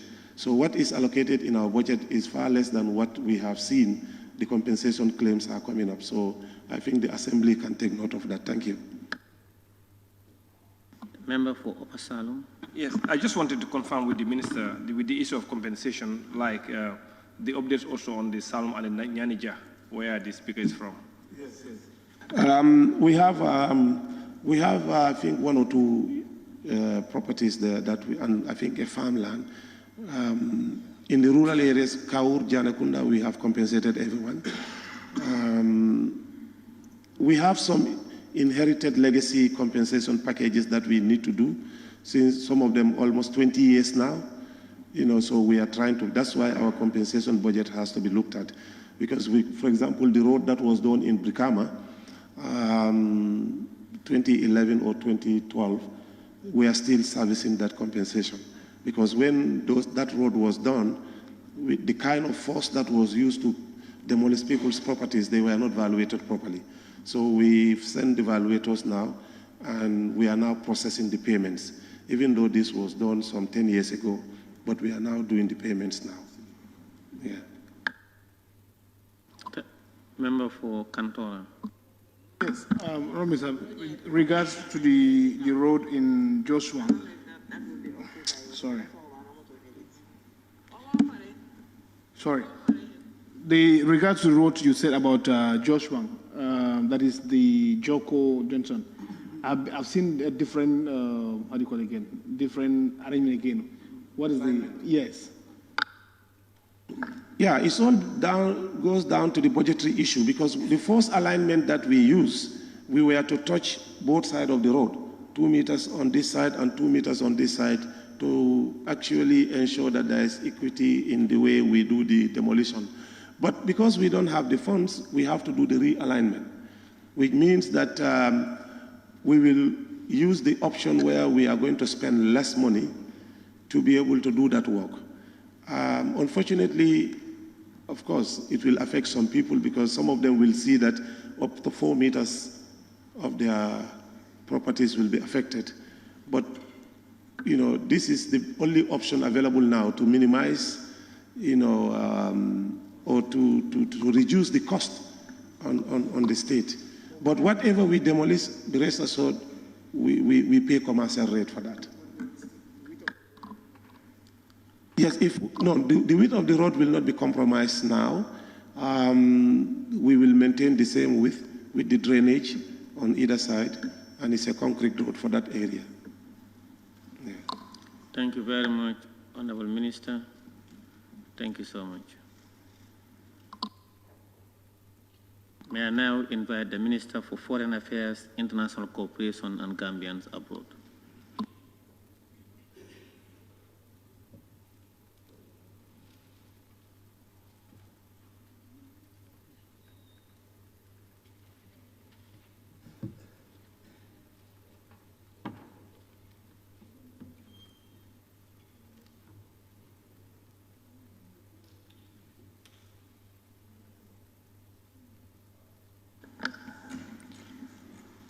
Good evening, Honorable Speaker and Honorable Members of the National Assembly. I was not here yesterday, but I got some question I know related to mainly deportation issues, which was adequately addressed by the Minister of Interior. And I think there is need for us to take the bull by the horn and address this issue and be on the same page, because it's a very sensitive issue and people tend to shift the blame on each other. But the fact of the matter is that, and the irony is that for the Europeans, we are not cooperating. And that's why Gambia is being singled out and being sanctioned right now. You all know that for you to get a visa, it will take at least 45 days. And on the other side, people are saying that the government received money from the European Union to deport people. That's the irony about this whole thing. But to refresh your memory, the situation where we found ourselves today is a result of a document called the Good Practice document that was signed by government, which is far from being a good practice document. And so we questioned it. And we wanted to look at the document again, but the Europeans' position was that you've not implemented anything, so we cannot have a discussion on this document. And they made several pledges and promises, which to me have not been fulfilled, because at first they say if you receive the first bite, we'll look at it. And someone raised the issue of profiling, that they were going to do it and help us reintegrate these people. But that was not done. Only for us to learn that a second flight was sent to the Gambia, and I remember we came to the National Assembly, we had a discussion, and everybody was trying to blame each other. But the fact of the matter is that government is a collective responsibility.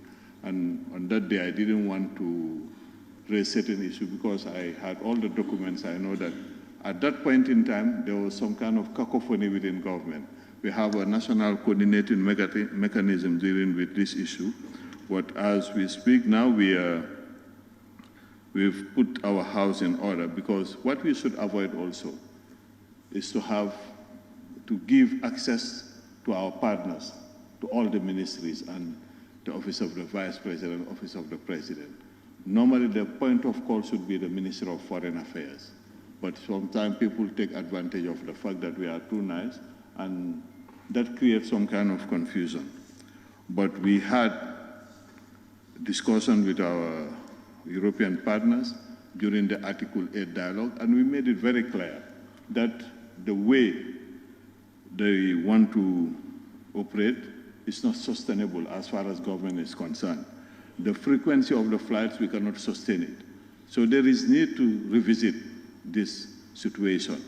And we also made it clear that if nothing is done to lift the sanctions against the Gambia, we are not bound by any agreement.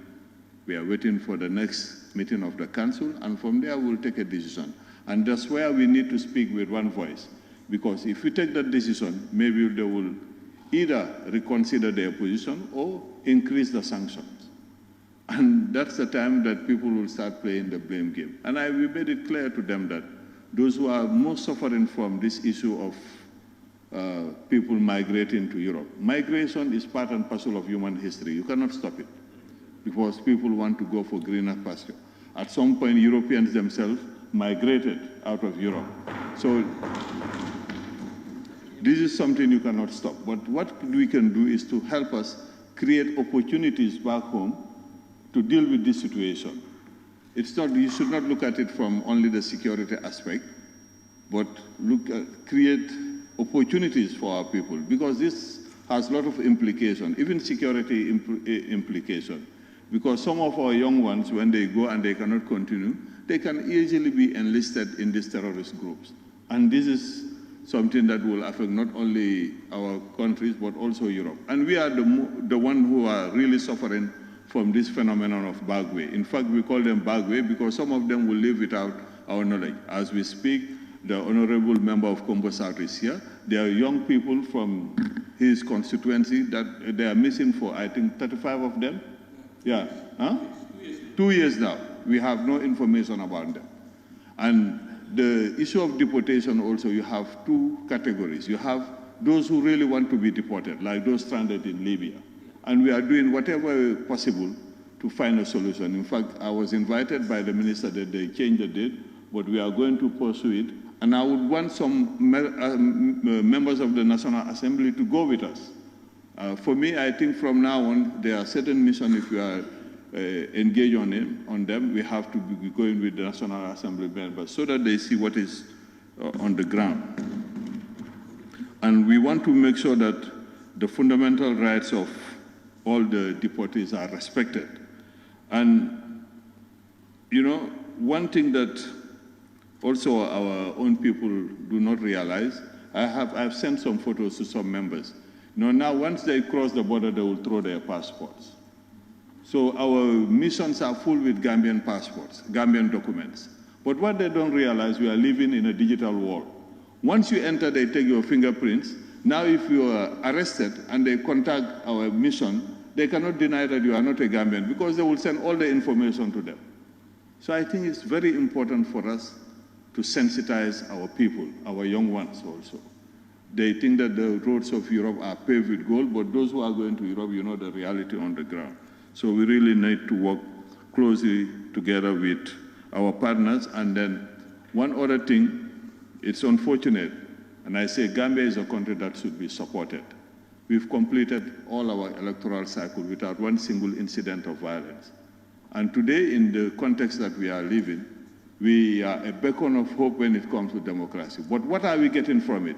The backlash is that they are saying that you have democratic rule, you have rule of law, so now we can deport your people. This is not a way to help us. And that whenever I have the opportunity, and my colleagues can bear me witness during the Article 8 dialogue, I told our partners, this is not the way you support us. It's just like you are punishing us for that. In fact, some of them went to an extent to propose to us that because we have rule of law, democracy, that those who are waiting for their asylum status to be processed, that we can allow them to come here in the Gambia, like what they did with one country that I don't want to name. I said, that's a no-go area. You know, we are already grappling with our own challenges. Why are we going to accept orders? They say that's a credit to government, but I don't think we want that kind of credit. I want to seize this opportunity also to thank the honorable member of Kantora for highlighting some of the efforts we made during the crisis in the Sudan. And I want to seize this opportunity also to recognize the extraordinary work done by a Gambian who is working with the United Nations, Dr. Abu Jeng. Even when they were evacuating the staff of the United Nations, he decided to stay behind and help in the repatriation of, evacuation of the Gambians up to Port Sudan. I think this is a very patriotic young man, and we should commend him for what he has done. And during the same period, we approached some of our partners to help us in moving our citizens from Port Sudan to a safe destination. But none of them responded to our request, apart from Saudi Arabia. So I think Saudi Arabia, the Kingdom of Saudi Arabia also have shown there that they are true friends of the Gambia because they help us evacuate free of charge. They pay for all of them and they stay in a hotel in Jeddah up for more than a week. And when, in fact, the students even requested to perform Umrah and they facilitated that. So they deserve special commendation for that. On the Foreign Service Bill, I'm happy that we are going to have this Foreign Service Bill, which will also help all of us to put watchdogs in place to protect the Foreign Service. You know, in all countries, the Foreign Service would attract the best and the brightest. If you don't go to countries, not to mention, for example, India, when you have 5,000 applicants, they take only 50, and they are already in the civil service. So you have to have the requirements to be joining the Foreign Service. I'm not saying that, I mean, some of you have, and it's worth mentioning, you have some of your former colleagues who are doing extraordinary work, you know, though they are not trained diplomats, but I visited their mission and I've seen that they're performing very good. Yeah, and that also should be recognized. But it's important if we want to have what we expect from from the Foreign Service to provide the resources, both financial and human resources, so that we can live up to expectation. I commend all our staff. You know all the challenges that we are having. If you look at the welfare vote, it's a token. Like when we had the challenges in the United Arab Emirates, it was difficult for the mission to come to the help of the Gambians. But that through diplomacy, we were helped by the government of the UAE, and they helped us repatriate all those who wanted to come back. And I want to assure you that we are committed to helping our people, and government has no interest in getting our people deported. But when you go to a country, you also have to be law-abiding. Even from here, we deport people when they do not respect our laws.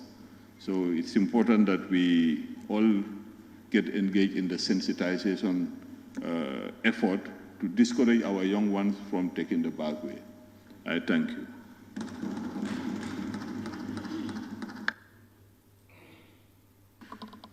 Honorable Member for Fonye Bintang. Honorable Speaker, thank you. It's so emotional.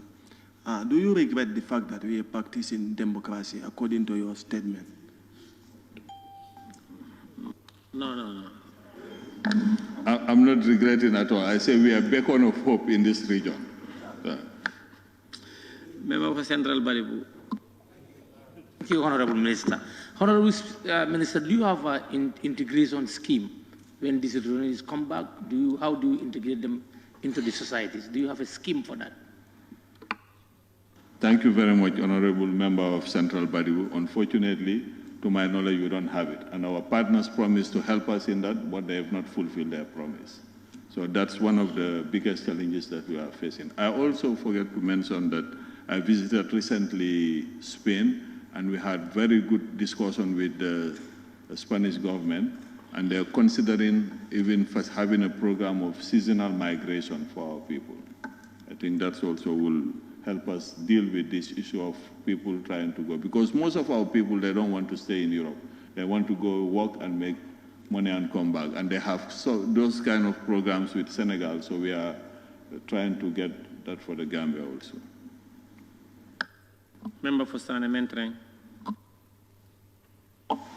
Thank you very much, Honorable Speaker. Honorable Minister, with the issue of the Bagwe syndrome, at what percentage is the government of the Gambia contributing to these deportees back to the Gambia so that they might not fall in as a victim of being frustrated or doing any other thing which does not apply to the law of the Gambia? How much is the Gambia contributing to support these victims? Thank you.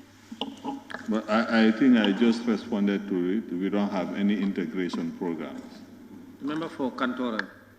Thank you very much. In my intervention, I mentioned for an advocacy ministry to embark on sensitization of the general public to understand what is really happening about this issue of deportation. Any other? That is I think I said here, I want all of us to work on it. It's not only an issue of the ministry. In fact, this is an issue of Interior. But I think you as lawmakers, as people, representative of the people, it's important that we all engage in it. Upper Salum.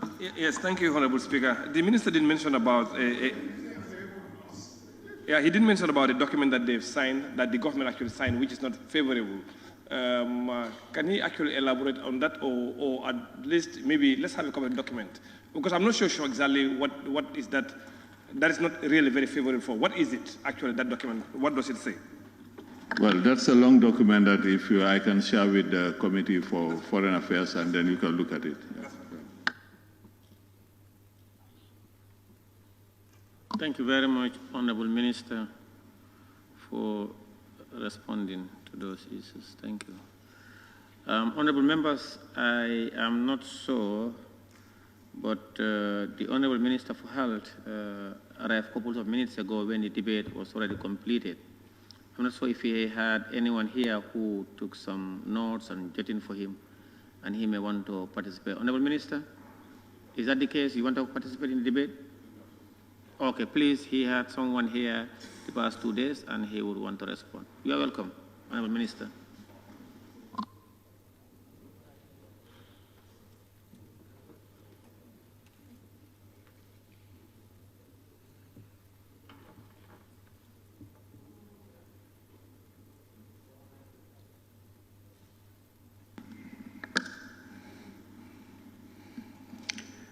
Your Excellency, the Vice President, the Honorable Speaker, distinguished honorable members,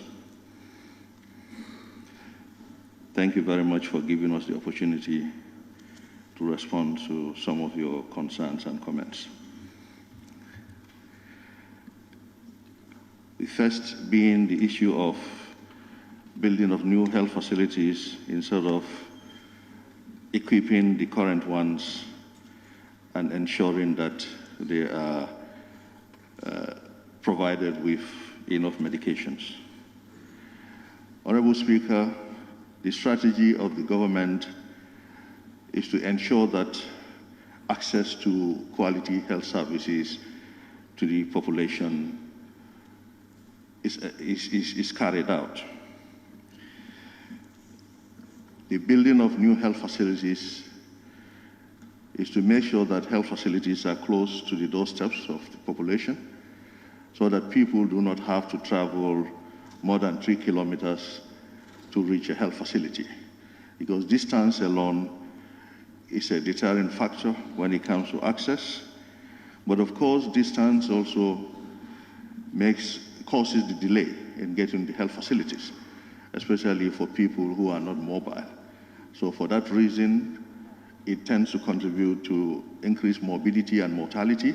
That's why government thinks that it is important to have as many health facilities in the communities to get them close to the people. But this is part of government strategy. The second one is ensuring that these health facilities across the length and breadth of the country are fully equipped and drugs are available. And this government has embarked upon massive procurement of life-saving and other equipment in the health facilities never seen before.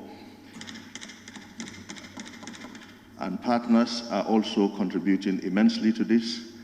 And very soon, inshallah, all these facilities will have all the diagnostic equipment and the therapeutic equipment. Recently, we received some of the $3.5 million worth of laboratory equipment that are procured by the World Bank to ensure that all the labs in the public health facilities of this country work as they are expected. So procurement of equipment is going on.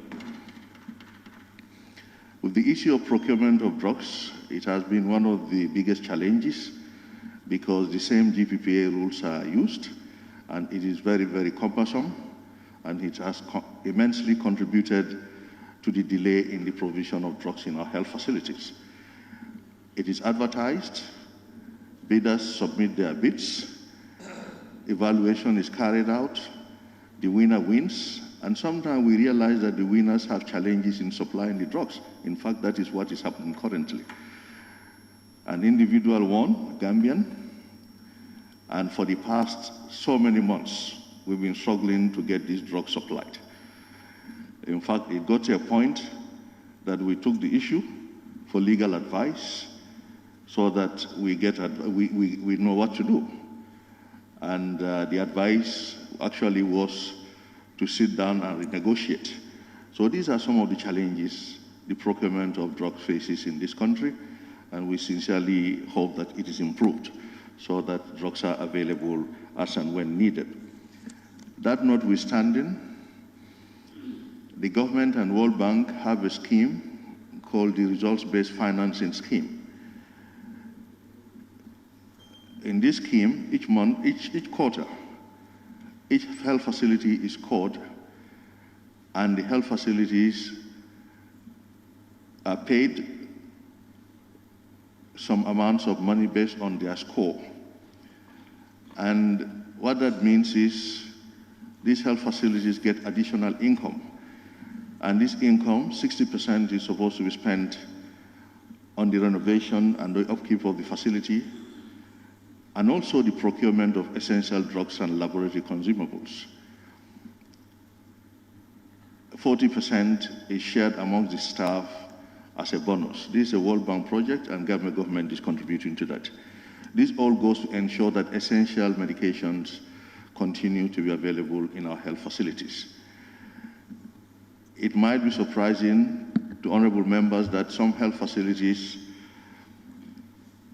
get millions each quarter from this fund. In fact, Brikama Health Center is one example. One of the quarters, they got over $3 million. This is additional income.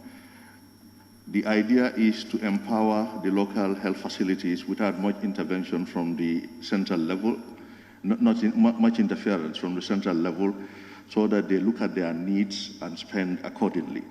So, honorable members, each of your facilities in your constituencies get these funds now. It used to be part of the country, but now the entire country gets this, and we would also be happy if you could help us monitor how these are implemented.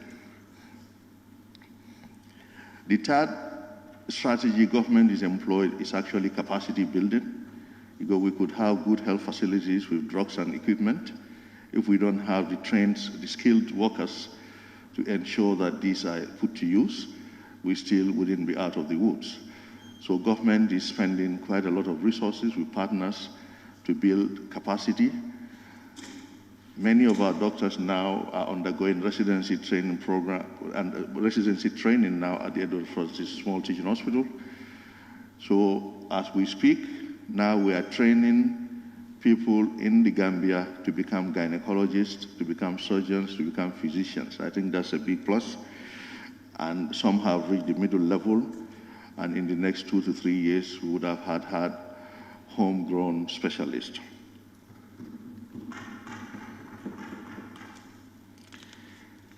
There was another concern with regards to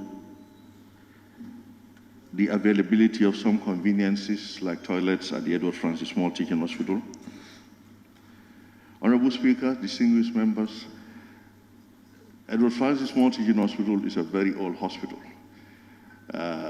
It was not designed for the purpose now, and it was actually built for a smaller population then. And the Gambia's population has grown over the many decades. For that reason, it has become too old and too small. However, government is working very hard to renovate, upgrade, and modernize the facility. And that is going on, though there have been challenges, and it has been pretty slow. That has been mainly due to budgetary challenges, but we're still discussing with the Minister of Finance to ensure that the funds are made available.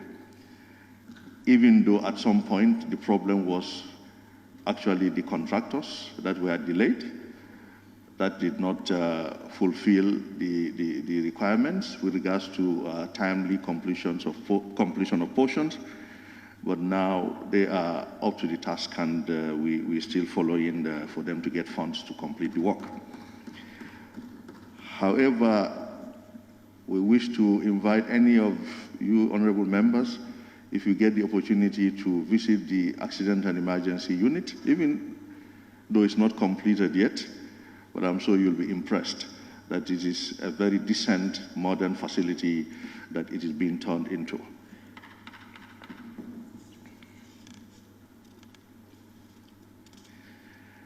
On the issue of acute kidney injury, the very sad, unfortunate incident we had in this country over the months, honorable members, honorable Speaker, the government has received the reports, the various reports, ranging from that of the Select Committee for Health, Humanitarian Affairs, to the task force set up by government to look into the issue, and government is studying it, scrutinizing the reports and the recommendations. Inshallah, very soon government will come out with its position as to what transpired as to what government has already done and as to what government intends to do. Inshallah. Thank you. Okay. Yeah. Thank you. And any other honorable member who may have some? Okay, in the absence of that, Honorable Minister, I want to thank you sincerely for coming and for responding to issues. Thank you very much, honorable members. I want to thank the honorable ministers. 16 of them were here, and 3 left before the conclusion of the debate. That is the ministers of finance, public service, and higher education. We are not present at the conclusion of the debate to take part, and we had 13 of them, the Attorney General and Minister for Justice, Basic and Secondary Education, Information Minister, Defense, Fisheries, Water Resources and National Assembly Matters, Regional Government and Land, Agriculture, Interior, Youth and Sport, Environment, Transports, Works and Infrastructure, Foreign Affairs, International Cooperation and Gambians Abroad, and the Minister of Health.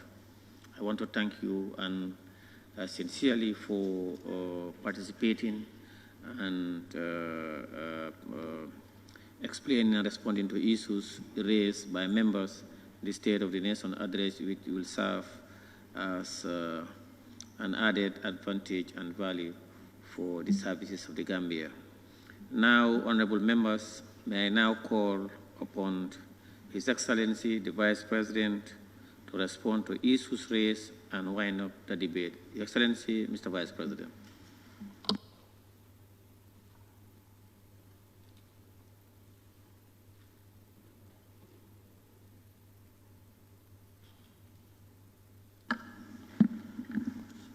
Thank you very much. Honorable Speaker, Honorable Ministers, Chair Presents, Honorable Members of the National Assembly, thank you very much for giving me this opportunity to respond to some of the issues. Let me first of all thank the National Assembly for considering the speech of His Excellency the President on the State of the Nation. And I think as has already been debated on, it was not an activity report, even though some members have expressed concern about the format, which we have taken note, that hopefully by the next one, we'll try to make some improvement. We'll discuss with His Excellency the President. We have also noted the timing that we have raised. But Honorable Speaker, let me start by saying also to thank all the members. I think all the speakers here have actually supported the statement made by His Excellency the President of having a unifying force. After the election cycle, let's come together and work for the betterment of this country. I think I want to thank all honorable members because I think everybody has contributed to that dialogue. What is now remaining, Honorable Speaker and honorable members of the National Assembly, I would now want to urge both the majority leader and the minority leader to look at areas of critical concern so that we can agree in-house before they come to the floor of the Assembly. Because I think sometimes it has been expressed some certain key development aspects. If there is some divisions, our development partners will find it difficult to come and support us. So coming together actually is a win-win for all of us. I also want to take this opportunity to apologize. I think the member for Central Badibu mentioned the omission of the Chief Justice. We want to apologize for that. I think, sorry, the minority leader. Okay, we have taken note of that and we apologize for that. It was not deliberate. Honorable Speaker, I know that the Minister of Information has touched on hate speech, but I also want to inform this August Assembly that I had discussions with PURA, the Director General of PURA, and the Media Council. As we speak, PURA and the Media Council are actually in dialogue to see how the Media Council can actually come and play a role in that, whereby PURA will allow them, they have agreements so that they can have some self-regulatory mandate, which we think that provided that's the way for rather than having a draconian top-bottom. If PURA is comfortable with their self-regulatory mechanisms, I think that will be a good way forward for the media, and I think that will be more acceptable generally in our society.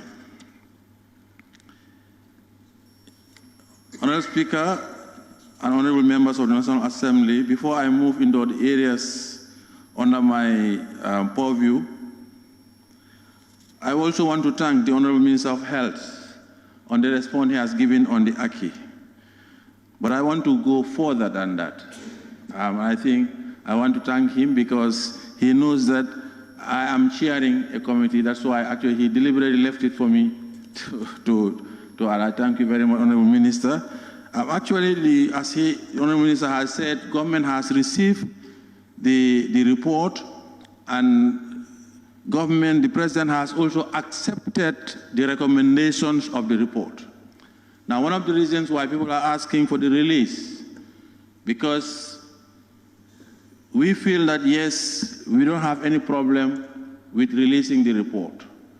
But some of the things that people have been asking for, there would be, and again, let me take this opportunity, because one of the members in his speech talked about some Indian company or official trying to run away from responsibility, saying that they have been exonerated.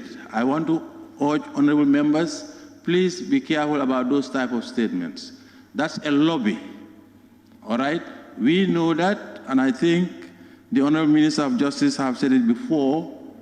We are going to institute some legal processes as far as the manufacturers are concerned. Another member, I think, raised the issue of, I couldn't remember who, whether some of those drugs are still in circulation. The answer is no, they are not in circulation. In fact, the company had actually written to government to allow them to open their store, claiming that the drugs are getting expired. But it's already banned, it's not coming back into the system. But like I said, legal procedures are going to be put across.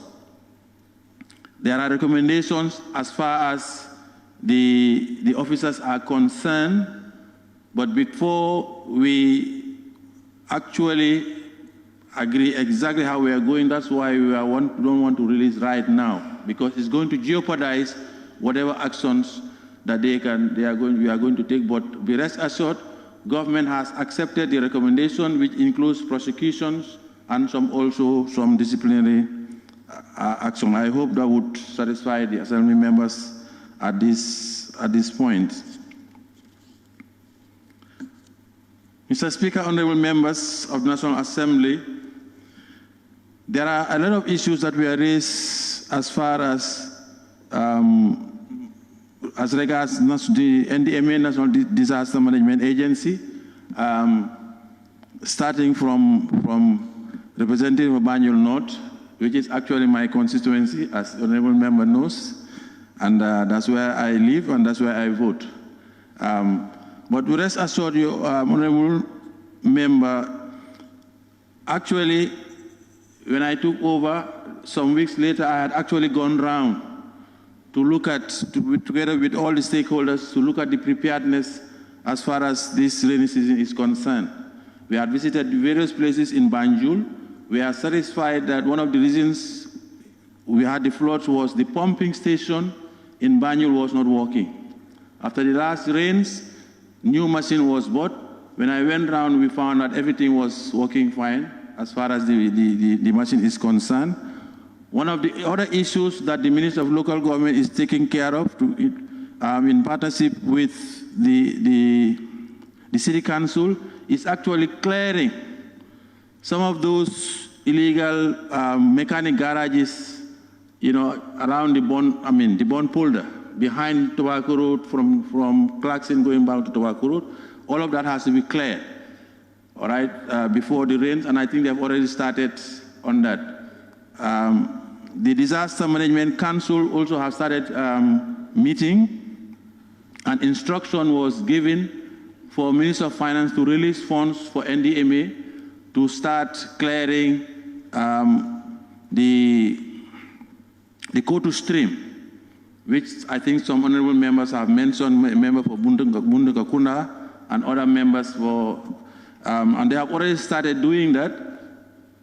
We have already given instruction for Minister of Finance to release funds to the Minister to NRA to clear part of the Kotu stream, and also the Jabang estate, which was one of the hardest hit, and I think, I couldn't remember the exact figure, so around $19 million, but instruction was already given for those funds to be released. And a couple of weeks back, I had also inaugurated launched the project, the Waka project, which is also going to look at the Kotu stream. Honorable members, Honorable Speaker, I think we will need the support of the National Assembly. Now, this Kotu stream is not just clearing. One of the problems we have at the Kotu stream is that some people have structures built on the stream. That is the main problem. And right now, with all these issues of compensation, even if people are squatting illegally because they are your constituents, they come and shout, they expect to be compensated. I think this is one of the problems we have, particularly around the Bununkokunda area. If you look at the map, you'll be shocked how many structures are actually 100% on the stream. This is one of the challenges we have. As the Minister of Works has said, compensation will always come from government, which means coming back to the National Assembly to get those funds. But we rest assured, honorable members, work has already started on that in preparation for this rainy season, and not just stopping in Banyu and KMC areas, but also in the rural areas. Some assessment was done, and work will be done.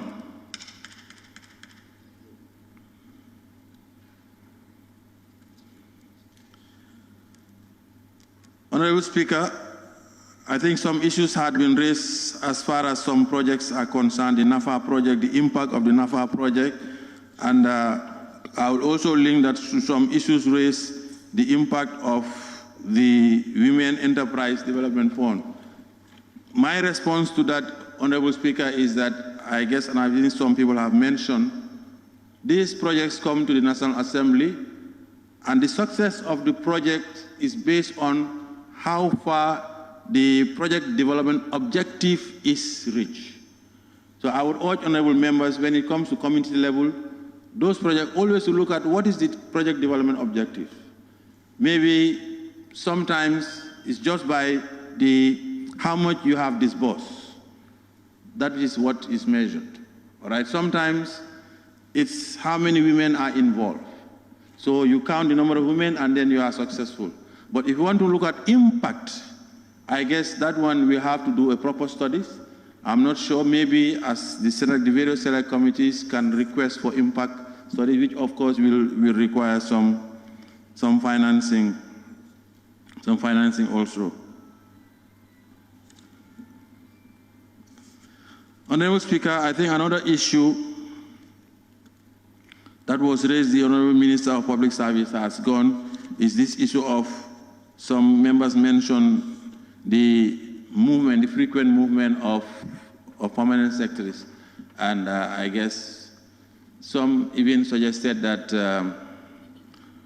permanent secretaries should remain where they are. My response to that, Honorable Speaker, is that sometimes exigency of service will require that some movements are done.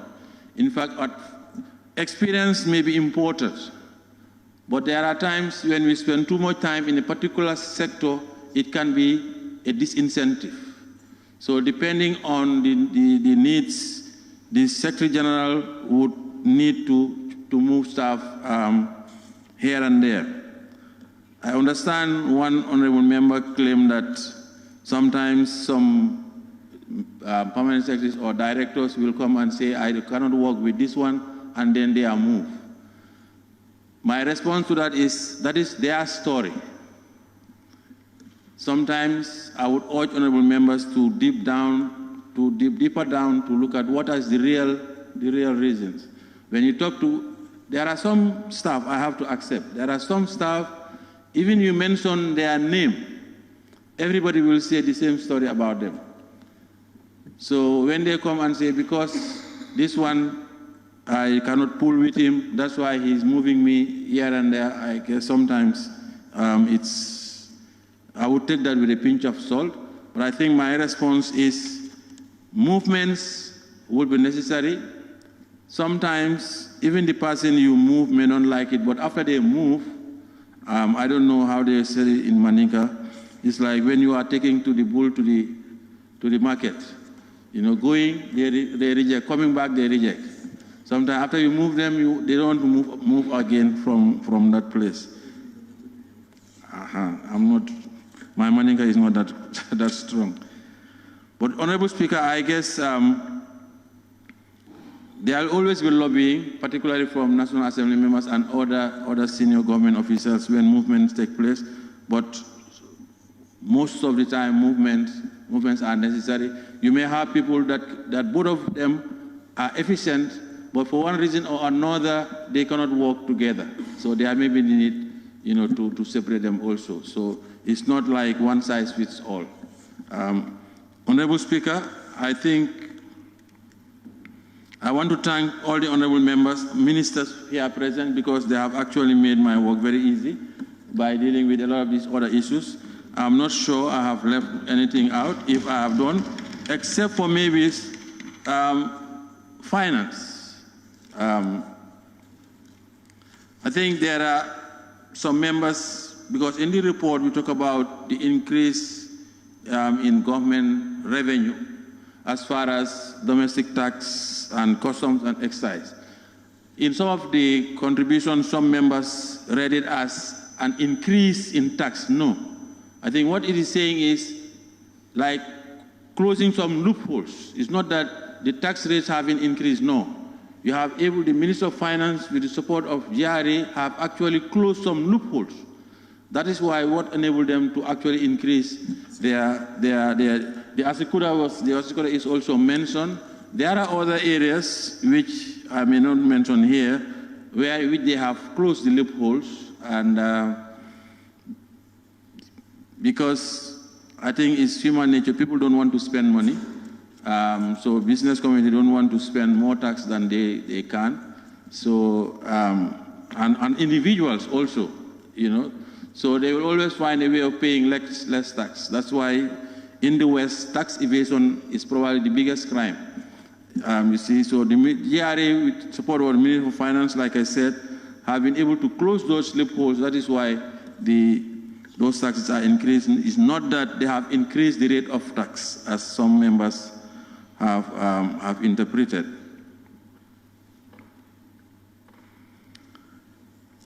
I guess the member for Woolly East mentioned the issue of IMF, if I'm right, because for the 2023, it was not mentioned.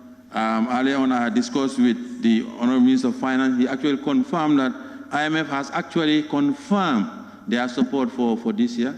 And I think some few hours back, I've seen the press release from the Minister of Finance, IMF giving support, which is actually important.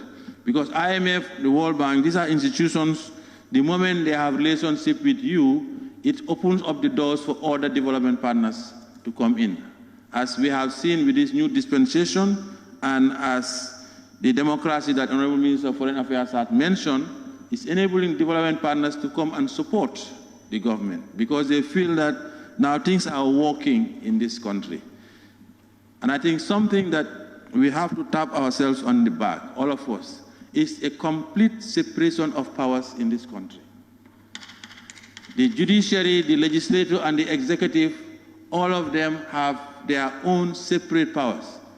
The executive cannot dictate to the legislature, cannot dictate to the judiciary.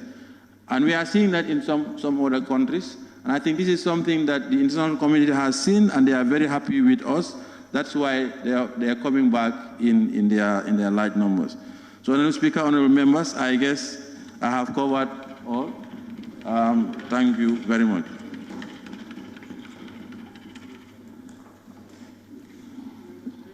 The member for Brikama North and Minority Leader. Honourable Speaker, I'm not sure whether the Excellency Vice President can step in for the Finance Minister, where I made mention that the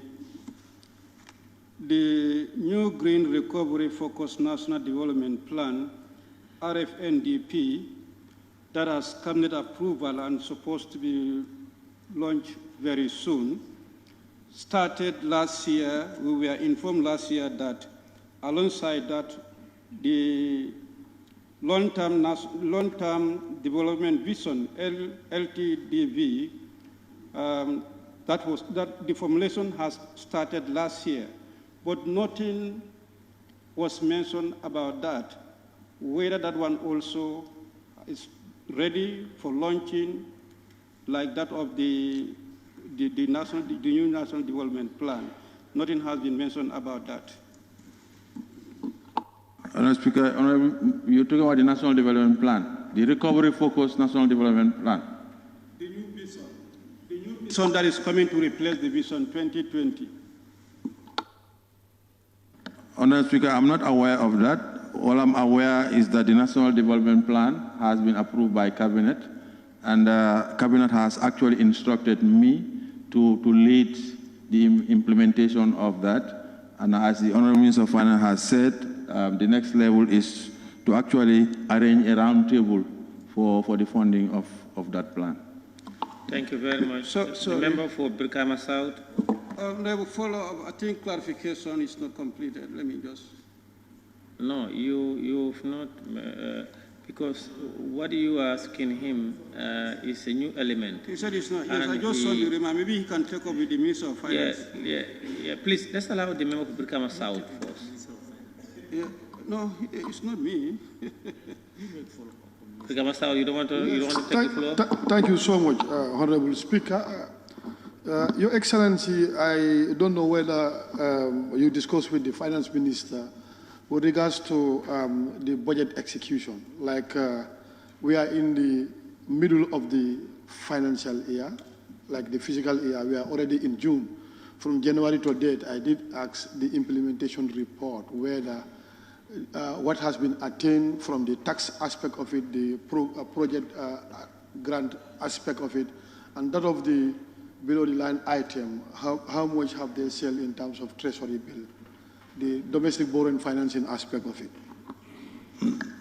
Honourable Member for Brikama South, no, I have not discussed that with the Minister of Finance, but I know that is something that is easily available, because with the IFMIS, that is available easily.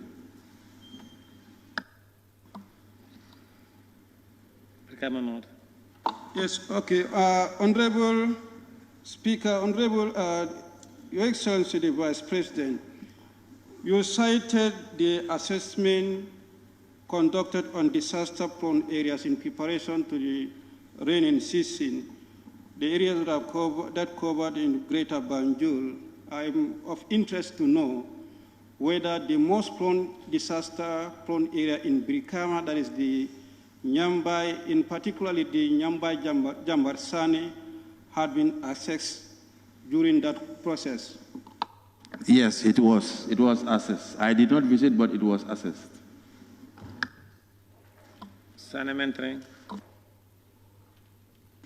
Thank you very much once again, Honourable Speaker. Your Excellency, the Vice President, I just wanted to ask about what other areas have you visited with the, or if is there any area that you've ever visited since you started office with the NDMA in preparedness for the rainy season this year.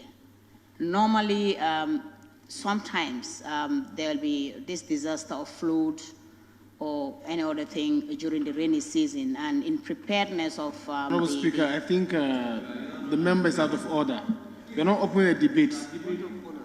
It's on the clarity of your submission. Whether the vice... I need a clarification, Honourable Speaker. Majority Leader, you are not...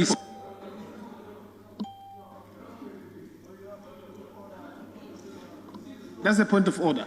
To raise a point of order instead of just shouting. Yes, there is point of order from the member for Willis. Willis, yes, you have a point of order.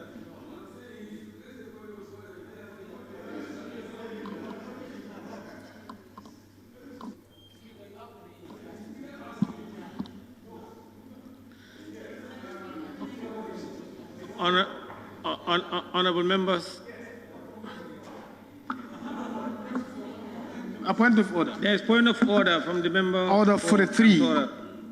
A supplementary question may be asked to put purpose of clarity, elucidate on an oral answer. So basically, this was not the submission you asked. So you cannot ask his opinion again whether he has gone to site visit or whatever during the Azum office.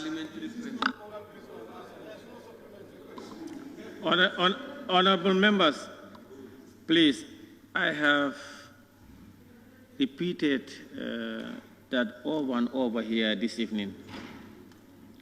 I said, at this instant, it's only when you ask questions and the minister or the vice president in his response have not probably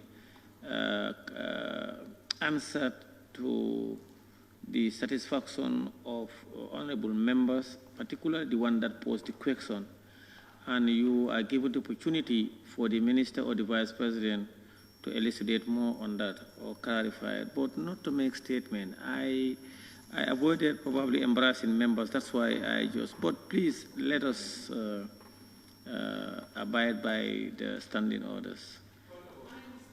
There is a point of order by a member for Kiang West. Please put on your mic, sir. Order 17F. No member should interrupt members while they are speaking on seemingly disturbing. And while the honourable member was deliberating, he would have raised up with a point of order than reason of speaking and interrupting her. That was I raised a point of order. You didn't do that as majority leader. That was not correct. I rose on a point of order. Please don't use your mic. Please, I gave permission to the honorable member for Kantora and majority leader. He raised his tag and I allowed him.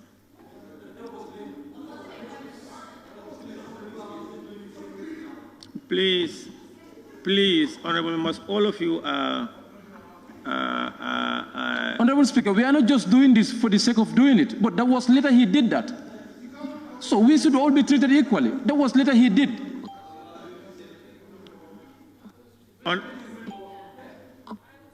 Honorable, please, honorable member for Kiang West,